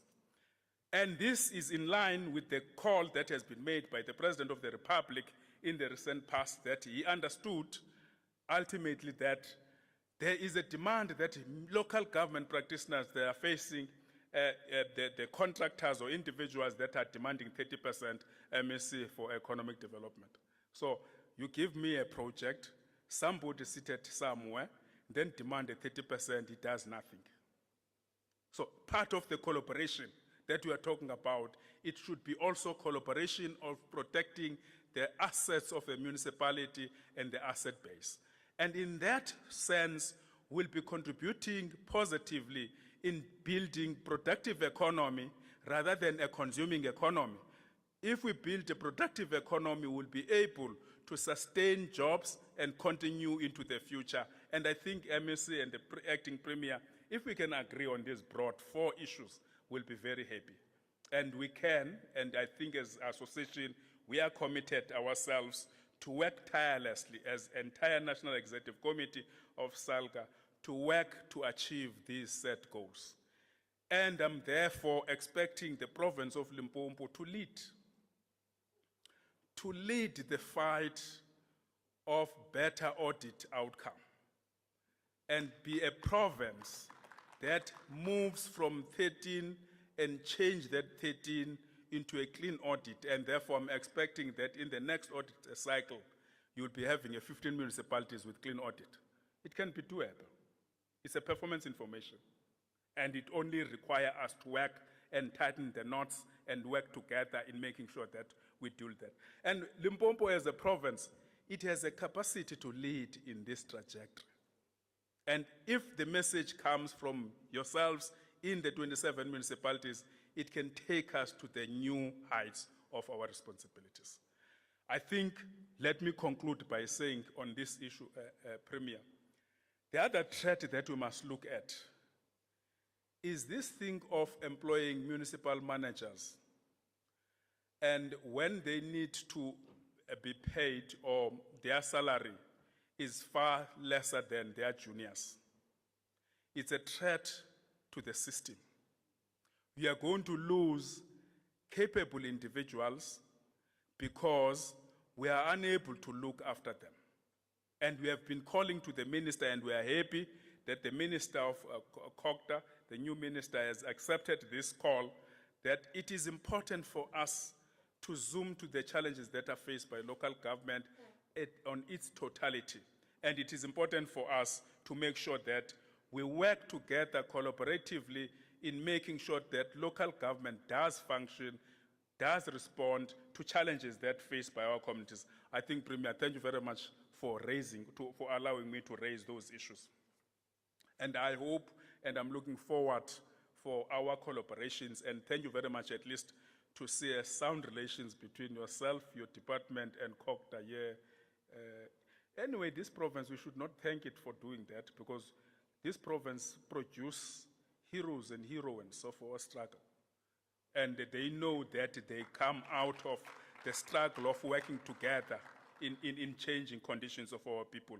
Let us continue with that work. Of course, together we can go far and we can make significant impact in conditions that are faced by our people. As I've said to the mayor of the district, when he was relating to me on the dam, I can see the chair is very happy with this dam, is speaking facing the dam.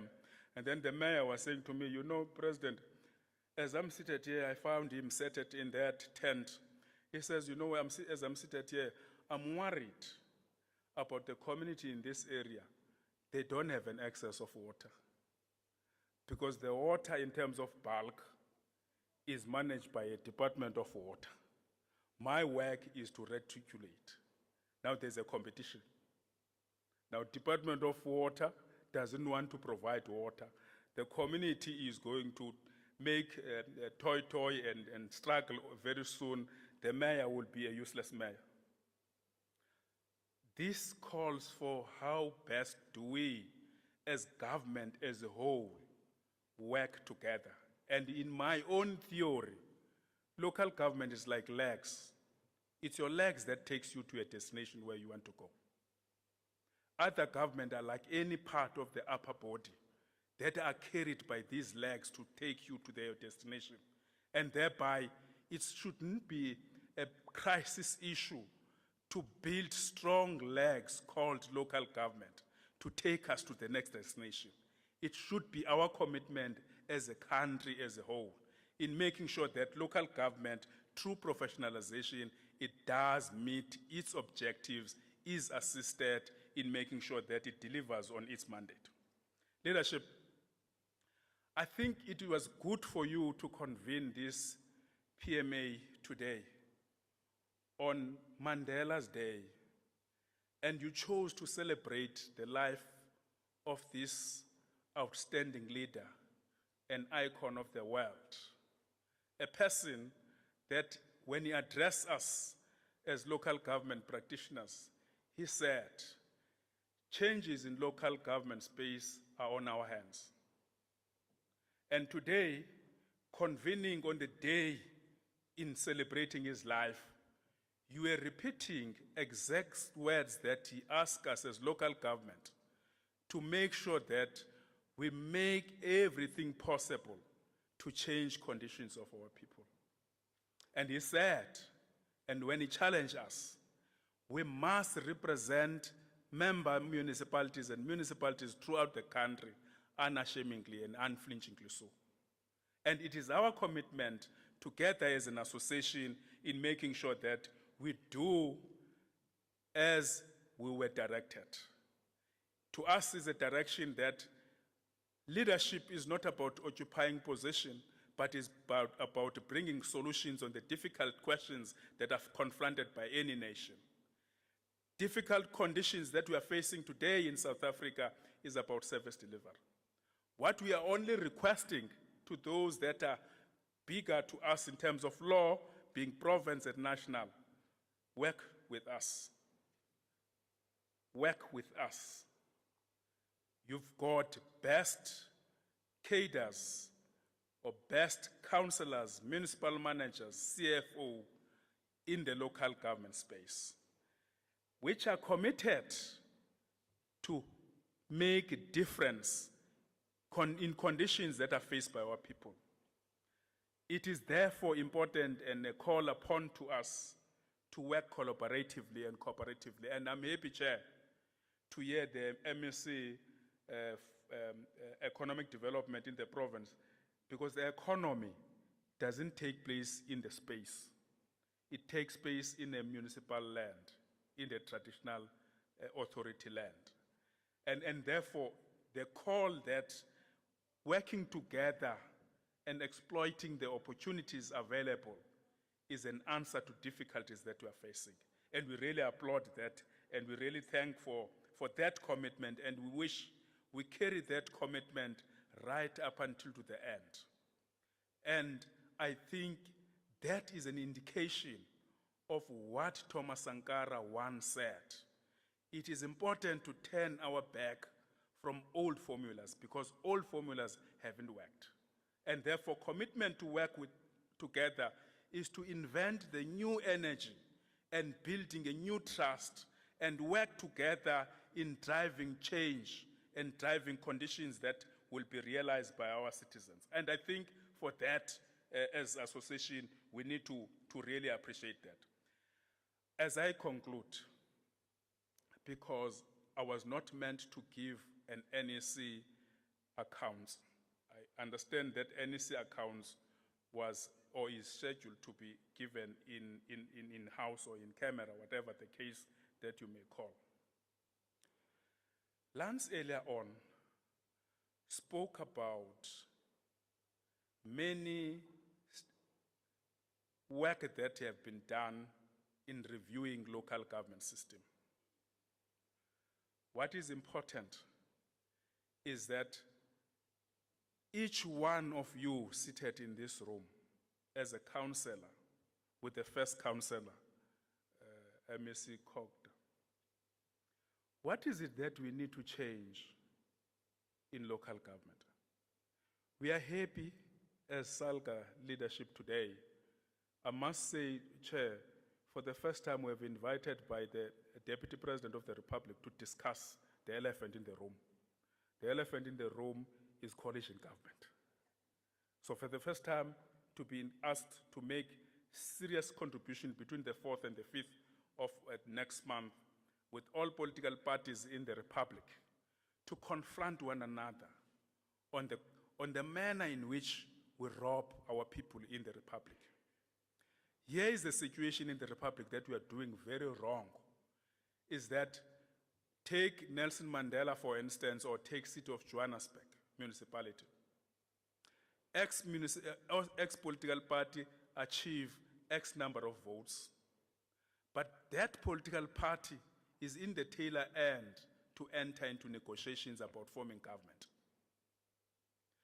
In the process of accepting government to be formed, community is not consulted about the government that is formed. So leadership at the top table, they sit and negotiate about this is yours and this is mine. And this tender, 20%, 15% comes to me and 15% goes to you at the end of the day. And service at the time, it doesn't reach the communities. And when the battles takes shape in council, council become defunct and it can't perform. And this is a challenge that we are confronting, and is a challenge that all of us, we must confront and deal with. I think in the presentation Lance was making, is that as SALGA, we take a pause that says to political parties that are contesting elections, It's important for you to look into these issues that affect local government. Within the context that many things have changed since 1998 in terms of your assumption. Now, what is currently happening is completely different at the time when you conceived the local government. Therefore, it's about time to confront these challenges with an interest of making sure that our people at long last, they do get service. So it's a program that all of us, we must engage, and it's a program that all of us, we must at all material times enter into and make sure that we change the conditions. I think MEC, and I will say to these leaders today, it's a very historic, you see the debt owed by municipality to ESCOM and Water Board, and the debt owed by government and households to municipalities. It's a history. And those that do not understand the South African history, they must then go to history book and understand it. The South African history, it says, historically, when there was a big battle and fight amongst different municipal systems in South Africa, decision was taken, two decisions that were important. One, rent boycott and don't pay. Two, as we establish our municipal system in the new democracy that is coming, we must establish one tax base, one municipality. And that is why today your municipalities have been consolidated into 257. It's a historical decision. What we have not done as a country is how do we then encourage services to be paid to municipalities so that municipality can generate income, can invest that income for new projects going into the future. And that is a debate and discussion that all of us in all levels of government, we are to enter into and engage. And we must say the Minister of Finance have agreed to enter into this conversation. Maybe that Bioscope, you must enter into this debate. It's about the benefit of local government, nothing else. Local government had to make sure that it deals with these issues. I think we are responding here. In my interaction with the Statistician General, he was saying to us, the difficulties of our country is in our ability to diagnose the problem, having understood the problem, and deal with the problem decisively. We postpone dealing with the problem. It's about time today, going into the future, having understood the problems that we are facing as a country, to work cooperatively, and make sure that as a single unit of government, we respond to challenges that our communities are facing. And in this debate and discussions,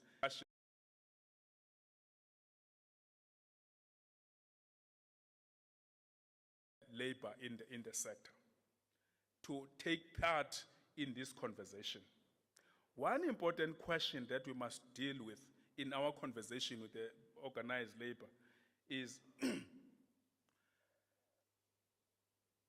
in the last period of the review of the Municipal Systems Amendment, the Municipal Systems Amendment were reviewed using 3 case studies of Mpumalanga, for instance, where a person that is employed by a municipality happened to be a tractor driver, but instruct a municipal manager happened to be a leader of a party. Now, there is no clear-cut line who has the right to instruct at what point. How do we deal with that issue within the context of professionalization of local government?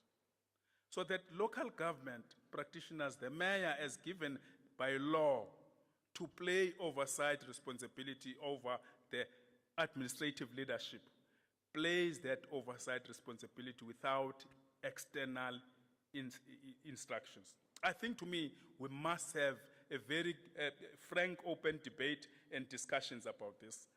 Nevertheless, thank you very much for having us. It is our commitment, Chair, working with Lance, because Lance, if he agrees, I don't see him nodding his head. You can stand up and look at his direction. I was saying to him, You persuaded me and we agreed that the next mayor's forum of the SALGA is going to be in Limpopo.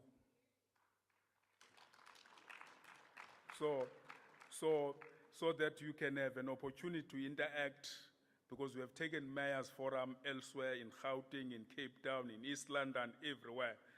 At least I need to experience a rural area, and I know Lance has no opposition to that, but he's going to work towards achieving that. Thank you very much for having us.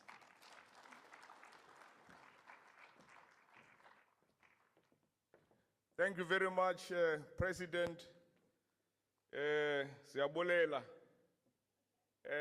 We appreciate a very, very progressive and informative address and expectation from the province in terms of the acceleration of service delivery, economic development, improvement on audit opinions. As Limpopo, like you said, we are very much capable, but we don't want to say before we can prove. All what we can say, President, is that as Limpopo itabola. Without wasting much of time, I will be requesting the PDO to ascend to the podium to present the gifts. Like I said earlier on, that on these two sessions, I'm co-directing with Councillor Zita. As soon as the PDO is done, Councillor Zita, can you also ascend to the podium so that you can take over? Thank you very much.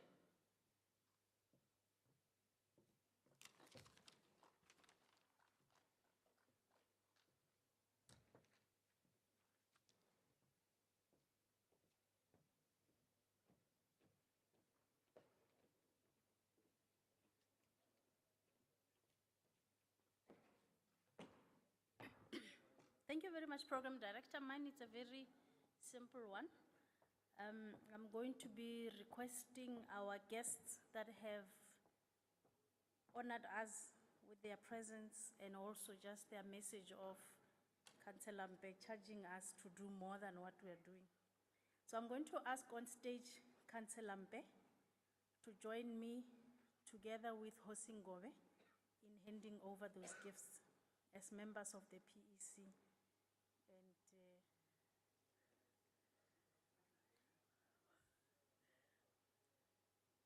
Hosingove, I'm asking him to join the chairperson in handing over the gifts.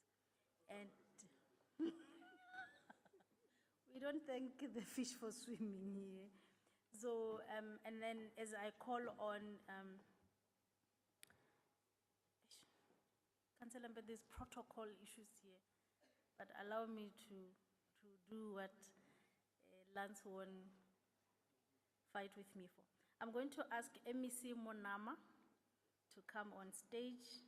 He'll be followed by the MEC for Kokta, who's our acting premier for the event.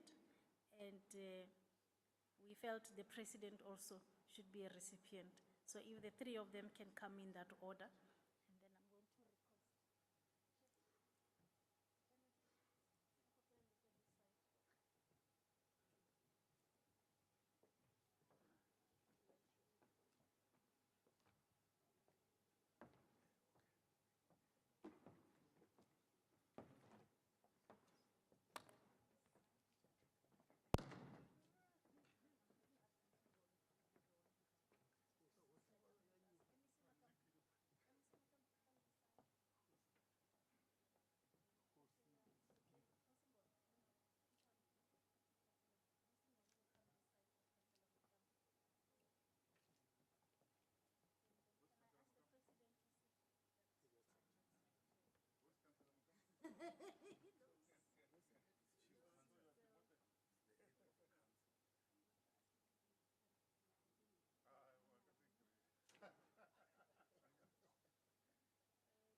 you very much.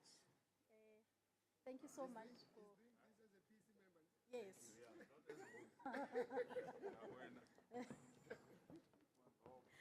Chairman, protect me from hosting Gove.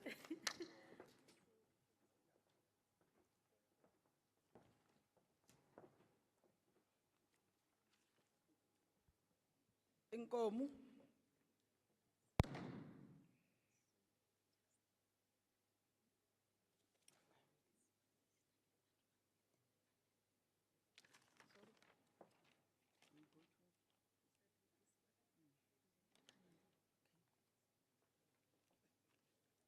Thank you, Program Director, the Mayor of Fitahomu. I dlai mavoko. Loko u dlaya mavoko vutomi byi ta tika. Na vavasati vavanuna va ta mi tsutsuma hikuva va nge swi koti. Hi ba mavoko. We are continuing with our program. I'm going to call upon Mr. Ronald Mohanedi, Municipal Manager, Makututa Maha, Municipal Basar Beneficiary, a student, an intern, and a change maker. Thank you.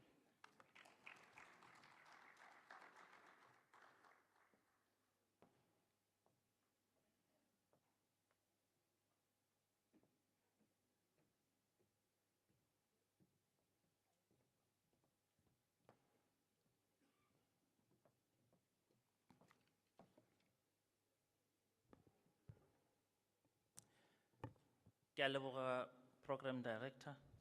A ke tšee sebaka se ke dumediše Acting Premier in absentia MEC Makamo, MEC Kanyane, the chairpersons of SALGA, the honorable mayors, undumelele Program Director kere protocol is observed. Go Municipal Managers Forum. Some of my colleagues, they call me, but I'm the last born MM. And then MEC Kanyane, working na intern MM. But yeah, the story that has been told, it's not fake. I'm here as an evidence. Yeah, or it is possible that someone who came in begging for support to go to school could grow within the system and one day be making some contributions in terms of changing the institution. I think Program Director, before ke tlo tšwela pele ka ditaba jaaka tše ke di tlišitše mo, it will worth to pass my special greetings, PDO, and those who you agreed and decided that you put me on the program. It is quite an honor and I'm humbled. And for an aspiring MEC, this is quite a very important training. And one day when I reach that office, those efforts will be remembered. Lastly, I think I will also be making a very big mistake. Enga thoma ka ema mo staging, ka bolela sekgowa without acknowledging and passing special gratitude to my mayor, Magaladi Ahlabirwa, because she's the one who has championed this good story that is being told. From the last 3 terms, she has been part of the councils that, I think 4 terms, that took me to school. I came in as an intern and I grow within the system until I was appointed as an MM today. So, period, today I'm not going to be sharing the journey of from a student, intern, CFO, and an MM. I found that story to be more relevant and encouraging to an intern symposium who still want to be MMs, because I can see in here I'm addressing employers. I'm quite sure that they don't want to be MMs. What they can take from that story is that they can go and then create their own MMs, CFOs, who will make sure or institution I always do my level best because I know I owe my community. The money that was supposed to go to service delivery paid for my studies for me to get to where I am. So what I'm going to be sharing today because today my audience is my elders, the honorable MECs and mayors. I'm going to be sharing with you on the topic enhancing oversight and accountability to address service delivery and audit pitfalls.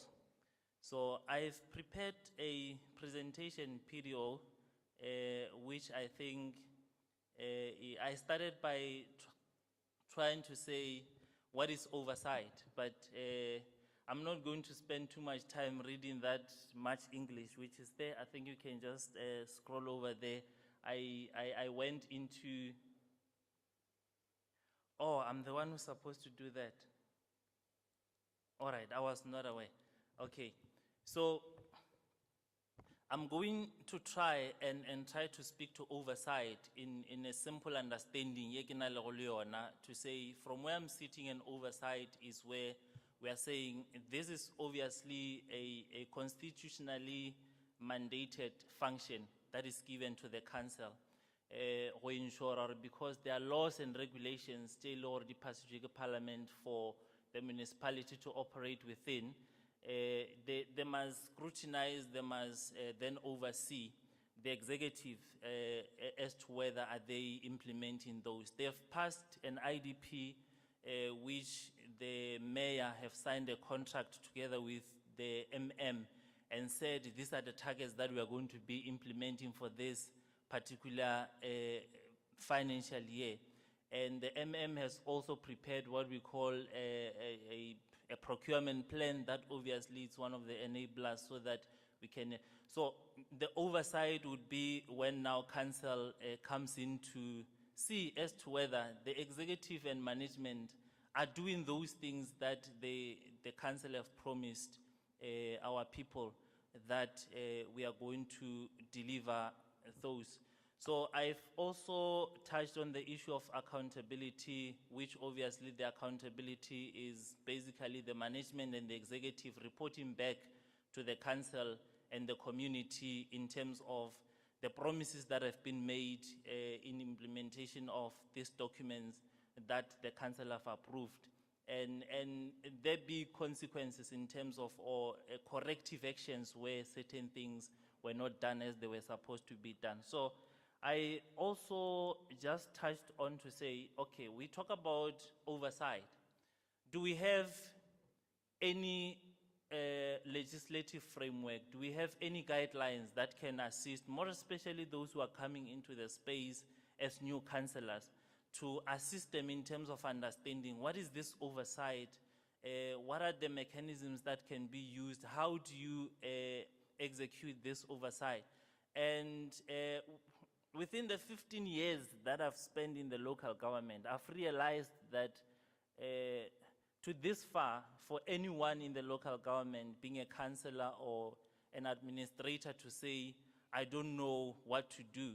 In fact, we don't have to be creative in any way because there's so much in our hands or at our disposal that we can use as guidelines for us to be able to then make sure that our institutions are running so effective. I've just went in indicating some of those important guidelines within the legal framework that have been developed, that I went through them, and for me, I was convinced to say the only thing that now is missing from us is the will to then implement and use these guidelines and make sure that we are running a very effective institutions.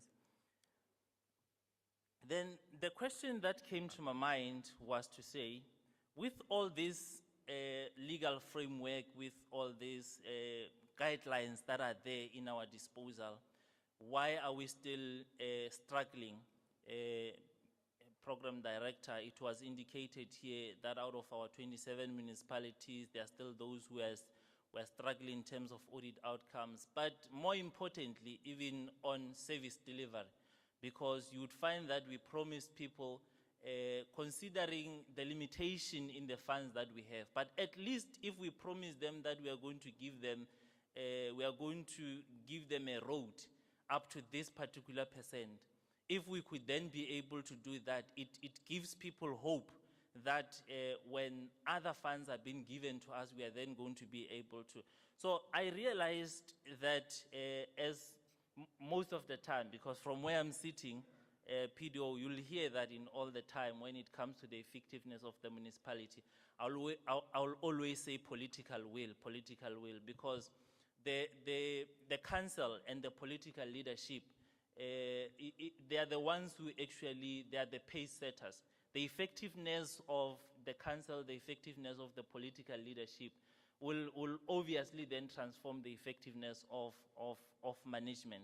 So one of the biggest mistakes I realized was that the political leadership will have a vision and will craft the plans and set targets in terms of what we are going to deliver. We'll have an IDP, we pass an IDP, we pass a budget, but then come end of the year, the budget is not fully spent. The service delivery that we promised our people is sitting at 50%, 60%. What is the reason to that? And I've realized that we are missing one of the most important links, which is the one in the middle. After we have a vision as a council or as a political leadership, we need to make sure that we take on board everyone, all the stakeholders. But I'll focus on one stakeholder which is of paramount importance to me, which is the administration. And I believe until we have a political will to transform the administrations of our municipalities and build internal capacity where we can be able to do these things on our own, we will then probably have a very rough, long journey to achieve to where we want to get to. So, and this political commitment that is needed to transform our administration, to professionalize our administration, cannot stop only at appointing a competent MM and maybe also appointing competent senior managers, because those that I've mentioned already, they are actually looking at these transactions which will lead you into a qualification or a disclaimer. You will find that they are only seeing it on a monthly basis. So we need to professionalize this, starting from the lowest employee within the municipality. So we need a political commitment to transform our administration.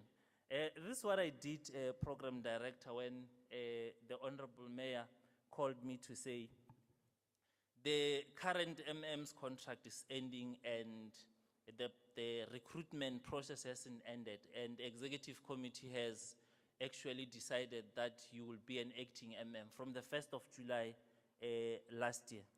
And then I said to her, okay, it's fine, Honorable Mayor, but there are some radical changes that I'm going to ask that we do, and I'll start by the basics, because we have hired people here. I've been here for the past 15 years.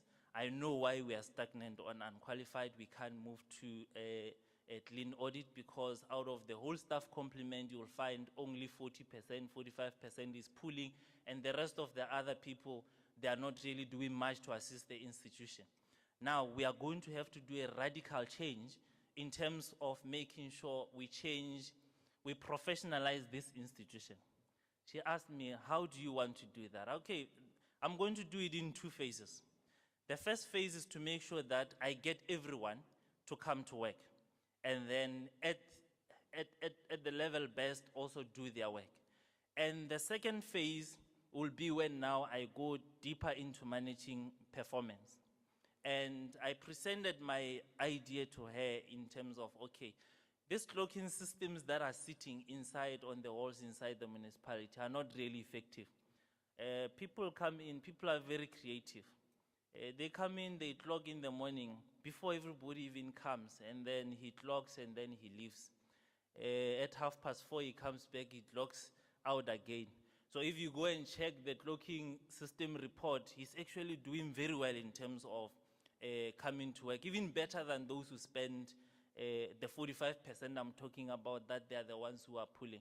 So I said to her, I'm going to lock the doors, all the entrances into the institution. I'm going to put the clocking systems there. When you come in, the system will tell you, will tell me when did you come in. When you go out, if you clock in and you go out after 10 minutes, it will tell me that you went out after 10 minutes. And after we agreed, she said, it's fine, I agree with your proposal, but let's agree. Now it's no longer your idea. This is my idea, I'm carrying it. This is now my project. This is where now I talk about the political will and the political commitment to ensure that you support the MMs, that as they will be trying their level best to transform the administration, they will be having your support. And I did that. And when some of the people, those who don't want to come to work, and it always surprises me, why do people want to occupy positions and not want to do what they are being paid for?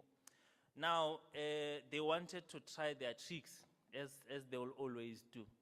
Now, some of them, they go and approach the mayor and say, hey, mayor, this thing here, yeah, this boy. There are those who still calling me that. This thing here, this boy is not going to work.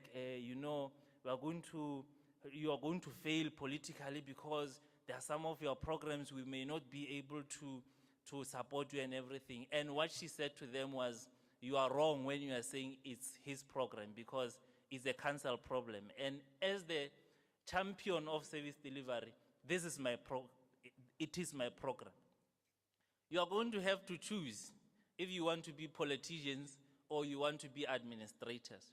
And choose between the two. If you want to come and support me on political programs, do that. But if you want to be administrators, you are going to have to toe the line as it is, as the MM is trying to make the changes. And program director, I want to tell you that by just doing that, for the month of July, you know that there will always be those people who want to test the poison by the tongue as to whether they need a poison. There are those who just chooses to stay at home, and they don't know that what I'm doing is because I'm serious about this program. Because this program is even supported by council. I can remember the speaker of council even said, MM, by long they don't want to support the changes that you are bringing here. Just make sure you follow processes and then you put them aside so that they're not going to stand on our way to get to the clean audit that we want. So they don't know that what I do is, because I know if I can request the reports for all the departments, it's going to be too much work for me. I just sample. I go and request Go IT, the clocking system report for corporate services. And I go do analyze, okay, there's this one who's not coming. Call the senior manager. Senior manager, where is this person? They're saying, okay, where are the supporting documents? No, the supporting documents are not there. Write a letter to that person and tell them to give us supporting documents or come back to work. The person ignores the letter. After the days I've given, I say, write another one and tell him we're going to invoke no work, no pay. If he doesn't give us the proof he's sick, or he comes back to work. The person ignores that again. On the 25th is a payday. And then the SMS is and all their salaries and the debit order the bounce back.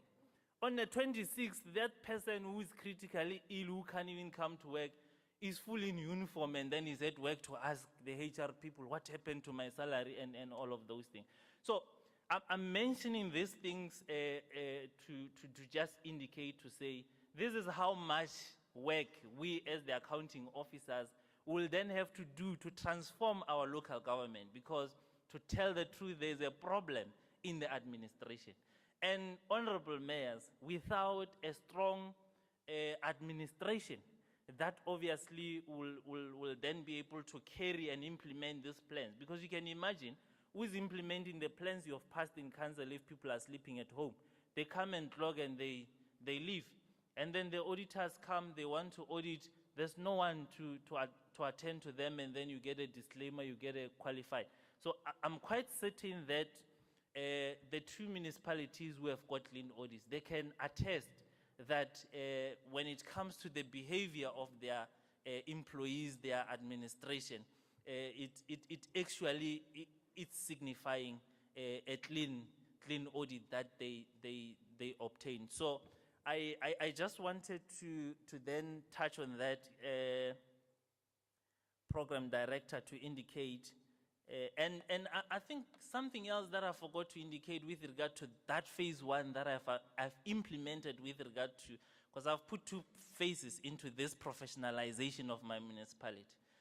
They're accusing me this far that I'm trying to privatize, that I want to run it like a private company. And I'm proud to say, yes, I want to run it like a private company, because if things can be done in that private company, why can't we do them here in local government? So, PDO, for the first time in all these financial years, we managed to achieve all of our service delivery targets. We set service delivery targets. If we promised you that we are going to give you a road, we've given people that road. If we promised you that this road will be at 90%, it's at 90%.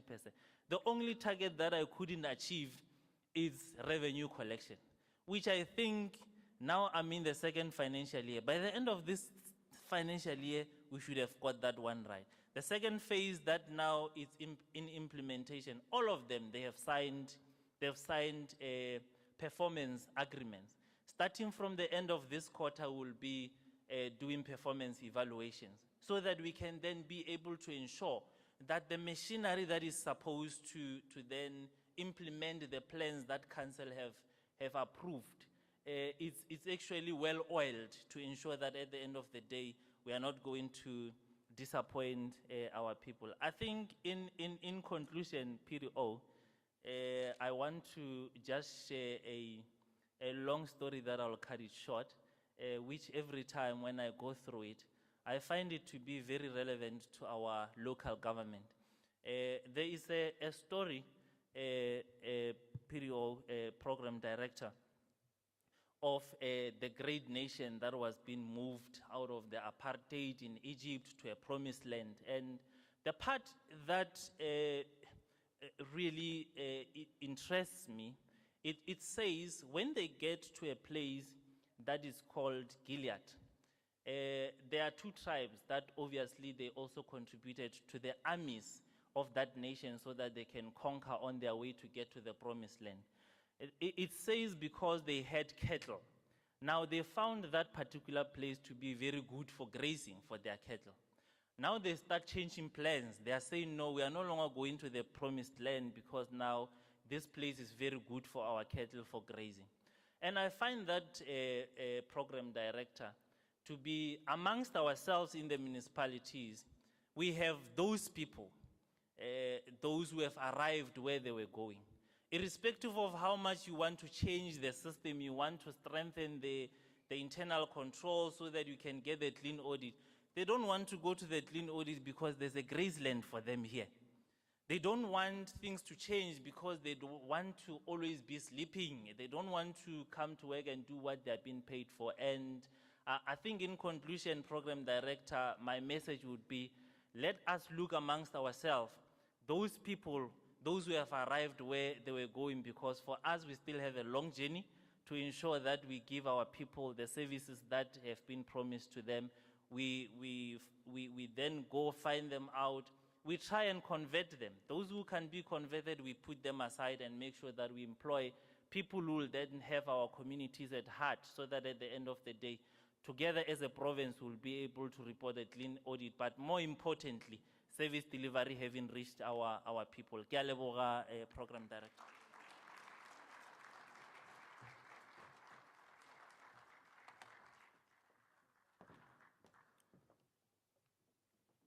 Thank you,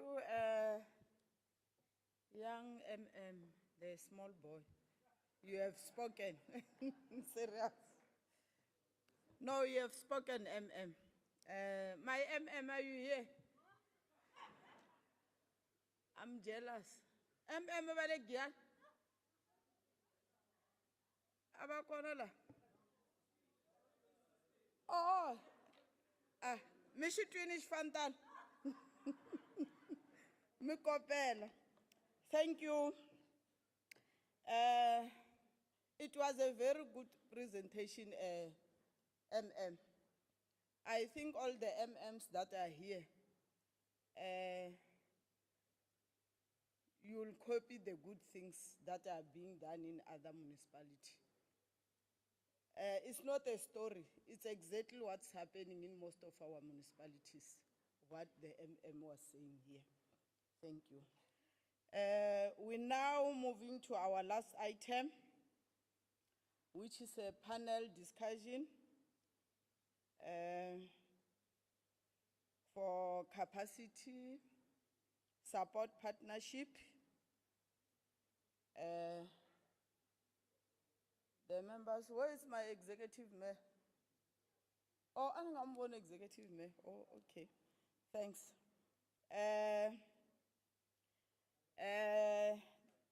Is going to lead by Dr. Dan Rasulume, Senior Advisor, LR, HR, and DR SALGA. The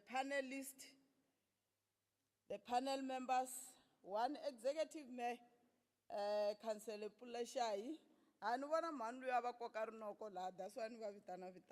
Thank you. Dr. Innocent Siroba, CEO Agrisita, Councillor Puleshai is chairperson, MC and AR National Working Group, Mr. Richard Schlenge, Municipal Manager, Bakolins Chavani, Mrs. Margaret Ramakalala, Provincial Manager, LG SITA, Mrs. Bays, I can't read her name, Yolila, Senior Manager, Coxter. May you please come in front.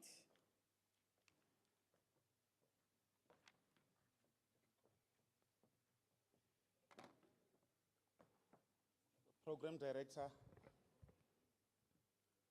as I am inviting the members of the panel,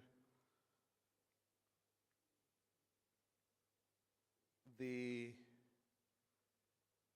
come and join us, allow me to say that all protocol observed. Chairperson, in the interest of time, I am not necessarily going to go into details of what I was going to present, considering the fact that one is still going to give an overview during the gala dinner, so I think I'll cover a lot of ground during the gala dinner.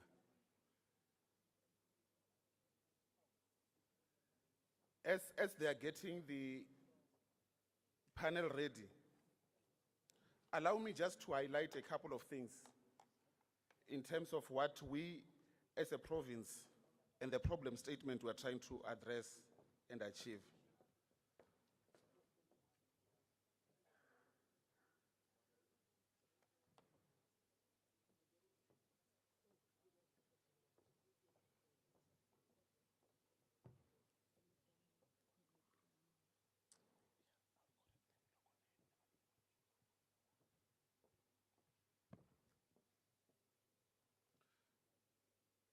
So I'm just going to firstly zoom into this slide which talks about the strategic outcomes of ourselves as SALGA. And you will see there what we have circled there, it says capable and reputable local government. This is what we want to achieve. But then the question is, how do we go about achieving this? Now, just at high level, these are some of the partnerships which we have, both at national level. But allow me to just zoom in terms of some of the work which we are doing in the province in terms of partnership. I was so excited, program director and the chairperson. I was so excited when I was listening to the MEC of Lidet when he was delivering his speech and a message of support. And the excitement, and I even texted the PDO, I said, we're on the right track, because it's like he was part of the conversations which we are having in terms of where we want to take us as a province in terms of capacity support. Having said that, together with Lidet, we've got the Local Economic Development Program, which we are proud to say that we are going to have our second, I think, graduation, which we are going to have on the 8th of August as part of partnership, partnering with the provincial department as well as an Institute of Higher Learning on capacitating municipal councillors and officials. But also we are going to talk about the program or the project which we are doing with the Agri-SETA and the space which we are participating in. And I think for us the importance is to indicate that we cannot do it alone. We need partners, credible partners who will be able to assist us to be able to achieve what we have highlighted in terms of the strategic objectives which I've just indicated. Now, allow me to invite and introduce members of the panel. And this is how I'm going to do it. I'm going to introduce them as I pose a question to them. And top of the list will obviously be my chairperson, the chairperson of the National Working Group of the Municipal Capabilities and Institutional Resilience, the Executive Mayor of Mopani District Municipality, Councillor Puleshai. Chairperson, in I think around the 8th to the 10th of March 2023, as SALGA National, we gathered in Gauteng, wherein we were having the professionalization in Indaba. There are things which we have agreed upon in terms of what we want to do, focusing on how we build capacity in terms of our municipal councillors and officials. How do you then, Honorable Chairperson, from the working group which you are chairing, see us as an institution contributing to ensuring that we've got professional, competent, experienced, and ethical municipal councillors and officials in terms of what we want to do?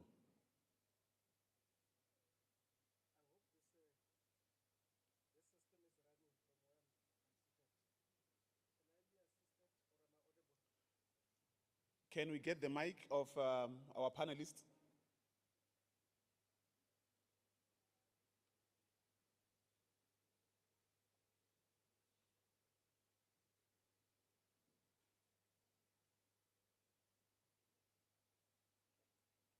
Okay. No, thank you very much, Dan, and greetings to my fellow panelists. The previous year, then 2022, when we converged during the local government week in Cape Town under the NCOP auspices, I was presenting on behalf of SALGA on the journey we've undertaken around professionalization of local government. At the tail end, I said, now that we have made some serious amendment to the Systems Act, and municipal employees must not be political office bearers in political parties. They must focus on their work at the level of municipalities. It therefore means, as we go to 2024 national elections, everyone who is interested in becoming a member of parliament must at least have a minimum qualification, at that level a senior degree. Sure. They wanted to eat me alive. Look, the journey for the professionalization of local government did not only start when we converged at the professionalization in Dava. You will know that 2013, we adopted a professionalization framework.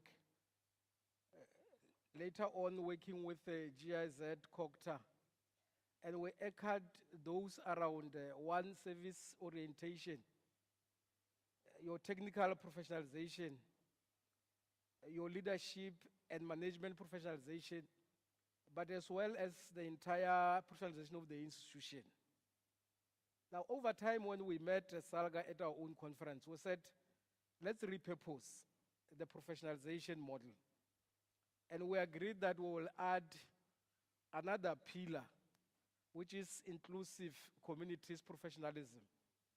Now, earlier on, Osingove spoke about the independence of the ward committees.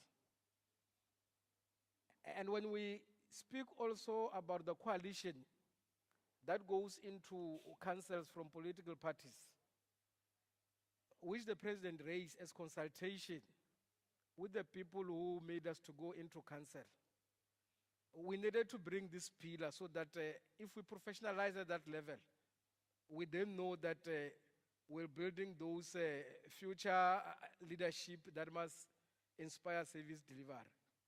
Now, at the level of the Indaba, we agreed because we convened thought leaders, we convened academia, research institutions, regulators, municipalities, key players in the industry. And we themed our discussion around 8 pillars. So in the discussion that which we ended up discussing, we ultimately agreed that one, we will need from the contribution that emerge at that level, peer review the papers that has been presented so that we are able to publish, but also have a coherent information that speaks to the professionalization model. We also committed ourselves with all the stakeholders at that level, that one, we should go into a social compact which must be signed by everyone. I know organized labor was there. They made a commitment that the LLF should be a space where this element should be anchored. The SLAGBC, which has already engaged on professionalization with organized labor, has accepted this particular model. The regulators and everyone else who wants to help us leverage on our efforts to anchor the values that are called for by Section 195 of the Constitution around those principles that will set us on a path for proper professionalization. The business community said we will be able to play by the rules or comply. The thought leaders also said, together with universities, we will further do serious research on professionalism so that we are able to speak to the issues. Look, there is a case then why we should be able to professionalize. We definitely need a competent, experienced workforce. But also local government, if you zoom into the many reports, whether it's government reports, media, everywhere else, we are falling short of ensuring that at the level of service delivery, we are coherent. And that speaks to the character, the values, which are absent at the level of our own municipalities. I'm speaking here of the uniform standards and norms, which must guide all of us, particularly as leaders, but particularly also as administrators. Now, having said that, we agreed that one, the journey has not stopped there. In the context of the South African Revolution, where we seek to build a developmental state, there is also professionalization of the entire public service.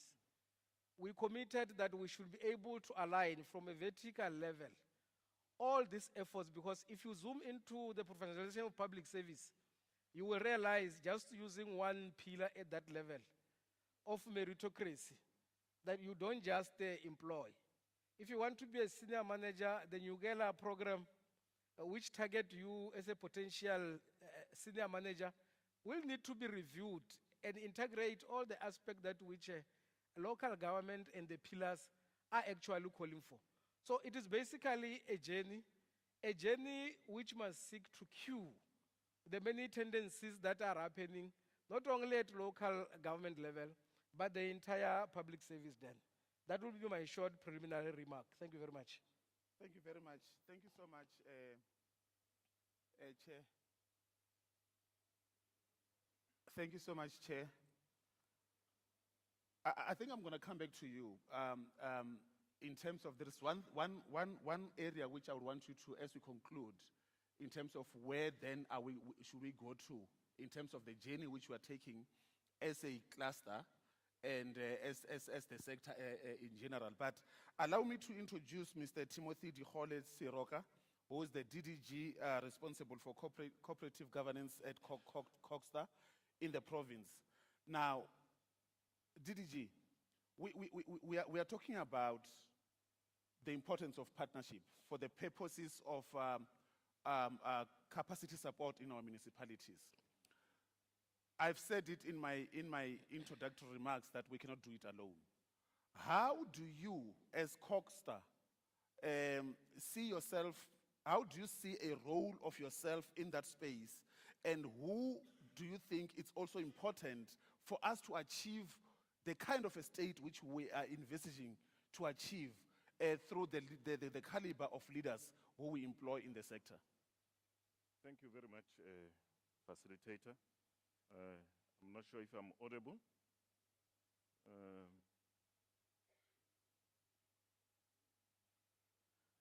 Firstly, let me introduce myself as I've been introduced. I think there is a bit of a confusion. Okay. You know me as the head of Department for Public Works, Roads and Infrastructure. And for some reasons, there are some processes that are taking place, and in the meantime, I've been loaned to the Department of Cooperative Governance, Human Settlement and Traditional Affairs, assisting as a DDG for cooperative governance. With regard to the question that we have raised, Doc, let me first indicate that as cooperative governance, our role is really, a main purpose for us to exist is to support and coordinate support of all other stakeholders to local government. That is the primary objective. And in doing that, we have a capacity building framework through which our main focus is really around supporting local government at individual level and at institutional level. At the individual level, that's wherein we are looking into skills training programs for officials that are appointed within the municipality. And for that, we would like to interact with the local government as the stakeholder, wherein they assist in the skills audit, through which we will then get to understand what are areas of capacitating the officials can be. Because as of now, in most cases, we're using the audit outcome as a yardstick to follow that. The other programs that we're having is on capacitating the institutions, the municipalities themselves, and for which we are doing that as a core of your question, in partnership with other stakeholders. First and foremost is to coordinate all sector departments to come on board to assist in their area of specialization.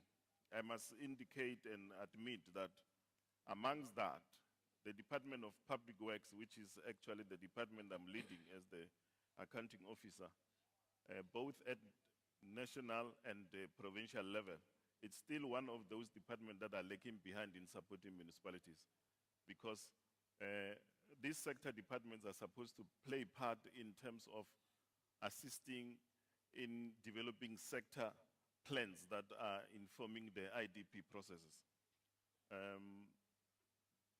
The other stakeholders that we're having SALGA, we're having MISA, Municipal Infrastructure Support Agent. We have got local government SITA, my neighbor here. We do have Anglo-American and DPSA, in addition to sector departments, with whom we are collaborating in supporting our municipalities. And for that, we have got some of the following programs that we're having. For instance, with DPSA, we have got local government support, wherein we have got a PMU that is sitting in our offices in Coxstar at Hansa Towers. And they are primarily assisting in project planning and preparation, as well as services. And such include the spatial planning, as well as land use support. Earlier on, there have been issues around the spluma and all those kind of stuff, and the collaboration between the traditional leadership and the local municipalities. We have noticed in most cases that in terms of our services, particularly when it comes to spatial planning and our township establishment, you find that some of the sites have been allocated to residents within the servitudes of our roads, and they are such that they can enter into roads at any time, which pose a danger, such that you find that in provincial or main roads within our settlement, motorists can enter into those roads at any time, and that also affects our drainage systems, wherein as and when we have got floods, we get so much flooded. And so those are some of the critical aspects. But we're also looking into issues about revenue enhancement and many other packages depending to what the municipality will require. That also include the issue around the current financial year in 2023-24. We have, through this program with the DPSA support, we have got the so-called Adopt a District. And amongst the districts that have actually applied for that, Vembe District was the one that was nominated to be the one wherein we are going to focus our energy into supporting the district and its local municipalities in all aspects of service delivery.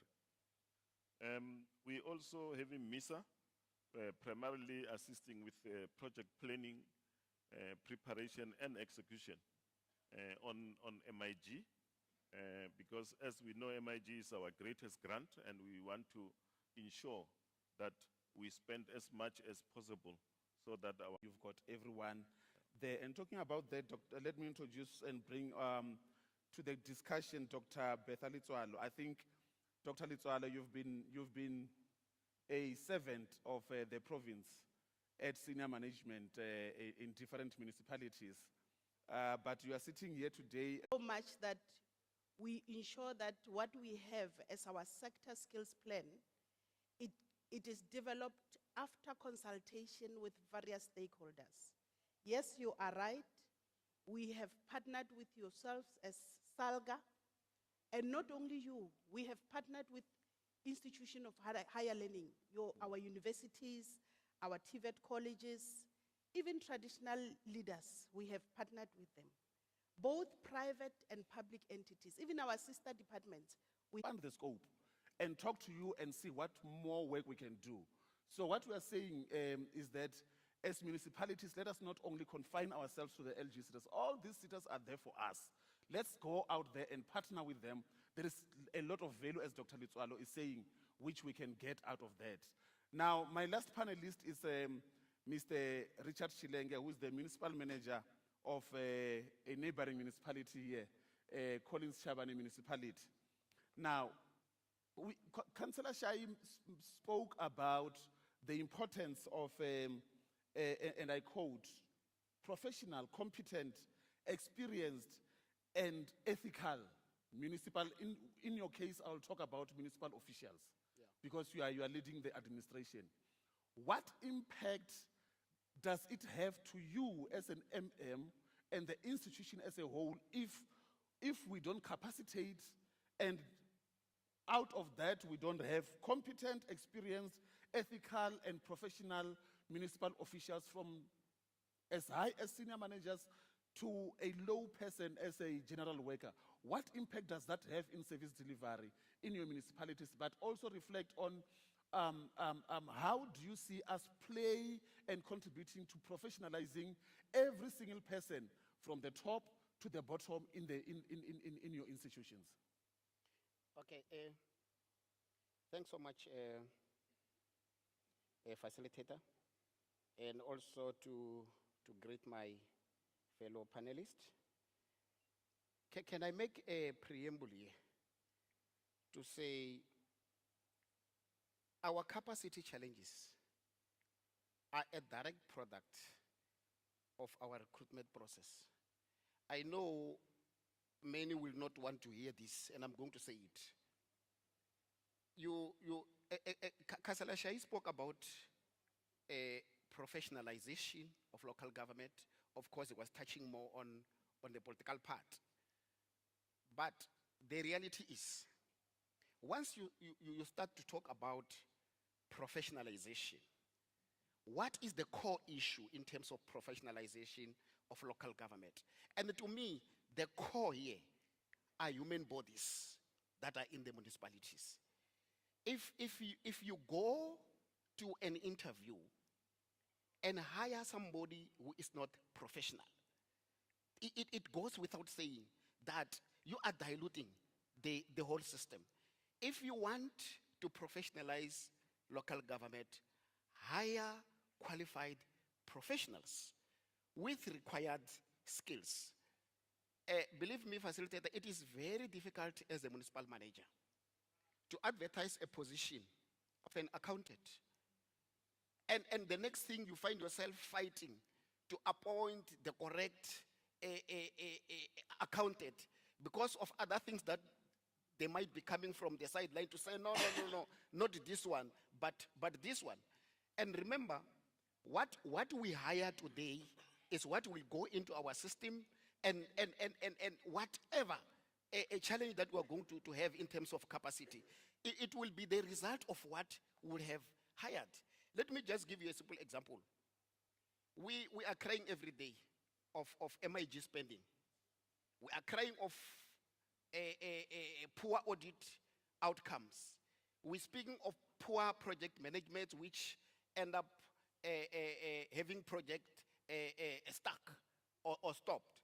But when you look at the core of those things, the issue is around capacity. The person that I hire the first day in the interview is the person that is going to manage my project. And if I hire a wrong person, obviously, how am I going to spend my MIG project, my MIG grant? How am I going to get a clean audit out of the wrong appointment? Hence, I'm saying the core of professionalization of local government is purely on the recruitment process.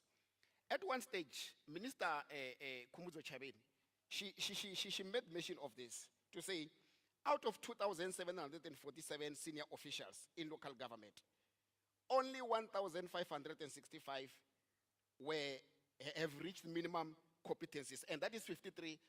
And what does it tell you? Because the people that we're talking about of 2,747 are appointed by us here. Then the question is, when we were doing those appointments, have we forgotten about the proper requirements that are needed for us to put in those people into the system? And yet, every conference, whether in national, local, or provincial, we talk about professionalization of local government. We are the one who must professionalize local government, and we are the one who must begin and say, we are serious this time. Whenever we go for our appointment, we want to do the right thing so that in our system, we have got people who are professional, and at the end of the day, we have got, we reap the fruit of that professionalism that we are talking about. Let me give you another example here. the issue of cadre deployment, Councillor Shai will agree with me as a mayor. The issue of cadre deployment, are we doing it correctly to an extent that at the end of the day, we can stand proud to say, I have done the right thing? Because if we know that what we're doing there cannot be correct, then we are defeating the same objective of professionalizing local government. Believe me, facilitator, it is very difficult for an MM who doesn't appoint people who are correctly qualified for those positions, people who are well skilled for those positions, because at the end of the day, after appointing those people, you are expected to deliver. And one of the key things is to say, we want a clean audit. Where do you get a clean audit? From a person with BCom economics in an accountant position. Allow me to appoint the right people in the right position, so that at the end of the day, I give you the product that you want. Allow me to appoint an engineer in a position of a PMU manager, or maybe a PMU technician. All those kind of things. Like, I can just give you another example of the issue of our LED units. Dr. Litsualo was talking about the agriculture, what you call. If you check our LED units, they are the structures that should assist us in terms of making sure that we assist our farmers. I mean, Vembe is an agricultural district. Majority of our district are mostly agriculture. How do we tap into that? Obviously, we expect our LED unit to assist around that area. But if I may ask a question, how many municipalities have agriculturalists in their LED unit? You find that very few, including mine. We don't even have an agricultural person around that area. But yet we are a district which is more of agriculture. Yeah. And we're losing a lot of opportunities around that area. So, Mina, I'm saying, for us to professionalize local government, for us to ease the burden for municipal managers in terms of their operation, let's allow our municipal managers to appoint right people in those right positions. Don't even want to try and influence when you know that at the end of the day you will come on the other corner and ask me, Shileng, why are you not performing on this? When you know very well that you are the one who have caused the whole mess. Thanks. Well, thank you very much, Mr. Shileng. Councillor Shai, the Comla Rivare. Okay. And I think you'll be the right person who over a conversation. Now, last week, and I'm going to make a reflection in terms of two things. As you conclude this conversation, I want you to reflect on two things. Last week, we, as local government, we were on the news in terms of the skills audit, DDG, from the KZN. I think I know you are aware of that. Without necessarily going into detail. Because it did not locate a councillor in the proper context of the developmental objective and the work that the councillors are doing in the context of development local government. Instead, we zoomed into reading and writing, which was unfortunately narrowly approached. I'm saying narrow in the context of one, a ward councillor or a PR councillor in the context of the mandate that he pursues. It's able to lead an IDP process. It's able to converse, contribute, pursue a mandate, achieve objectives. And unfortunately, the internal work that we do as SALGA, where we engage in terms of improving capacity of our own councillors from a leadership and capacity point of view, part of our stakeholders will be able to use it for other purposes.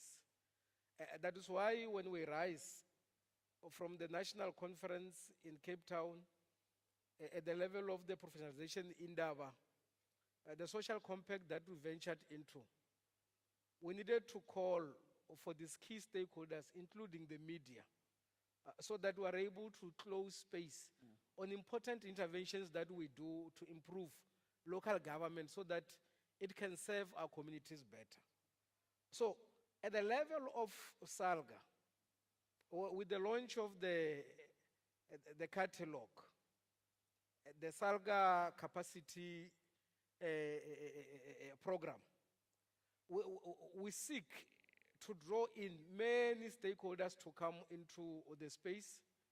If you know how far we have gone as SALGA to train councillors, as leaders, to train portfolio-based councillors, administratively in other spheres which our own administrators should be able to advance those administrative interventions that anchors themselves around professionalization. You will then need this mobilization and the buy-in from all key stakeholders and socially compact them and make commitment to say, how do we take our work forward?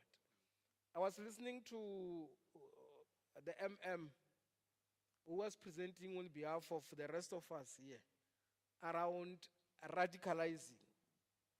I think then we have arrived at a stage where we also need to make a lot of considerations. Are we sure that the local government term of office of 5 years is sufficient to bring stability and really provide for a proper developmental local government? Why are we not considering and exploring extending that term to 10 years so that local government could be stabilized? We have made serious strides around the dispensation on the remuneration of senior managers. In terms of the amendment, we now have senior managers that must be appointed on permanent basis. Now, why don't we then explore these important radical instances where we are able to stabilize local government? Otherwise, your 5-year term will still bring all this irritating confusion into the particular space. What is key to us is that, one, we will have to move very swift as part of the journey then. Up in a very nice way. And let me take this opportunity to also thank my panel for the conversations which we have. And I can assure you that in the evening, the PDO is going to make an announcement, but in the evening we shall continue with some of these conversations around capacity support. Allow me to invite MM Makudu Tamaga to come and join us on the podium. As he's doing that, Mtate Ronald Mokhanedi, can you also invite Councillor Dikhale and also Councillor Molukombe to come in as we, please, to come in and to come in as we just hand over token of appreciations to my panelists. Thank you so much. Well, those who know me will tell you I will not conclude and not say Narazabatu. Nda. Nah.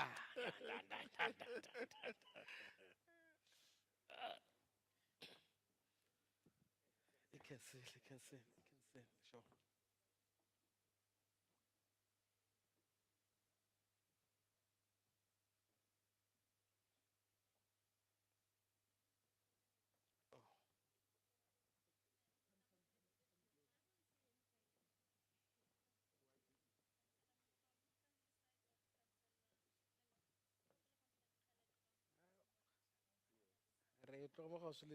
Oh, sorry. This thing is too hot.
Thank you very much. For our panelists, please give them a round of applause.